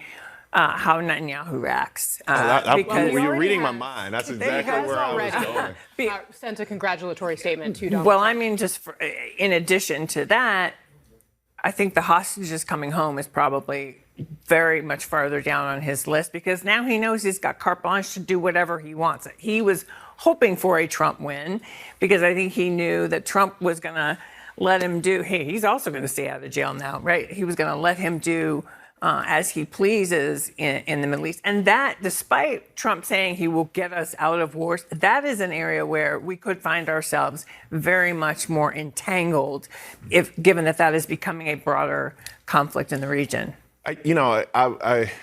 I actually, we saw some of the things earlier today, like Russia calling, or bomb threats, I don't want to say the state of Russia, but bomb threats coming in Georgia that the Secretary of State said emanated from Russia. So you saw that play a role. But the war in Gaza played a more looming role, I think, particularly in a state like Michigan. You saw in Dearborn, for example, certain precincts. There are precincts in Dearborn, Michigan, that Kamala Harris finished third. I mean, you have Trump, Jill Stein, and then Kamala Harris finishing third in those precincts. I'm interested as we go through, I don't know if purge is the right word. I think that Republicans were going to go through a purge, Jeff. If Donald Trump would have lost, they were going to be able to have this kind of reckoning. I think Democrats are going to have this reckoning, and I'm interested to see how a part of our coalition, Arab American voters, those individuals who were pro-Palestinian, are going to analyze this race and what Donald Trump, Benjamin Netanyahu, and the impact that's going to have in the war on Gaza. Because I just go back to Jared Kushner saying that Gaza would be good beachfront property, right? And I'm interested to see how individuals who either set out or chose Jill Stein to punish the Democratic Party are going to reconcile that with what happens with Bibi Netanyahu. I, for one, believe we're going to have more chaos. If you're going to, I pray that he puts somebody like a Marco Rubio, and I don't know if I've ever verbally said that I'm praying for Marco Rubio out loud, but I'm praying that he puts somebody like Marco Rubio who at least has some sense of decency and common sense, although I don't agree with his policies per se as Secretary of State. So we at least have a level of stability. My concern with Donald Trump is the lack of stability in our global standing. I mean, Rubio's Casey, the never big going to be question confirmed now. The big They're going to just play that over and over and over again. The big question for me in terms of foreign policy is China.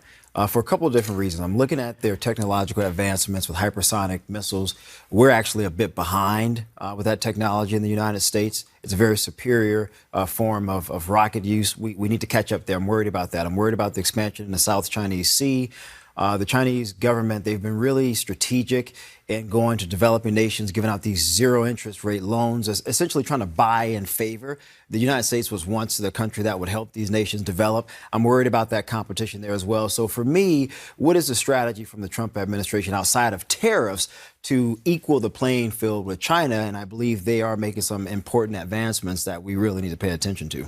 So one thing just in here in terms of our conversation, we're hearing from NATO's Secretary General, who said that Donald Trump's leadership will, quote, again be key to keeping our alliance strong. It was a congratulatory tweet that was sent before we actually called things. And they say, quote, I look forward to working with him again to advance peace through strength through NATO. Jeff Duncan, how do you think Donald Trump is going to approach NATO here? Well, he's playing 3D chess. I mean, he's in a situation now where two leaders that he got close with, North Korea and Vladimir Putin, now have troops on the front lines in Ukraine. He's got a Western Europe that's nervous. Chaos is a good idea until it's not, right? Like chaos creates churn. You mistake activity for progress. But we have to have a sober mind show up and really cast a vision out. History shows that building consensus is really the winning strategy globally. And it doesn't feel that way, right? Somebody wants to read 10-second or watch 10-second sound bites or read a tweet. It feels good to see, chaos, but it doesn't play out well. All right. So just in, we've got new reporting from inside the Harris campaign coming in, what they're saying after their loss. We'll tell you that up next.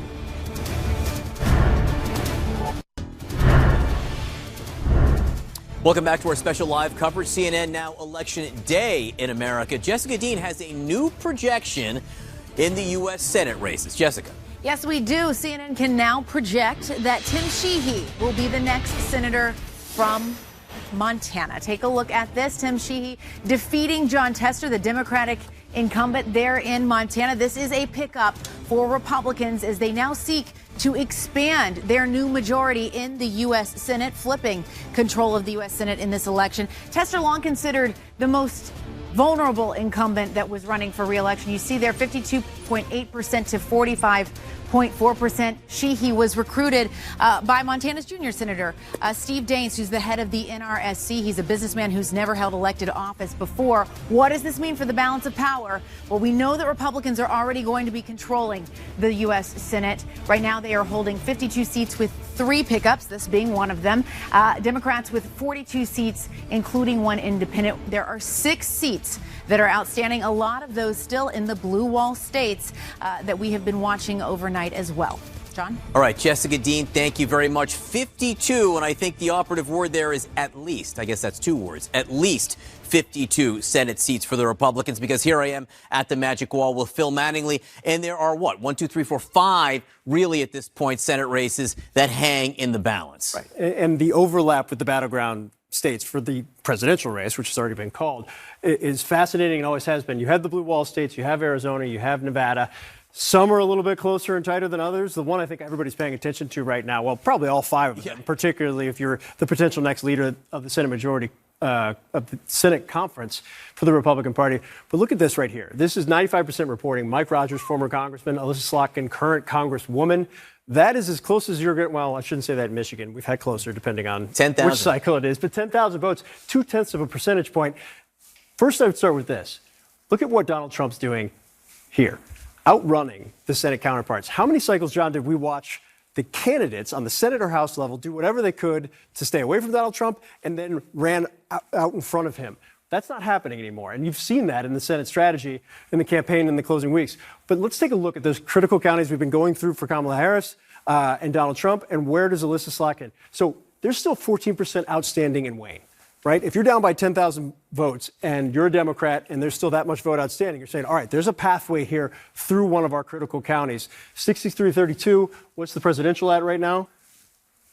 Narrowly outrunning. I think this was what I was most fascinated to look into. What about Oakland County? In the presidential, you see where that currently stands. Harris underperforming the 2020 results here. Where's Slotkin? Right there. Yeah, right there. I mean, I'm surprised by that, to be completely candid with you, going into this cycle. I didn't think that would be a problem, as big a problem for Alyssa Slotkin. Right now, I think the biggest question is, where's the outstanding vote? We know there's vote in Wayne. Where else? Let's go over here into Kalamazoo. How much is outstanding? There's still 21% here. What's interesting, in a presidential back in 2020, this was a county that Joe Biden won by 18 points, almost 19 points. Where's Kamala Harris right now?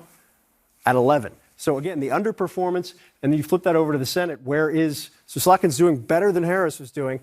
Is it enough, given the scale of Trump's lead right now in this critical blue wall state? I think that's one of the big questions as the Democrats try to figure out, is this a 55-45 type deal, or is this a 52-48? And this matters. Absolutely, the margins will matter in the Senate for them. So they're watching these these Senate races that have yet to be called, these close races, very closely. We'll continue to watch throughout the morning. Phil, thank you very much. Let's go back to Casey and her team. All right, John Berman, thank you. CNN's Eva McKend has been embedded with the Harris campaign, and she's got some new reporting now about how they're feeling this morning as we, of course, wait to hear from the vice president. Eva, what can you tell us? Well, Casey, a Harris ally telling me to give the campaign space and time to assess their strengths and weaknesses. And, you know, when you were speaking to them, they went into election night feeling confident they had multiple pathways to 270, that they didn't necessarily have to just rely on the blue wall. So this is a stunning defeat for the campaign. The vice president, confident, running on offering the country a new generation of leadership, restoring reproductive rights, warning against the threat, in her view, a second Trump presidency would bring. And ultimately, that argument did not win the day. So this is a team that I've been with them for several months, have worked very, very hard to make their case, to broaden their coalition beyond the Democratic base. That perhaps is a part of the strategy that is going to get the most scrutiny.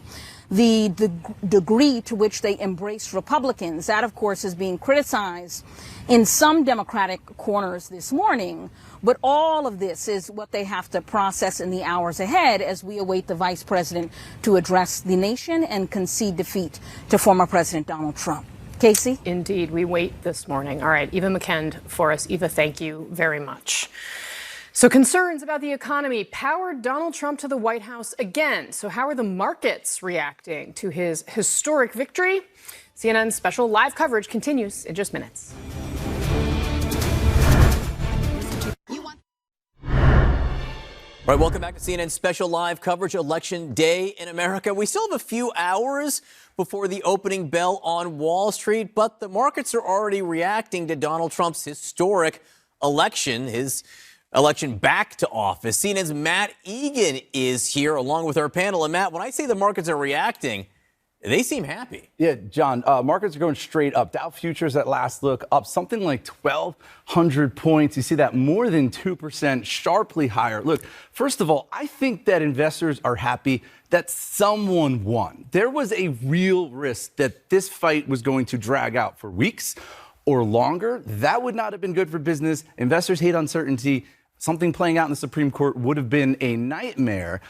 I also think there's some relief that the winner is Donald Trump because he's obviously presented himself as the more pro-business candidate. He's promised to cut taxes, fully extend those 2017 tax cuts. That's going to help corporate profits. He's also promised to cut red tape. That's good news for investors, too. But there's also the fact that he's promising to use tariffs more than he did during his first term. That's not something that most of the mainstream economists I talk to, most of the CEOs like, because that can actually be inflationary. But for now, there is a sigh of relief on Wall Street. Look, I think you're onto something here, that what Wall Street was most nervous about was uncertainty. They absolutely have certainty now, and there's also some irony in them being excited about the market maybe going up long term with him in office when, as we know, actually markets do really well with Democrats. They did better under President Biden than under President Trump. But throw that to the side, say investors this morning. Look, Matt brings up a really good point here, which is that one of the things that Donald Trump ran on more than anything is tariffs. I mean, I'm really curious to see what happens with this, because that's a major policy and a major policy shift if Trump is able to get those through. I mean, no doubt, because if he does get them through, it's going to cost us as consumers here in the United States a lot more because we're so used to these cheap goods that are coming in from China and from elsewhere. But let me give Matt a shout out, because he wrote a story a couple days ago that was so spot on, that talked about how here in New York and in Washington, D.C., everyone talked about how inflation was coming down and that's going to help the Democrats. Well, guess what?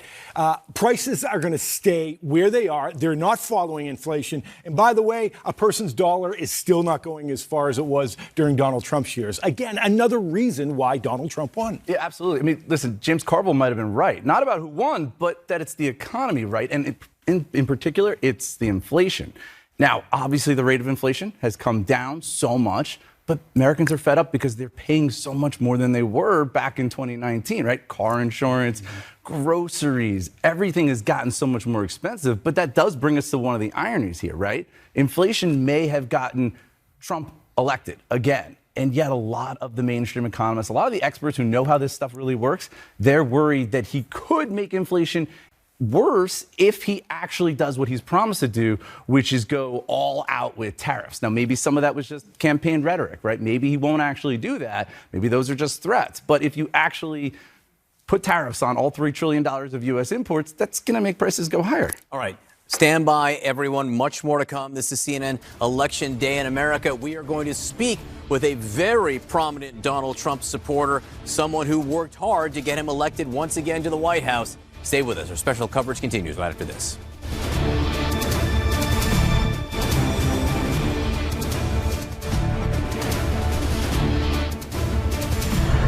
County, Johnson's a big Republican vote driver. Back in 2020, Donald Trump did a little bit better. But in all of these places, Johnson is coming out of Wake, is coming out of where Raleigh, kind of the Research Triangle, critical place, second largest county in the state. The hope from Democrats was that they would, yes, blow out the vote in these strongholds, but then start pushing in to Johnson County. They didn't. He was holding his margins, and we saw the same thing in Wisconsin, in those WOW counties, Waukesha, Washington, Ozaukee, where maybe there's a little slippage from Trump in those suburban places, but there was no sense whatsoever that Democrats were able to push out and really run up the vote as they were losing vote in critical urban counties across the map. By and large, Kamala Harris did not meet the marks that Democrats wanted, and by and large, Donald Trump exceeded the marks that Republicans wanted. almost everywhere. Phil Mattingly, thank you very much. Let's go over to Harriet now to take a look at the exit polls here.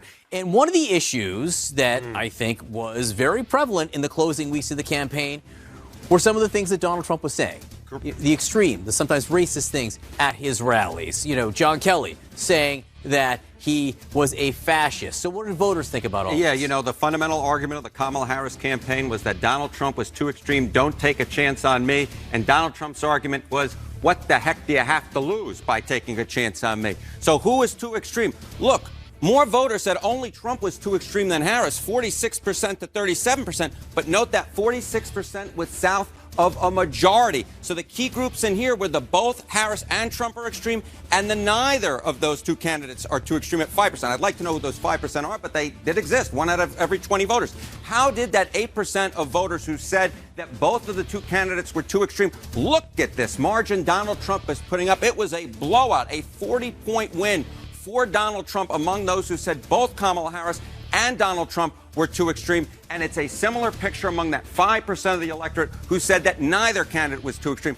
Look at this, a 64% to 28 margin, just south of a 40-point edge for Donald Trump. Look, more voters thought that Donald Trump was too extreme than Kamala Harris, but south of a majority said that only Donald Trump was too extreme. And among those key groups who said that both were too extreme or neither were too extreme, Donald Trump ran up the score. And that was the story of this election, John Berman. Kamala Harris simply put, tried to make a case, and the voters did not buy it. That is not what they believed was important. Harriet, and thank you very much. We are hearing from Trump allies this morning. They are crediting what they call a disciplined Trump campaign for helping steer a pretty undisciplined candidate back to the White House. Let's get to CNN's Elena Treen, who covers the Trump campaign down in Florida this morning. Elena, what are you hearing?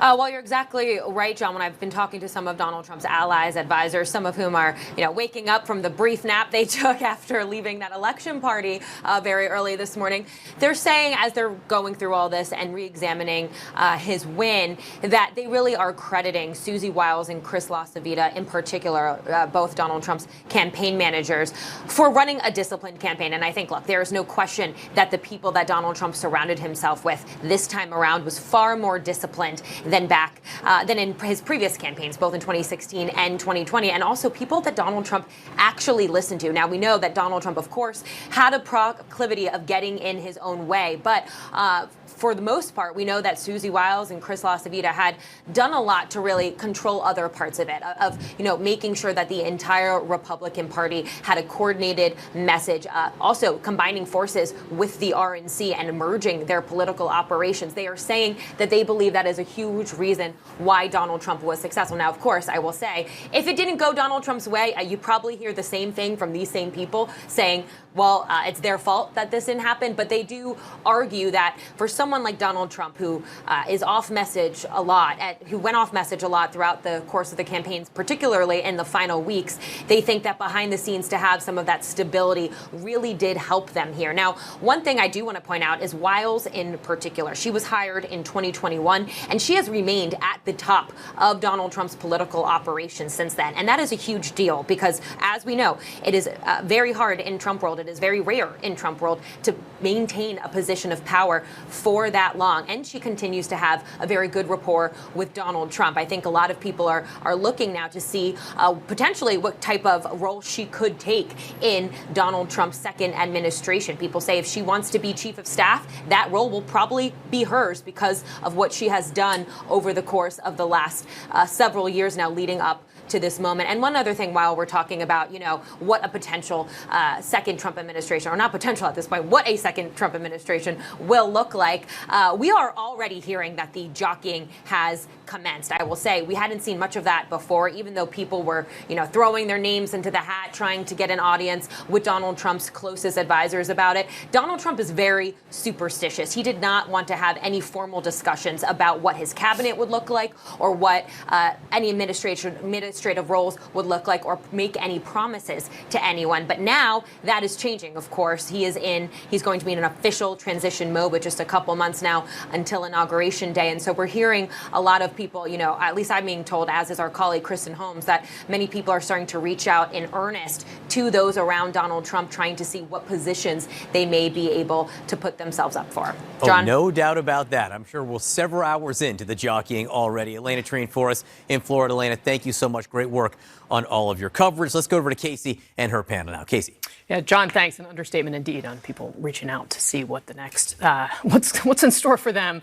Our panel is going to join us to react to this. Liz Cheney tweeting her reaction to Donald Trump's win just moments ago. Here's what she says, quote, "Our nation's democratic system functioned last night, and we have a new president-elect. All Americans are bound, whether we like the outcome or not, to accept the results of our elections. We now have a special responsibility as citizens of the greatest nation on earth to do everything we can to support and defend our Constitution, preserve the rule of law, and ensure that our institutions hold over these coming 4 years. Citizens across this country, our courts, members of the press, and those serving in our federal, state, and local governments must now be the guardrails of democracy." So, of course, Liz Cheney had devoted herself to preventing Donald Trump from ever entering the White House again. But the Never Trump movement inside the Republican Party, honestly, not borne out here today. Bang up job. I mean, this Never Trump whole complex that grew over the last several years, nothing has ever failed as hard in politics as this. The Lincoln Project, all these people that built millions upon millions upon millions of dollars from Democratic donors, and all the eggs that was put in this basket. The split was amazing. Trump got like 94% of Republicans. I don't think they accomplished anything except probably build a bunch of beach houses. That's about what they did. Republicans being lectured to, condescended to, browbeaten by all these folks over the last. I mean, look, at some juncture, it's okay if we have different opinions about the election. You don't have to beat people to death over it. And the more you do that, the more it drives people away. Total failure. So I think I think it's important to level set that the statement that Liz Cheney is making in the Trump era is an important one. Now, you can argue that politically the Never Trump effort and failed. actually, let me pause you for one second, because there is a difference between Donald Trump and the Lincoln Project and what happened with Liz Cheney, which was a break that occurred after January 6th. Yes. And you can't, I mean, Scott, you can't pretend that Donald Trump has not spent a lot of his time and energy trying to convince the American people that the electoral system in this country is rigged. And that's before you even get to January 6th. So I'm gonna give you the political ramification. I'm gonna let you have that argument. It is incredibly important for people to say our systems will hold, our institutions will hold, our elections are free and fair. Even if we don't like the outcome, we have to abide by them. And you cannot pretend in the Donald Trump era that that's not an important thing to say. I was happy to say these things before we knew the outcome of the election. I will just point out in our own exit polling on the issue of democracy, 73% of the people said they thought democracy was threatened, and they split evenly between the two campaigns, 49 to 49. And so, well, that's probably because Donald Trump spent a lot of time telling a lot of people not to trust our democracy, Yeah. Which goes to, I hear you and Republicans making the argument that Trump won on this kind of fundamentally unifying message. I would sincerely hope that he uses this moment to remind people, reassure people that our elections are free and fair in this country. He wields an enormous amount of power. He has a loyal following. I'm not saying I believe that he will, unfortunately. But he wields an enormous amount of influence, and he should use it for good. But I don't think he there will. is the I doubt he will. Unfortunately. Oh, I'm sorry. I didn't even hear you over there. Go ahead. Okay. Sorry, Karen. That's okay. No, unfortunately, just as his previous term, I don't think that he will. I think we already have the evidence that he won't. And I think he just ran a very divisive campaign, and he ran it in an environment where, I think one of the things we will be looking at, just as after 2016, we were looking at the resources that were saying that it was about, cultural anxiety and people feeling anxious about their place in a changing world. we got to look at what the gender divide really means in this country, and that's not by exit polls. I'm not talking about the surface, but there is something else that is happening in this country that Donald Trump, I think, because he's very good at this, he tapped into it with men. In the I hear you, I see you. I think some of it is, part of the aftermath of the Me Too movement, where there were a lot of men who felt like there just wasn't a place for them. Like they maybe weren't Harvey Weinstein, but they felt like, so what is appropriate? And I think they did feel kind of left out. So I think there are two levels of this, right? I think Donald Trump is going to continue to be very divisive. I think Liz Cheney's comment is incredibly important because the rule of law will matter. And I think part of what she's saying is somebody, we the people, are going to have to keep him in check. And I think there are other currents going on in the country that certainly Democrats would ignore at our peril. So, like we said, I think, when you see movement, and it's many places, as we saw, it's something structural. People are saying they were unhappy with the way things are going in the country, economically, the border, crime. They want Trump to fix it. They were also saying whether you're talking about focus groups or reporters out talking to people, there were a significant number of voters who would say, when hearing the most extreme things Trump is talking about, we got through the first term and none of these things happened. So 11% of voters who said Trump was too extreme voted for him. That is the bet they are making. So we're going to find out. Is Robert F. Kennedy Jr. going to be in control of public health and challenging vaccine mandates in the states? Donald Trump said in an interview with Time magazine that he believes he has the right to fire a U.S. attorney who will not start an investigation of someone he wants to be investigated, whether there's any evidence or not. Mass deportation, all of these things, did he mean them? And if he does them, will the voters who said, I'm annoyed that gas and groceries are so much, stay on board? We may or may not find out. That's my point, and that's what I was attempting to piggyback on what Kate was talking about, because what did they say? Past is prologue, right? And this man is 78 years old. And I know that one of the reasons this election went the way that it did is because people on this referendum on Joe Biden were more fond of the Trump years on Election Day than they were of their current situation, right? That's kind of the larger picture. But we have a colloquialism. It's FAFO. I'm going to let people Google that, right? And you're going to find out in the first 6 months of what that chaos was. For us on TV, it was like drinking out of a fire hose. It was foreign policy via tweet, right? It was what is the news story of the day. They had so many different press secretaries and so many different cabinet secretaries, and they were just running through and churning through, and we forgot what that chaos was. The number of steps I got on Capitol Hill every day trying to cover the Trump administration was thousands. we beat January 6th to a pulp, rightfully so. But it wasn't just men who voted for the former president. Ron went over all of the exit results. Women, he did incredibly well with a lot of women, a lot of people of color. And people say, he ran on this dark, bleak message. Well, you know what? For a lot of people, the country is dark and bleak. We're in New York. I went to Target yesterday with my wife. And every darn thing, lotion, everything you could think of, locked up behind doors. Or someone has to come and unlock the key for you to grab a darn thing of deodorant. And that's normal in America. And so when people say, well, crime is not a problem, these things are locked up because theft. So crime is a problem. So Donald Trump's case about the issues in this country are very accurate for a whole lot of regular people out there. That's why he got the support he received. Yeah. So, Scott, let me ask you a question, because we started this conversation with Liz Cheney talking about, okay, this is what's important for people to focus on in the second Trump administration. Ron raised the question, okay, is Donald Trump going to do some of these things that he said that he did that could potentially alienate some of those voters, right, who they voted for him anyway, even though they think he's too extreme because they're upset about this. This shows that there's an opportunity for Democrats in the future and that Republicans will have to work, right, to hold on to this, right? They'll have to govern in a way that if you want to continue that mandate, right? If you want to keep that mandate together in the next election. Does Donald Trump care about what Republicans are going to want to try to keep that in power going forward, considering that this is going to be his last administration? Is he going to be thinking about that as he governs the country? I think he's only going to care about what the people who just elected him asked him to do. This is a mandate. I mean, the economic program, the immigration program, the foreign policy program, I mean, everything he laid out, nobody's forgotten what Donald Trump did as president. And certainly everybody heard loud and clear what he was running on in this election. And he won a resounding victory. So my, rudimentary and humble political advice would be just do what you said you were going to do, and you're going to have a very successful term because that's what the people asked for. We got what we deserve. All right. So, of course, this is one of the questions that we are contemplating here. RFK Jr. in the Trump cabinet? Now a very real possibility after last night's result.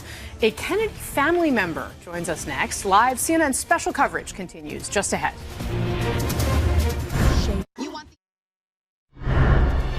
In just a few minutes, the Vice President Kamala Harris will deliver her concession speech to the nation.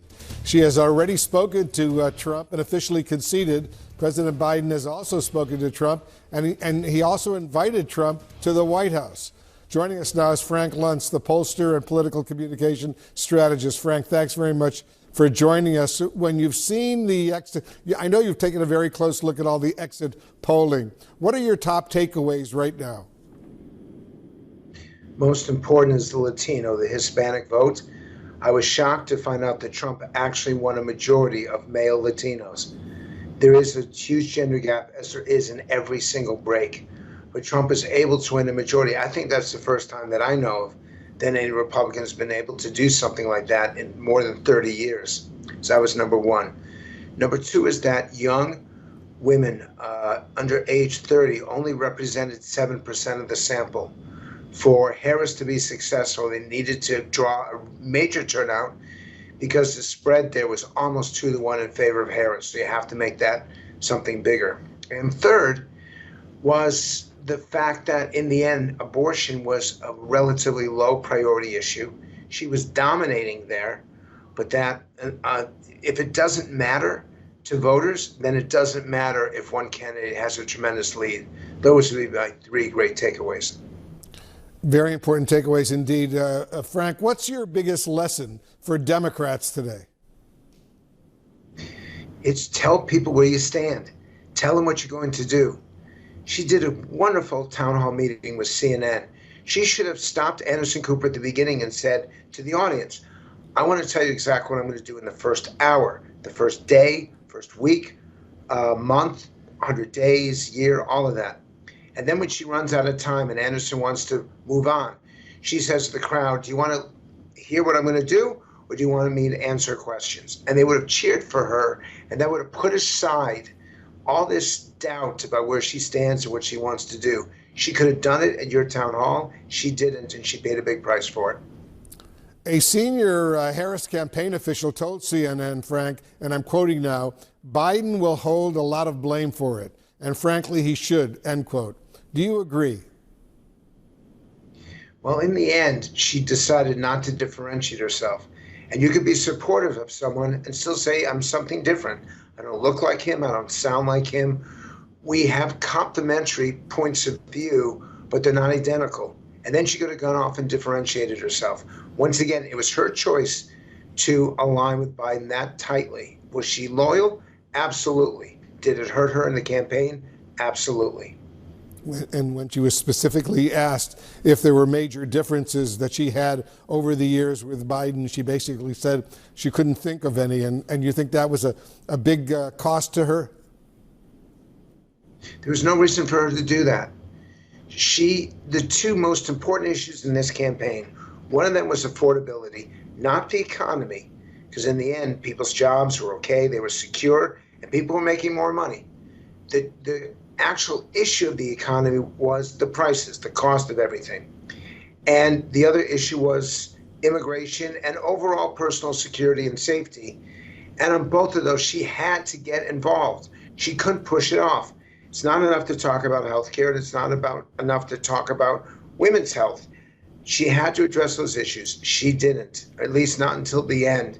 And it was a big cost to her, once again, because she didn't want to differentiate between herself and the president.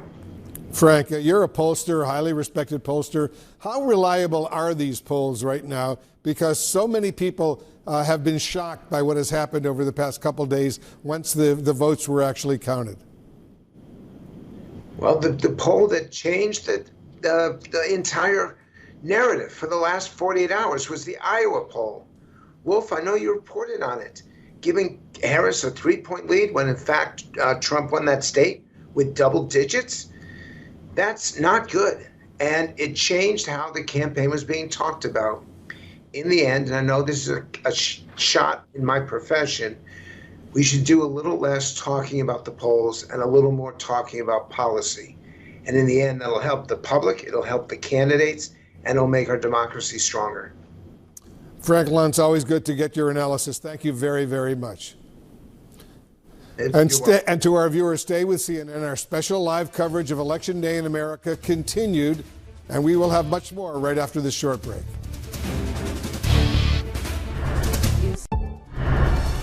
Welcome back. We're now just moments away from Vice President Kamala Harris's first public remarks since her loss to now President-elect Donald Trump. My panel is with me, and MJ, I know you're doing a lot of reporting on this. What do you anticipate she will say in the speech at her alma mater, Howard University in Washington, where a huge crowd is now gathering?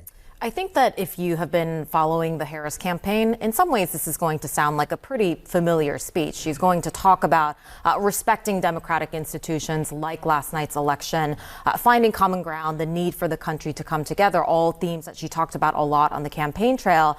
I am curious to see how she talks to the American people about accepting as the next president somebody that she herself has called a fascist, somebody that she herself said did not respect the American democracy and has been taking the country backwards on everything from reproductive rights to other freedoms. Threading that needle, I think is going to be in some ways a tough act for her because of how forcefully she has been speaking out against Donald Trump. And then I'm also just looking out for any clues that she might offer about her own political future. Maybe today's not the day, but does she say, I plan to be at the forefront of Democrats fighting back against Donald Trump's and the Republicans' extremist agenda, which is what she talked about a lot. Mark Preston, what do you expect to hear? You know, again, I think MJ is right. She has to come out. She has to sound presidential, no matter what happens. Whether or not she has any hope of running again, she has to show that she's a leader, someone who, again, you know, that Democrats really pillared for so long and said that Donald Trump is somebody who doesn't understand how to transfer the power of government. She has to deliver that message in a way that is accepting to the nation, but also in a way that Democrats know that she hasn't given up. It is an incredibly tough tightrope to walk.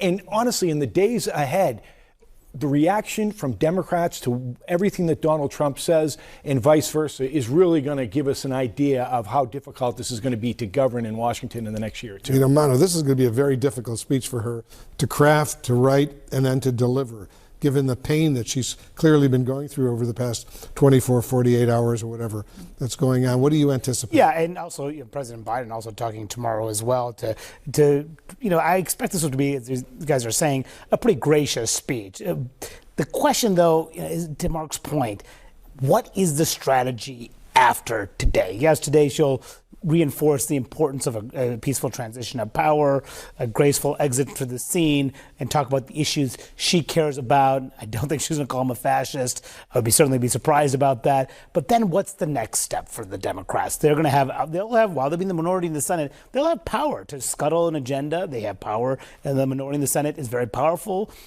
Since the Republicans will not have 60 seats in the Senate. So that means will they try to fight everything at every turn? Will they try to cut deals? Even if they are in the House minority still, they'll have a robust minority. Mike Johnson, if he's the speaker, assuming he is, he'll have a small majority, which means that he may have to rely on Democrats. Are they going to, Hakeem Jeffries, the Democratic leader, is he going to fight at every single turn? Or are they going to try to figure out a way to connect with those voters they lost in this election? Those are all huge questions in the weeks ahead. Huge questions indeed. Everybody stand by. We have another CNN projection for you right now.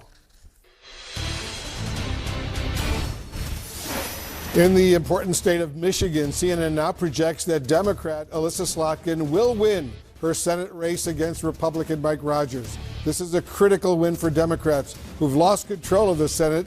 In any case, she will succeed Democratic Senator Debbie Stabenow, who's retiring. Take a look at the numbers. We'll put them up on the screen. There you see him right there. Lisa Slotkin with 48.6%. Mike Rogers, 48.3%. 16,494 votes. She's ahead. Slotkin's ahead of Mike Rogers that's with 97% of the vote now in. This is a big win for the Democrats. Yeah, and she was able to appeal to Trump voters. This is a state that obviously Kamala Harris lost. This is an open seat. She represents a Trump district, that Trump carried in the House. Mike Rogers, a former congressman, he was pretty critical of Donald Trump in the aftermath of January 6th. He changed his course completely, aligned himself with Trump through the course of this campaign, tried to ride Donald Trump's coattails. It only went so far, and Slotkin able to succeed there. Obviously, another sigh of relief for Democrats. While they're in the minority and they have to dig themselves out of the minority, it could have been a lot worse if this went with the top of the ticket. Now they're looking at a 58-48 minority right now at the least, but it could be 53-47. The Pennsylvania race is looking good for the GOP. Nevada, they're clinging onto a lead, 54-46. And then in the future election cycles, it's just going to get worse and worse. The map is going to be difficult for Democrats to get back into the majority, which is why each seat so significant, because in successive election cycles, one seat can make all the difference. And congratulations to Alyssa Slotkin on that win. MJ, you reported earlier that President Biden has invited former President Trump to the White House for a meeting. This is pretty extraordinary, too, given the bad blood that exists between these two people. Well, but this is all a part of the peaceful transfer of power that we are talking about for the current sitting president to invite the incoming next president to the White House to meet and go through all of those processes that are typically in place. Clearly, the White House and this president is trying to send the message. Doesn't matter what happened during this election. It doesn't matter how heated things were. Doesn't matter that Democrats largely ran on the other side. The guy on the other side, Donald Trump, having been someone that completely ignored in so many ways all of these traditions that are in place. We are going to stick to what we believe are the democratic norms in Washington, D.C. and in our country. And that, again, is for the current president to accept and welcome in some ways the person that served in the White House after him and the person that he ran against back in 2020. Clearly, President Biden and Vice President Harris, they're doing it the traditional way, honoring the process, the election process, and they're doing it right. It's interesting, Mark, there are some Trump supporters who have actually lined up outside of Mar-a-Lago with their views. I want to listen to what one of them had to say. If vaccines are working for somebody, I'm not going to take them away. People ought to have a choice, and that choice ought to be informed by the best information. So I'm going to make sure the scientific safety studies and efficacies are out there, and people can make individual assessments. Would you eliminate any of the agencies? To eliminate.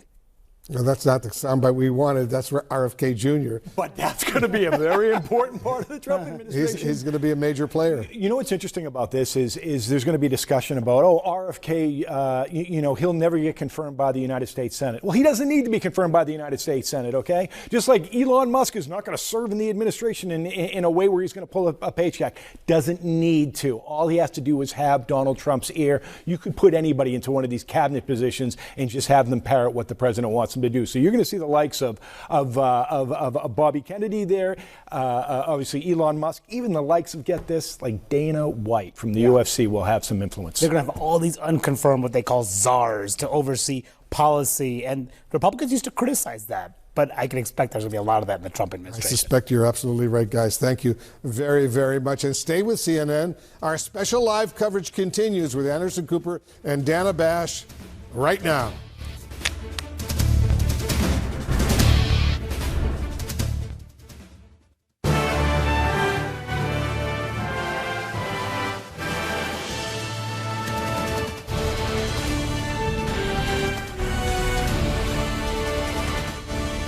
And welcome to CNN's special coverage of Election Day in America continued. I'm Anderson Cooper. We are standing by for Vice President Kamala Harris to speak after conceding the presidential race to now President-elect Donald Trump.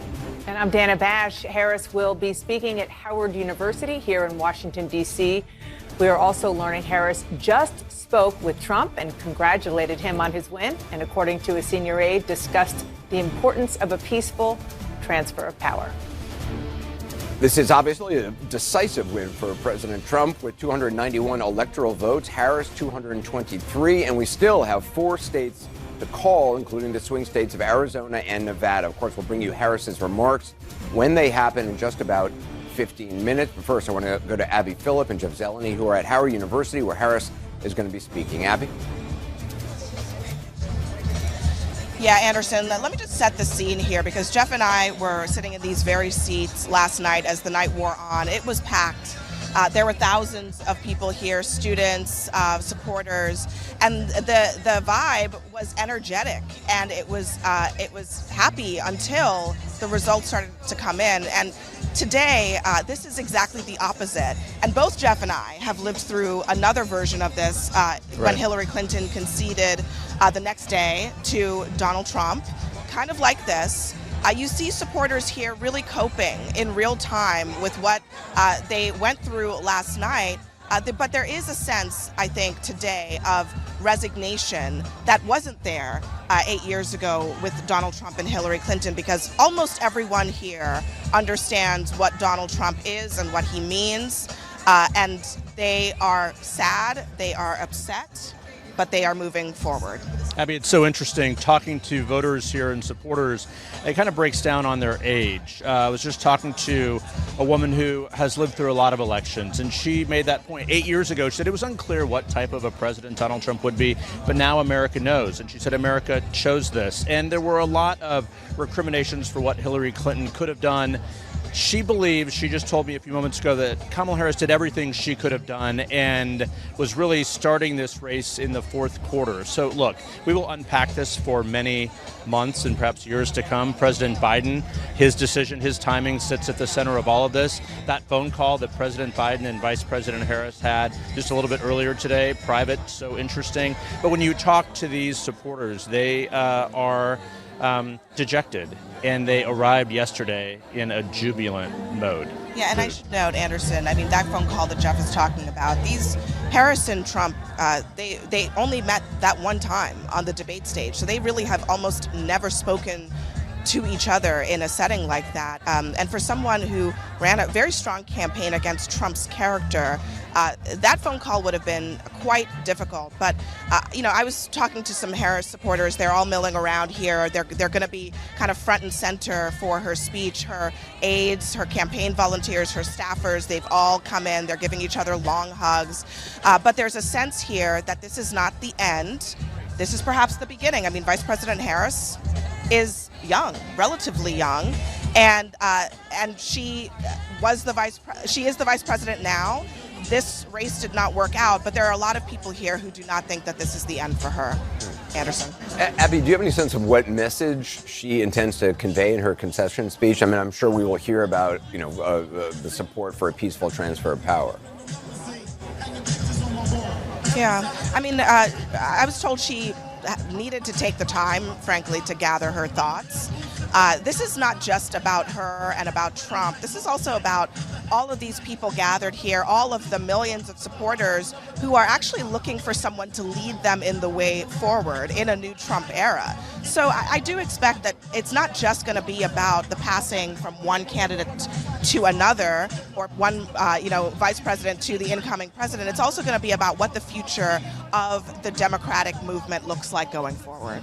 There's no doubt. I mean, Anderson, this is not the time for the deep introspection of the Democratic Party, but there will be soul searching, and there is no doubt, yes, Vice President Harris is young, but a question hanging over all this, was she the best candidate? I think she was put in a largely an impossible situation with 107 days, but talking to her advisors, they will say that it was President Biden who sort of left her in this situation. But pointing back to that one interview she said on The View, would you change anything about your administration versus President Biden? That became an ad, and that was a singular moment here. But I'm told that she is going to tell her supporters and ask them to accept the decision and to find common ground and to move forward, even as they stand their ground on basic democratic principles. Jeff Zeleny, Abby Phillip, thank you. We'll come back to you. And again, we're going to bring you Vice President Harris's remarks live. Of course, joining me now here, CNN's Jamie Gangel and co-founder of Lift Our Voices, Gretchen Carlson. Jamie, I know you've been talking to sources in the campaign. What are you hearing from them? So first thing is they say absolutely they misjudged this race. They misjudged Donald Trump. I think we all know also that Donald Trump didn't think he was winning this. So there was a lot of misjudging. When they say misjudge, do you have a sense of what they think? They thought that what mattered was the gender gap, their ground game, January 6th, democracy. And what one source said to me was, it was, as James Carville said, it's the economy, stupid. It's the inflation, stupid. And the other thing that both Harris campaign sources and Democratic sources have said is that Donald Trump cuts through with his message. He connects. We may talk about Madison Square Garden, about the rhetoric, about insults, about violent rhetoric. Voters didn't care about that. One source, a very senior Democrat, said to me, voters wanted the guy with the bat, not the woman with the joy. Gretchen? Yeah, I mean, I was just going to say that I think that the numbers speak for themselves, and they're startling. I mean, if you look at Gen Z, 18 to 29, Biden had them by a 25-point margin. Last night, Harris only had a 13-point margin. I mean, that's a dramatic slip, especially after Roe v. Wade and the discussion that so many young women on college campuses or not were going to be going out in droves to vote for Harris, and that apparently did not happen. When you mix that in with Trump, then up 10 points with young men in that same demographic, that's where you lost a lot of votes. And then you can go to white women. I mean, Harris got less than Biden did 4 years ago. Yeah. And that's startling. So was there a misunderstanding about the impact of Roe v. Wade? And I can understand how you would get there, because look what happened in 2022. There was also so much talk about the ground game by Democrats. None of that, in the end, mattered, no matter how many doors were knocked. A lot to drill down on. Dana, first, let's go back to you.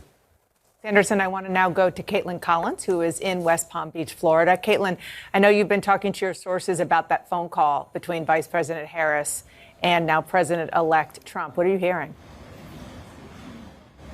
Yeah, I mean, Dana, to be a fly on the wall for that phone call between the two of these people after the campaign that we've seen playing out over the last several weeks and months, ever since Harris became the top of the ticket. I'm told it actually only lasted just a matter of minutes, where Harris was calling to congratulate Trump on his victory, to say that she looks forward to working on a peaceful transition of power. In turn, I'm told that Trump was actually quite complimentary of her. The Trump campaign is saying on the record in a statement that he praised her tenacity and her professionalism. I'm told that by someone familiar with the conversation that he was actually quite flattering to her during that call. That's not totally surprising, given we've seen how Trump has acted towards other former rivals once they are no longer his rivals, even in the Republican primary with people like Governor Ron DeSantis. And so just a remarkable call between the two of them. And I think it's worth noting that she is affording him one thing that he did not afford the incoming Biden-Harris administration, which was saying that he would commit to a peaceful transition of power. President Biden today inviting former President Trump to come and meet with him at the White House during their phone call, and Harris pledging to work forward on that transition. And as far as what's happening here in Palm Beach today, obviously they are on quite a high from that victory last night, bigger margins than they ever expected just a little over 24 hours ago. And the jockeying process is already underway when it comes to a Trump transition. He has basically been on the phone all day long with business leaders, tech leaders, and a lot of Republican lawmakers and some Democrats even talking about what this next few weeks is going to look like as part of this transition process. One thing I will note, they still have not signed these ethics agreements that an incoming transition team usually signs even before the election has happened. The Trump team has not done so yet. We'll see if last night's victory changes that, because obviously that's a very critical process that has to get underway. And if you remember, when Trump won in 2016, that was quite a moment there where they had this plan ready to go, organized by Chris Christie. And in the days after that surprising 2016 victory, they kind of threw it all out of the window and started from scratch. We'll see if that's the case here. But just a remarkable moment to have that conversation between Donald Trump and Vice President Harris, even if it only was just a few moments, Dana. If my memory serves correctly, I think they actually literally threw Chris Christie's transition plan in the garbage can. Thank you so much for that reporting, Caitlin. I appreciate it. I want to move here to talk about what we expect in moments from Vice President Harris. Matt Mowers, a former Trump administration official, is here. CNN's Boris Sanchez, former Republican Congressman Adam Kinzinger, who supported Vice President Harris, Jamal Simmons, former communications director for Harris, and Brenda Giannini, a Republican pollster. Thank you so much, one and all, for being here. It's great. Thank you for having me. I'm really happy to be here. Can you sell it a little better? I just want to go to the beginning of what Caitlin was reporting and just sit on it for a second. And that is, we cannot take for granted anymore the notion that a person who loses the presidency picks up the phone and calls the person who won to concede and say, I wish you well. We're going to hear obviously more of what she's going to say in public, but that phone call, not only did it not happen, as you know better than any of us, because you actually investigated what happened on January 6th, it led to so much disinformation, so much misinformation, and then actual bloodshed. Talk about this moment now for us as a democracy. Yeah, this is really important, and especially given, look, it was obviously a very tense campaign. Kamala said some things about Trump that was hurtful to him. He said things about her that was hurtful. But for her to pick up the phone, make that call, and say, look, we respect this transfer of power. You'll have full cooperation from the Biden administration. I think it's really important. And it's also, look, around the world, there's a lot of scared countries right now looking at, Donald Trump coming back. They can look and say, okay, we know that transfer of power is going to be peaceful. And I think it puts a lot of people at ease, and it helps to heal the country. Look, we can disagree with Donald Trump winning. We can maybe not wanted him to win, but we should all agree that we want to heal the country as much as possible, and this is step one. So on that note, Jamal, you know the vice president well. You worked for her. As we are a couple of minutes away from her beginning, we are told that she is actually there. She's arrived at Howard University. What is not only going through her mind right now, and what, more importantly, do you think that she is going to want to convey? She is, she's very businesslike. She can be very businesslike, not sentimental. So I imagine in that conversation was very businesslike, and she got it done. One of the reasons that's true is you have to remember she was a prosecutor. She dealt a lot with families that were in real crisis and real turmoil. I'm sorry to interrupt you. I just want to, as you're talking, Nancy Pelosi, former House Speaker, on camera. I think it's pretty safe to say that Kamala Harris was the nominee and not Joe Biden because of the work that she did behind the scenes and even in public to change the top of the ticket. Go ahead, Jamal. Yeah, no, and as a prosecutor, she would talk about conversations that she had to have with families who were in real turmoil. Somebody died, a child was abused. And so I think in a moment like this, she puts herself back in that space of having to have those kind of tough conversations. So I imagine this was very businesslike. But, I was sitting here thinking about this, and Democrats are trying to still maintain some level of normalcy, to act like this is something that's regular. I think people in a country have to wrap their minds around the fact that we're about to have an administration that's not going to be normal, at least if they go along with what they said in the campaign. And so while we want to have the trappings of democracy, Democrats are going to have to sort of recognize things are going to have to be different, and they're going to have to behave differently going forward, because Donald Trump is not really interested in just going along to get along. And Brenda, you do a lot of work for Republicans, getting data, polling, focus groups. As we wait to hear from her, what to you is the biggest takeaway, particularly from the whole notion that we all heard from Team Harris was the women are going to save the day, the women are going to come in and they're going to fight, vote for abortion rights and so forth. And then we saw almost across the board, including and especially among suburban women, that didn't happen. In fact, suburban women went for maybe 1 or 2 points for Trump. Exactly. No, what we saw is if you have the luxury to vote on abortion as a white woman, white suburban woman, you did. However, if your socioeconomic status isn't, you're making $100,000 a year, you're not college educated, you voted on the economy. You're much more interested in grocery prices, you're more interested in inflation. We saw Harris really only had 2 gains if you look at any demographic groups, and it is with those higher socioeconomic status women. Quite frankly, you can also look at the crosstabs on the exit polls. If you say that inflation didn't impact me and my family, you're also a Harris voter. But for everybody else, inflation hit you hard, the grocery store hit you hard, so abortion wasn't top of mind. And Matt, the vice president apparently and her team, they are trying to send a message that in the sort of spirit of unity, in the spirit of concession and sort of normal democratic transition of power, they're also saying, protect America, protect democracy. Yeah, I mean, look, I chose to wear my purple tie today as in the message of unifying our country today. Wore the red tie yesterday when it was time to win. Today it's time to unify, right, as a country. And what we really saw yesterday was, and I know there's going to be a lot of folks, including on the other side of this dais right now, who are probably pretty upset, but it was an American win in some ways. You have not seen a Republican win the popular vote, and potentially Donald Trump looks like he's on record to do that right now.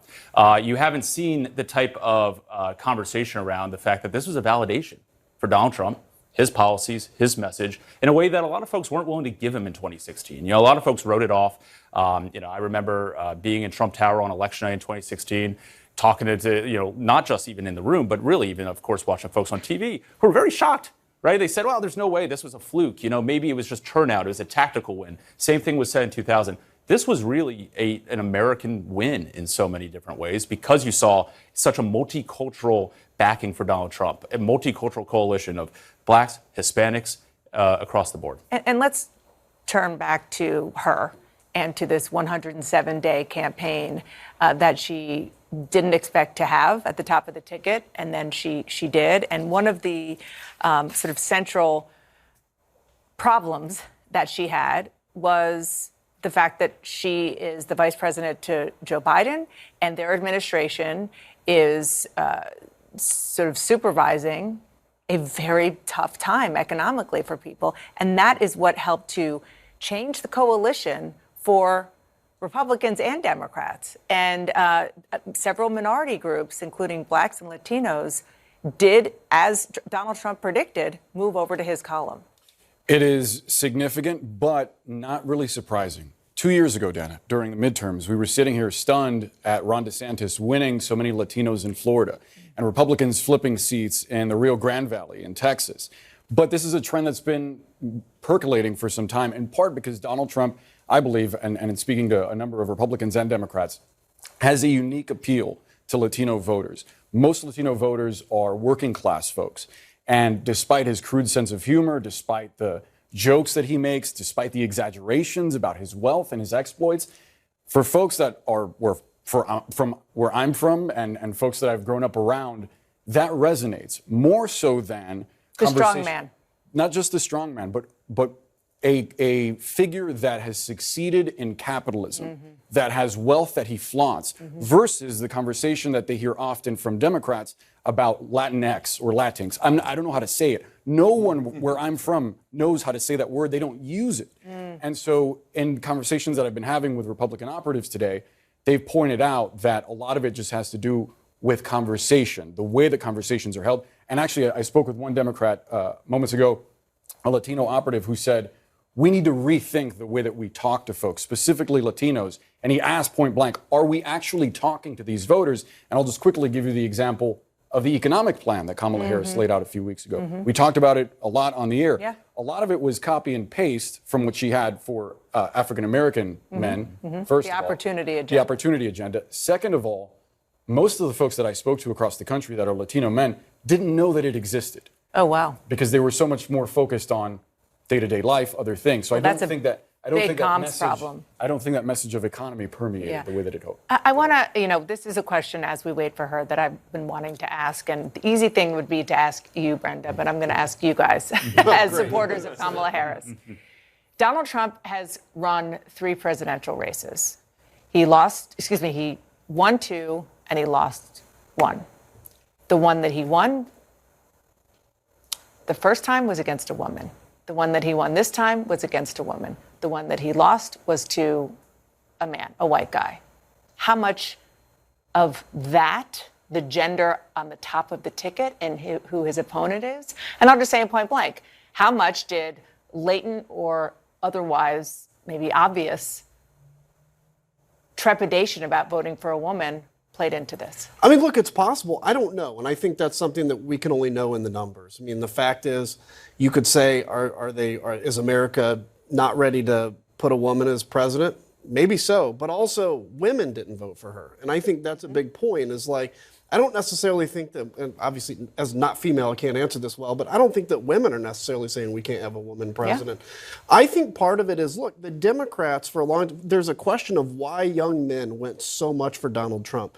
For the last 10 years, everything masculine has been called toxic. And then Donald Trump comes along. These young men feel like they don't have a place in society.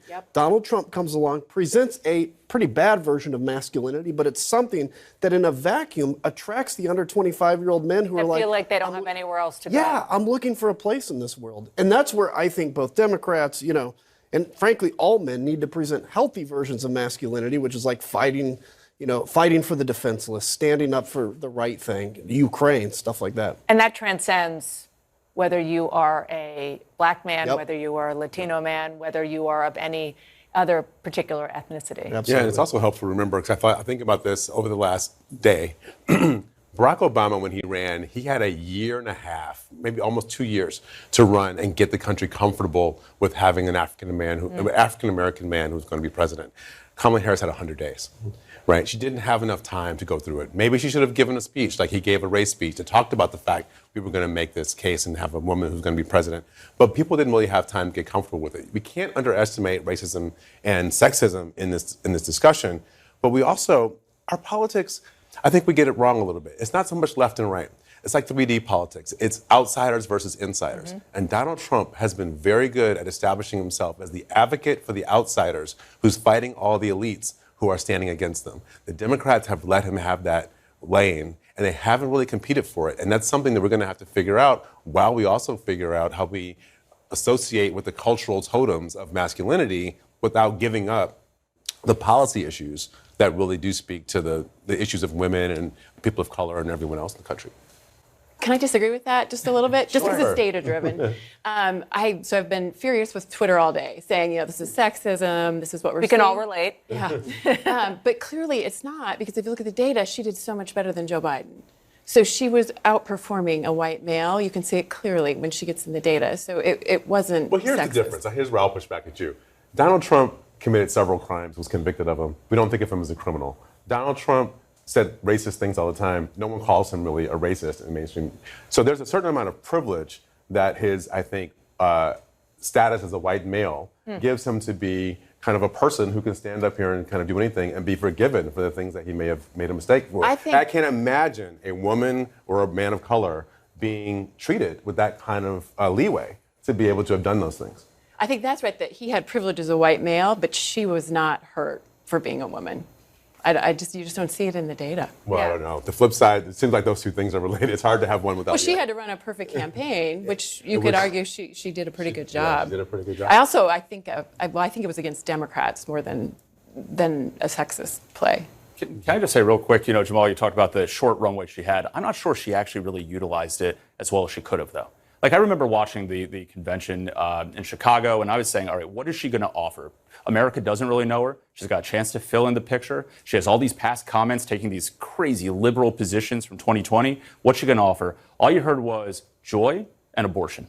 I think by talking about abortion so much, even for voters who may have agreed with her on the position, what it showed a lot of other voters is she misprioritizing it. She's not giving me much to actually hang my hat on to vote for her unless that's your number one issue. I think there's a lot of voters also who might have been just a little uncomfortable with how vocally she talked about it. I want to go over to Howard University, where Abby Phillip and Jeff Zeleny are still. And I know that you're sitting and waiting for the vice president, like we all are. And you were both talking about the mood over there, but you also are each talking to your sources about the mood inside Team Harris. Abby, I'll start with you. Yeah, Dana, I mean, look, there's a lot of processing happening, some of it publicly, some of it privately. Just in the last couple of hours, you've heard from some of the top strategists in the Harris campaign basically saying they felt like they did what they could with what they were given. David Plouffe, one of them, saying that they dug themselves out of a hole. And I actually think that's a factual statement about where the race was before Harris got in it. She brought this into competitive territory. So there is a feeling that they probably did as much as they could, given the constraints that they were under, given the short time frame, given that, as several people have described it to me, what it was like to take over the Joe Biden campaign was like turning the Titanic. It was like shifting this giant operation that was geared for someone else and trying to make it work for her. And she did it effortlessly on that Sunday afternoon on July 21st and July 22nd. But as we sort of reflect on the last few months, it's striking to me as we traveled around the country with her, she rarely talked about the history that she was poised to make. She rarely talked herself about the barrier-breaking moment, unlike Hillary Clinton, more like Barack Obama, as I recall from that. She let others do the talking of that. But as we look at this moment, this is steeped in history on the campus of Howard University. She was saying just in a radio interview yesterday morning, if elected, she would be the first HBCU president. And that is also a differential from Barack Obama. So now that will happen. But I still believe that her candidacy, after we sort of dissect all the red to blue and blue to red, there is something that she inspired among young people that was as similar that I've seen to the Obama candidacy, certainly than any other. She didn't hit the finish line, didn't cross the finish line, but this will be remembered in a very historic way. Yeah, I mean, the fact that, as Jeff just pointed out, I mean, we are here sitting on the campus of Howard University, the oldest HBCU in the country, and this school means a lot to people of color. And last night and today, there are a lot of students here, a lot of young people for whom perhaps this was their very first campaign. There was a lot of disappointment here last night in this crowd. People wanted to see her, they wanted to hear her. They obviously wanted the night to go differently, but she has to speak to those people tonight to explain why she took this time, essentially to come out and put together a real message to them, not just a pro forma concession, but a message to her supporters about what this campaign really meant. And you get the sense here that people really need that. There are a lot of long hugs, Dana, happening in this crowd. It has almost a funeral-like vibe. Despite the music that you hear playing in the background, people are very somber. And especially the young people, this is their first experience with the campaign in some cases, and their very first experience with a really tough loss. And Abby, just stay on that topic for a second, because I remember going to Howard with the then senator, the candidate for vice president in 2020. And obviously Howard is her alma mater. And she made it a very deliberate decision to go to Howard. She wanted to go to an HBCU. She liked Washington. The idea that she is back there, obviously she hoped that that would be the site of her victory speech, but it is now this site of this, you called it funereal, this moment where you had a lot of hope in that crowd for her, even though she didn't lean into the historic nature of her candidacy. It was historic. Yeah. How much is that playing out there?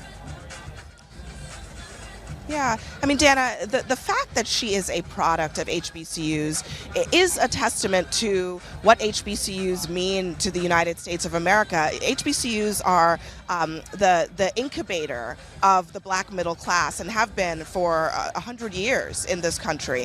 And so it means it's a validation of what these institutions have been for the advancement of people of color. So she doesn't have to talk about it in explicit terms. She doesn't necessarily like to do that. But it is in the very fact that she is here and she is leaning into that. I know you can see just in a couple minutes, perhaps a couple seconds, she's going to be coming out. But you know, Dana, to your point, I think that there's a duality to this. In a sense, she was lifted up by that black middle class, by educated black people, the Divine Nine sororities and fraternities. But there are questions still about whether the Democratic Party is adequately speaking to people who are not college educated, who are working class, and who don't ever step foot in institutions like this. It's both things at the same time. And that is one of the central divides that we'll be studying and seeing in this campaign. The college versus non-college. The divide is the dividing line in American politics right now. What you just saw on the screen there was her body person, Opal. But before every speech, she goes out on the podium and looks at the teleprompter. So that was Opal. She worked for Hillary Clinton. So there are so many links here between. I'm thinking a back lot of to Hillary Vice alums in this crowd. For sure. Yeah. I'm thinking back to Vice President Harris. We first saw her on the scene in 2007 back during the Obama campaign in Iowa. So this is, there is someone in this crowd here right now who's likely going to run for president or higher office. So I do believe that she was defeated, but there is a lot of hope out there from the younger generation. And every one of her rallies, she would say, who are first-time voters here? Who are the Gen Z voters in the crowd? And that is something that I think that really propels the, it's been a long time since the Obama generation. Yeah. I mean, those young voters are now older. But I think as we go forward here, I'm told in the speech that she is going to, again, call for common ground, as she did in the final days of her campaign. But I'll be interested to see sort of how much she urges Democrats to sort of hold the line. Yeah, I mean, her tagline was, when we fight, we win. I expect very much to hear what that looks like, what she thinks that fight looks like, because that's also what I hear from a lot of Democrats, both in this space here at Howard and broadly in the country. They know that the next 4 years, as it often is for the opposition party, will be a fight. It certainly will be with a president like Donald Trump back in the White House. And right now, this is a Democratic Party that I'm not sure has a clear, uncontested leader at this moment. I think she has a shot to be that person, but I do think that will be a position that is up for grabs. I think this may be our first opportunity to hear how and when she would lead. Anderson. Abby, thanks very much. Back with the team here in New York. Stead Herndon joining us. Stead, as we wait for Vice President Harris to make her remarks, what are your thoughts looking back on last night? Yeah, I think it is a night that took the Democratic Party by surprise, but it shouldn't have, to be honest. I mean, the evidence has been there for years about Joe Biden's deep unpopularity, about this administration facing serious headwinds. And the Democratic Party's response for most of that time was to lecture folks, was to tell them that inflation wasn't as bad as they felt, was to demand party loyalty and tell people who wanted things like a primary or wanted a more open process at the beginning of this. Or border security. Every kind of lane you want to look at.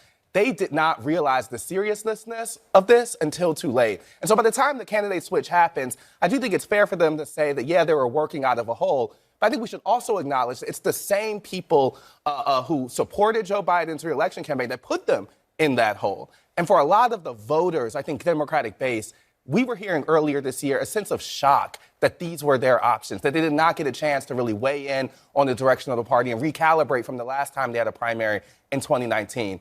And the feeling was, if they did not do that, they would not have a unified front to be able to defeat Donald Trump, and that turned to be reality. It does seem like there is, Jamie, there are some who seem to be blaming voters as opposed to looking at maybe what the Democratic Party needs to look at. I mean, certainly one of the things that was so devastating for Vice President Harris were some of the comments she had made when running for president in the primaries in 2019. She ran for, obviously, that was a very different time. She ran much more to the left. She tried to come back to the center, which may be her true alignment.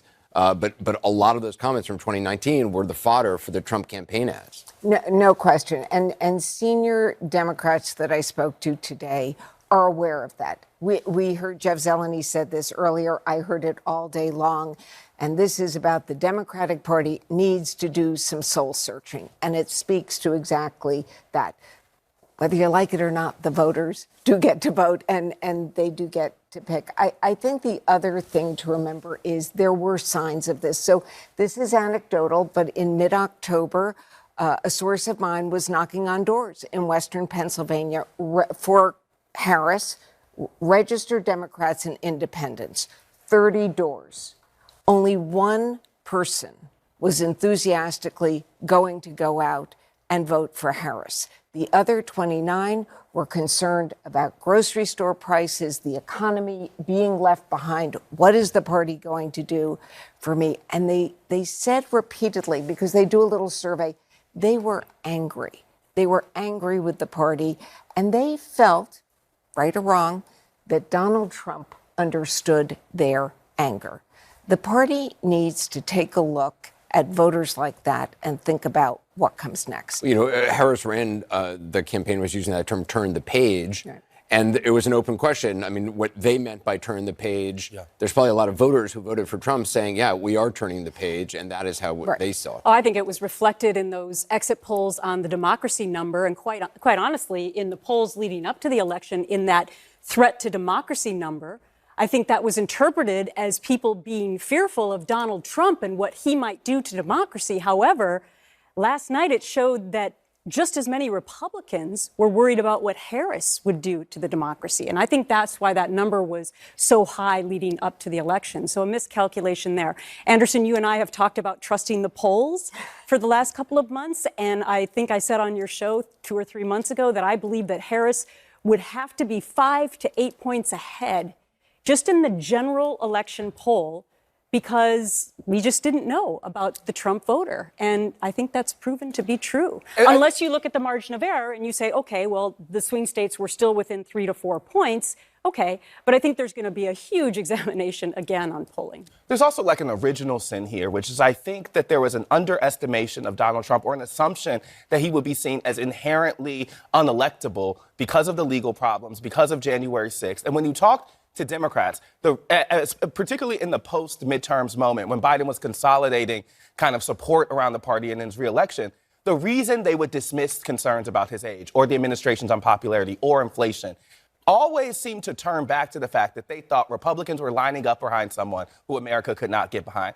It felt like their get-out-of-jail-free card. That assumption was never supported by the data, and that is an assumption that has brought them to this point. It's the reason why they did not have a plan B before the crisis of the first debate. And so some of that kind of haughtiness and just belief that Donald Trump could not speak to the change that folks wanted was a story they told themselves, and it's really come back to haunt. There you see Tim Walz in the crowd coming out. Obviously, that means the vice president is very close to coming out. Abby Phillip is over there with Jeff Zeleny as well. I'm wondering, Jeff and Abby, have you been hearing much about the selection of Tim Walz, how that played out now in retrospect? You know, I think that there's a lot of chattering conversation about the selection of Tim Walz, but I don't know that anybody really close to the vice president is questioning that, because that was her gut decision. That was her based on who she wanted to run with. Absolutely. I mean, we talk a lot about the vice president when they're being selected. Yeah. It's hard to imagine a race when it actually had an effect. And we're getting Vice President Harris on stage right now.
Good afternoon, everyone. Good afternoon.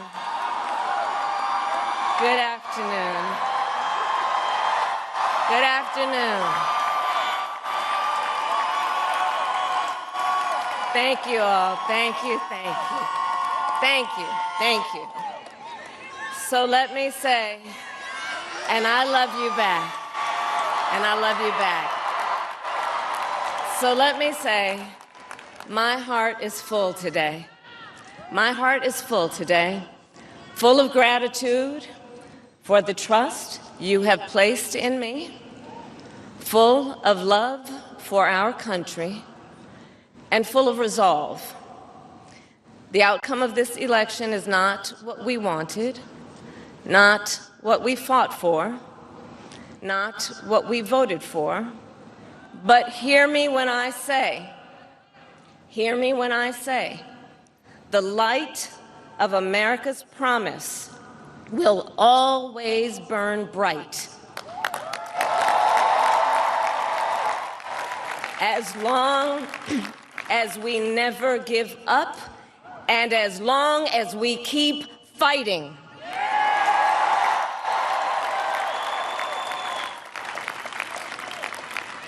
To my beloved Doug and our family, I love you so very much. To President Biden and Dr. Biden, thank you for your faith and support. To Governor Walz and the Walz family, I know your service to our nation will continue. And to my extraordinary team, to the volunteers who gave so much of themselves, to the poll workers and the local election officials, I thank you all. Look, I am so proud of the race we ran and the way we ran it. Over the 107 days of this campaign, we have been intentional about building community and building coalitions, bringing people together from every walk of life and background, united by love of country with enthusiasm and joy in our fight for America's future. And we did it with the knowledge that we all have so much more in common than what separates us. Now, I know folks are feeling and experiencing a range of emotions right now.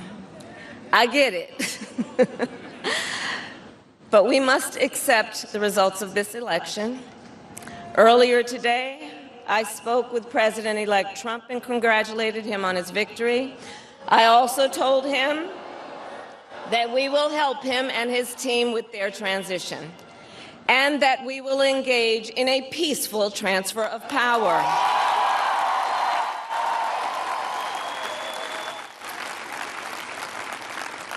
A fundamental principle of American democracy is that when we lose an election, we accept the results. That principle, as much as any other, distinguishes democracy from monarchy or tyranny. And anyone who seeks the public trust must honor it. At the same time, in our nation, we owe loyalty not to a president or a party, but to the Constitution of the United States.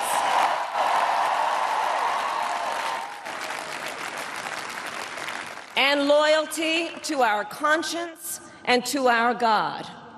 My allegiance to all three is why I am here to say, while I concede this election, I do not concede the fight that fueled this campaign.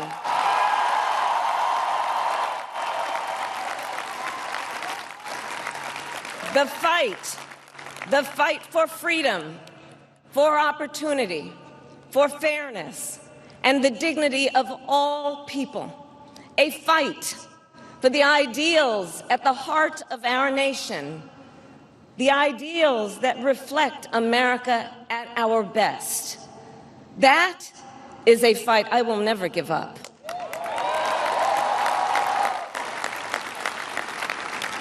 I will never give up the fight for a future where Americans can pursue their dreams, ambitions, and aspirations, where the women of America have the freedom to make decisions about their own body and not have their government telling them what to do.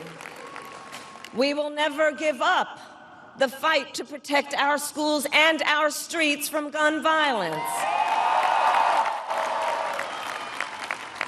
And America, we will never give up the fight for our democracy, for the rule of law, for equal justice, and for the sacred idea that every one of us, no matter who we are or where we start out, has certain fundamental rights and freedoms that must be respected and upheld.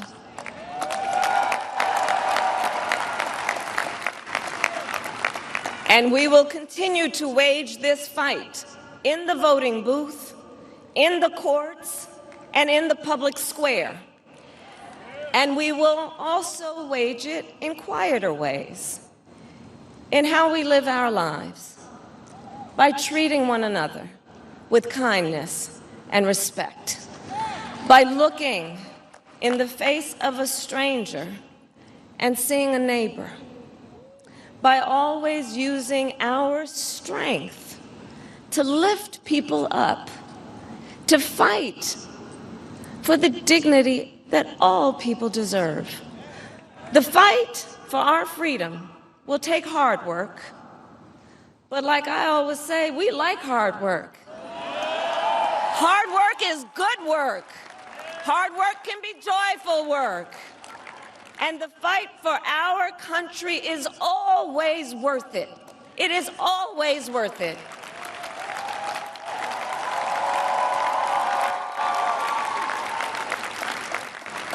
To the young people who are watching, it is, I love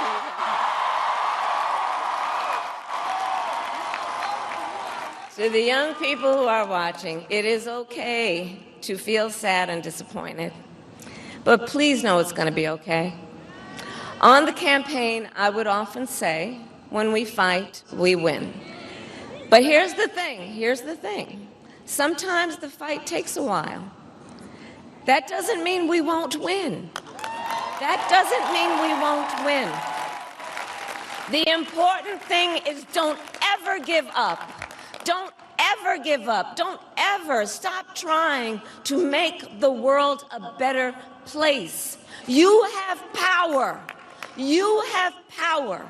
And don't you ever listen when anyone tells you something is impossible because it has never been done before.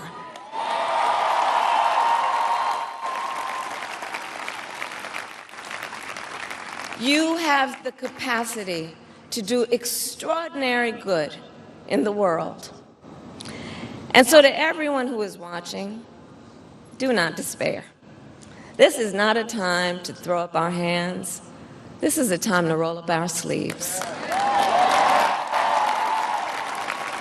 This is a time to organize, to mobilize, and to stay engaged for the sake of freedom and justice and the future that we all know we can build together. Look, many of you know I started out as a prosecutor, and throughout my career, I saw people at some of the worst times in their lives. People who had suffered great harm and great pain, and yet found within themselves the strength and the courage and the resolve to take the stand, to take a stand, to fight for justice, to fight for themselves, to fight for others. So let their courage be our inspiration. Let their determination be our charge. And I'll close with this. There's an adage an historian once called a law of history, true of every society across the ages.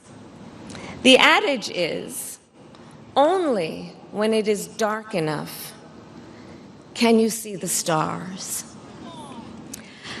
I know many people feel like we are entering a dark time, but for the benefit of us all, I hope that is not the case. But here's the thing, America, if it is, let us fill the sky with the light of a brilliant, brilliant billion of stars. The light of optimism, of faith, of truth, and service.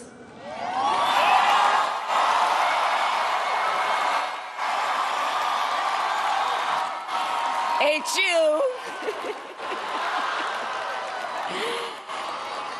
And may that work guide us, even in the face of setbacks, toward the extraordinary promise of the United States of America. I thank you all. May God bless you, and may God bless the United States of America. I thank you all. Vice President Kamala Harris speaking just some 12 minutes or so at Howard University, her alma mater, where she had hoped to be making, obviously, a victory speech, obviously a very different speech. Indeed, though, defiant in many ways, but talking about the importance of a peaceful transfer of power and doing whatever this administration can to help the next administration, which is traditional for these sorts of speeches. She also, look, by and large, it was a very uplifting, positive speech, but there's one line in there that I thought was notable. She talked about how some people might feel that we're entering into a dark period, but these are the words that I think were notable. She said, "In our nation, we owe loyalty not to a president or a party, but to the Constitution of the United States." It jumped out at me because, frankly, it echoed General Milley's retirement speech, where he also, in a rebuke, he didn't mention him by name, President Trump, but there is concern that people don't know what Donald Trump is going to do. And he has said a lot of things that concern people, and I think that line there was directed at that. Yeah, I mean, look, I think that was a direct hit to Donald Trump because the line before it was, we must accept the results of this election, engage in a peaceful transfer of power, exactly what he didn't do 4 years ago. And so I thought that that was her way of giving a warning. Right, absolutely. But at the same time, doing it very subtly. Look, I think this was very inspirational to young people especially. There's a lot of young women in that audience. I know there's been a lot of talk today about the fact that this is such a blow to the ability for women to rise to the top. We've seen Hillary Clinton lose the election, and now we've seen Kamala Harris, and they both lost to the same man, who many people believe is highly flawed. But I would like to take this moment to say that while there is inherent sexism, I believe that there were so many other factors in this election. And so I choose not to focus on that because I don't think it helps with our ability to send the correct message to our young people that this eventually will happen. Mm-hmm. And it's notable, she didn't mention that. I mean, in the Hillary Clinton concession speech, obviously there was the glass ceiling reference. These speeches are hard because while it's inspirational, it's a Band-Aid over a gaping wound. The Democratic Party had a devastating night last night, and they will be picking up the ashes for that for a long time. And I would also say, in the Democrats' own telling of this race, this was not a normal election. This was a referendum on our political system. It was their last chance to kind of stop Donald Trump's Project 2025 nightmares, and to fail at galvanizing the country and rebuking that, I think cannot be understated in its impact. Only thing I would also add, though, is it is not as if Democrats throughout this experience have acknowledged people's concerns about the political system and the frustration I often hear on the road and say, this is how we would make that better. Their response is usually, what Donald Trump is promising is bad. And I think for the next version of what Democrats want to offer, they have to start from a place of acknowledging the concerns that they have failed at lecturing over, whether that be inflation or folks' concerns about the political system working for them. You know, it's interesting. I was just reading in your newspaper, the New York Times, Bret Stephens wrote a piece. He voted for Harris. He said he voted for her reluctantly. He's a conservative. But he said, right now, my larger fear is that liberals lack the introspection to see where they went wrong, the discipline to do better next time, and the humility to change. He also went on to say the Democrats become the party of priggishness, pontification, and pomposity. Do you think that there will be this? Because it is very tempting to just sort of blame voters, to blame whomever, and not look at maybe missteps that your own party did. That's why I said there are so many other factors as to why she lost. I mean, let's just look at a college campus, for example, where my kids are, 2 separate college campuses. They told me that some of their Jewish friends, including young women who are Jewish, were voting for Trump because it was a single issue for them this election because of Israel. And so I said to them, even over abortion, and they said, yes, that's who. So I think that piece of the puzzle was undersold in the way in which some Jewish people, I believe, flipped their votes as a result of that. Also, you saw a lot of signs across the nation saying, save girls' sports. I think that the whole transgender issue was also undersold as to how that resonated with Trump followers and the Trump base. I think that was a huge thing as well. I think we can say pretty clearly the Democratic Party in the 2019-2020 time was the leading discourse, the folks who were driving the discourse there was a very specific lens of kind of progressive, identity-driven language. And even as early as 2020, the defund, the progressive, the left kind of messaging was not landing even among Black and brown communities. And so we have to expand the identities we think about when we talk about identities, not just race, gender, or sexuality, but class, but education. All of these things are informing folks' vote. And I would just say, I was thinking back to the interview I had with Kamala Harris last year, where I asked her, if the administration is accomplishing its goals on inequity and specific to Black communities, why was Black turnout so bad in the midterms, right? And her answer there was, ask me after 2024. That was the level of dismissiveness they have been coming to these questions. And again, we should just point out, it was the language of 2019, Kamala Harris, which so hurt her campaign this time because of the issues she was talking about then, the positions she was taking then versus her now. I want to go back to Dana. Thanks, Anderson. And Congressman Kinzinger, I want to start with you. Actually, first, before I ask you about it, I just want to play for our viewers again what Kamala Harris specifically said when she discussed the importance of the peaceful transition of power. We must accept the results of this election. Earlier today, I spoke with President-elect Trump and congratulated him on his victory. I also told him that we will help him and his team with their transition, and that we will engage in a peaceful transfer of power.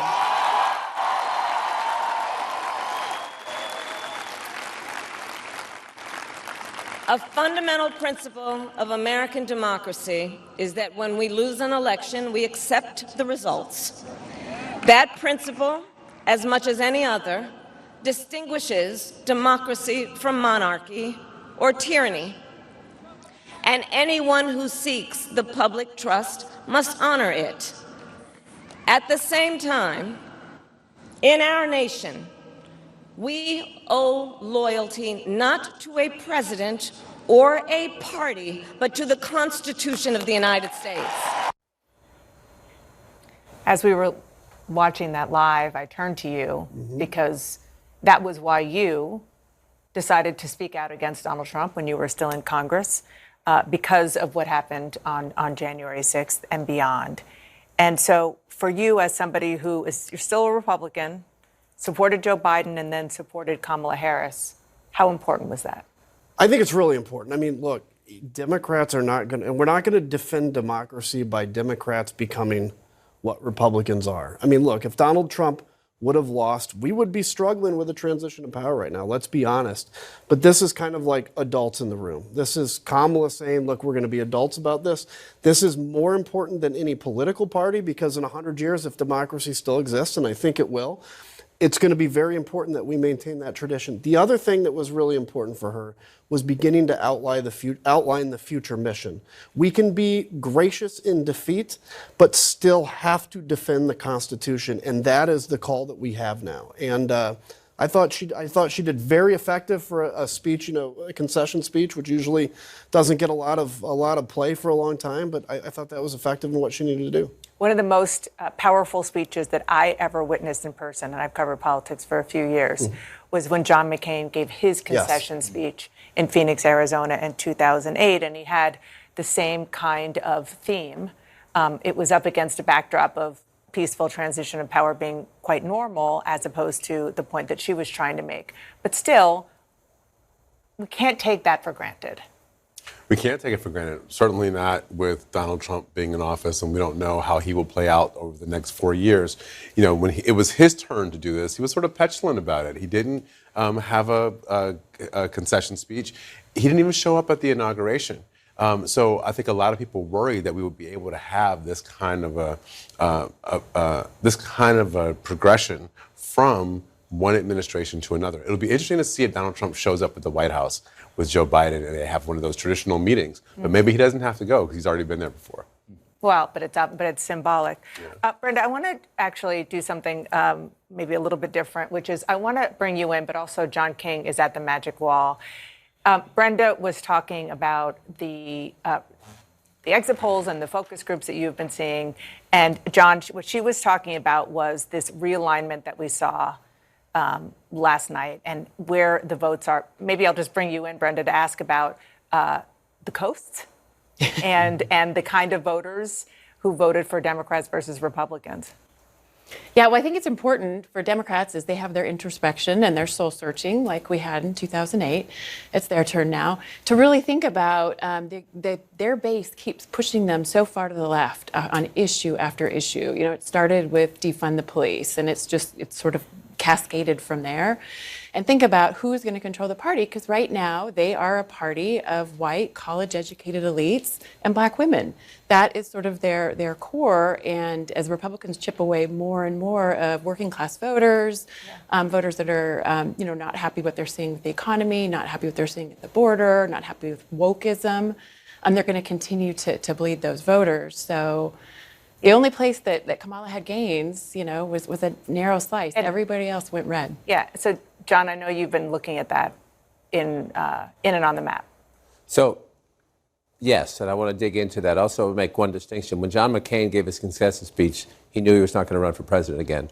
When Kamala Harris just gave that concession speech, she was leaving the door open to run for president again. Yeah. She was saying the fight is still open. She's 60 years old. She just ran a campaign. She does have an organization, so you could say she has a head start. Democrats out there are already looking at me saying, you're crazy. We're not going to do that. She just lost this. On January 7th of 2021, we never thought Donald Trump would be back, did we? And he's about to be the president of the United States. So rule out nothing when it comes to the vice president. But to that point about this map, a lot of Democrats are going to say, you're from San Francisco, California, to the point just made. We don't need a coastal elite. Look, we got blown out. That used to be the blue wall. Donald Trump has twice in his 3 campaigns turned it red. The Democrats were supposed to make progress in the Sun Belt. They lost Georgia and North Carolina again. They were supposed to make progress in the Sun Belt. They lost Arizona, and then they lost Nevada. Even Hillary Clinton carried that against Donald Trump in the last campaign. So Democrats are going to say, thank you for your service. And they're mostly going to blame Joe Biden more than they're going to blame Kamala Harris for what happened in this campaign. But they're going to say, it's time to turn the page. Right? We just lost. And here's another way to do it. Now, but she left her options open there, and you have to be careful about that. So let's look at a full county perspective. This is America. Look at all that red. That is to the point just made. How many Democrats, Dana, in your career, national Democrats especially, or Democrats from New York, or Democrats from California have said, yeah, but nobody lives there? Guess what? Donald Trump just won his 2nd presidential election because good, hardworking, honest Americans work there. They may not do what you do in New York City or what you do in San Francisco or what you do in Los Angeles, but they're good, hardworking Americans. And Ested just made this point in New York as well. They feel ignored. Washington, I just spent 15 months on the road. Washington has never been more disconnected from the people it governs. And I would argue that most of these people think it's liberal elites. And so whether the Democrats believe that or not, they need to start a conversation with these people, without a doubt. Here's another way to look at this. That's the full county perspective. This is Donald Trump overperforming 2020. Anything lit up there is where Donald Trump overperformed yesterday, how he did in 2020. That is in 3,884. 3,884 of the 4,622 counties and townships in America, Donald Trump ran better, almost everywhere, yesterday compared to 2020. And take this, Democrats, if you're trying to figure out the path back, not trying to pile on here, but 1,162 of those 4,622 counties and townships, he ran better by 3% or more. He ran better by 3% or more. So the Democrats have a lot to think about. And that you could argue, oh, a lot of it's in the middle of America, a lot of it's in rural counties. Well, that's what I want to ask you America, about. You got to get votes. Well, that's what I want to ask you about, is that I sort of joked flyover country, which it is not, which is sort of the old sort of trope about how some people view the middle of the country. But what the map shows me is that it's not about geography. It's about class, and it's about education. And that is what the Democrats have now made clear that they are struggling with. Pretty much anybody other than the majority of those who have higher degrees. A huge bonus for the Democrats is when they started to get this votes of college-educated suburban voters who, when I started doing this, were Republicans. Yeah. But what happened over time is that they kept those votes and they lost their blue-collar base. My first campaign was 1988. Michael Dukakis only won 10 states, but he won Iowa and he won West Virginia. Barack Obama, flipped a lot of states and came in there. I think sometimes, though, and the question is, does Donald Trump do this as well? You get overinflated by your mandate, and you forget the states when you go through all this. So the Democrats, they just have a lot of studying to do as they try to rebuild. This is day one. It's going to take a while, but that is an ugly map if you're a Democrat. Yeah, it sure is. Thanks, John. Let's go back to Caitlin Collins in West Palm Beach, Florida, with Kristen Holmes. Caitlin, how is Donald Trump and his aides? How are they reacting to what we just heard?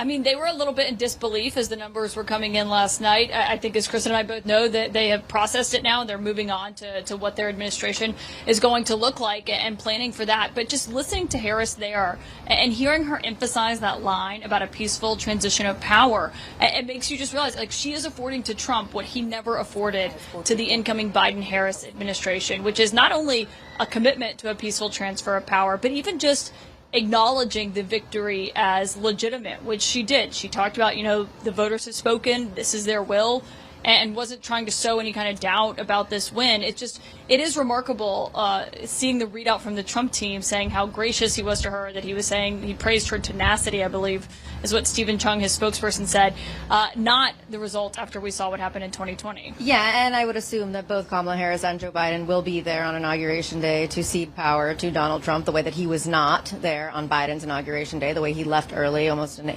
a huff. But in Donald Trump himself, he is the most gracious when he is winning. He is not known to be a gracious person. We obviously know some of the horrible things that he said about Kamala Harris behind closed doors. She was able to get under his skin in a way that Joe Biden was not. And he took that to both privately his donors and allies, but also publicly in a number of his rallies and speeches. But he has now won, and it is now time for him to do what he did during that phone call, which was praise her for running a good race. We saw him do the same thing with Nikki Haley, even though he had bashed her, insulted her, all those personal insults. Now it's time for them to move on, as you said, and they are. They are really beginning that transition work now. They are starting to plot their future administration and really moving on from this entire experience. I mean, a lot of the people around him have been doing this for 2 years. This is not a regular campaign that starts the year before. He announced after the midterm elections just a week. So now it is time for them to actually begin this next process. And as you said,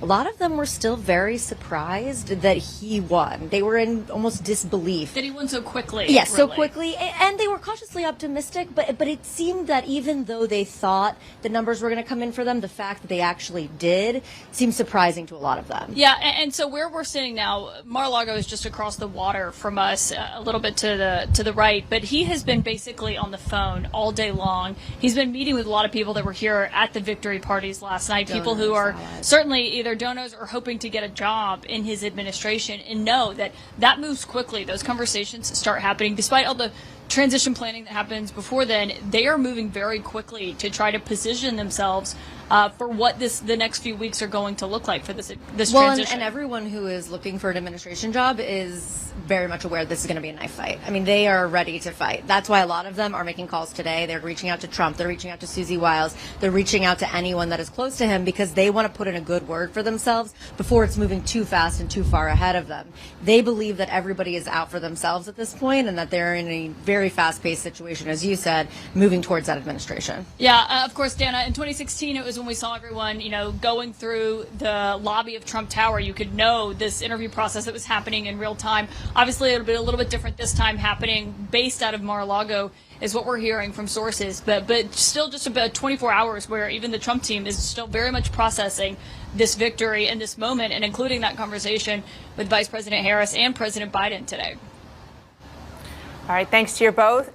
Good to see you. Amazing reporting as always. And ahead, more reaction to Vice President Harris's concession speech and where the Democratic Party goes from here. Our special coverage continues.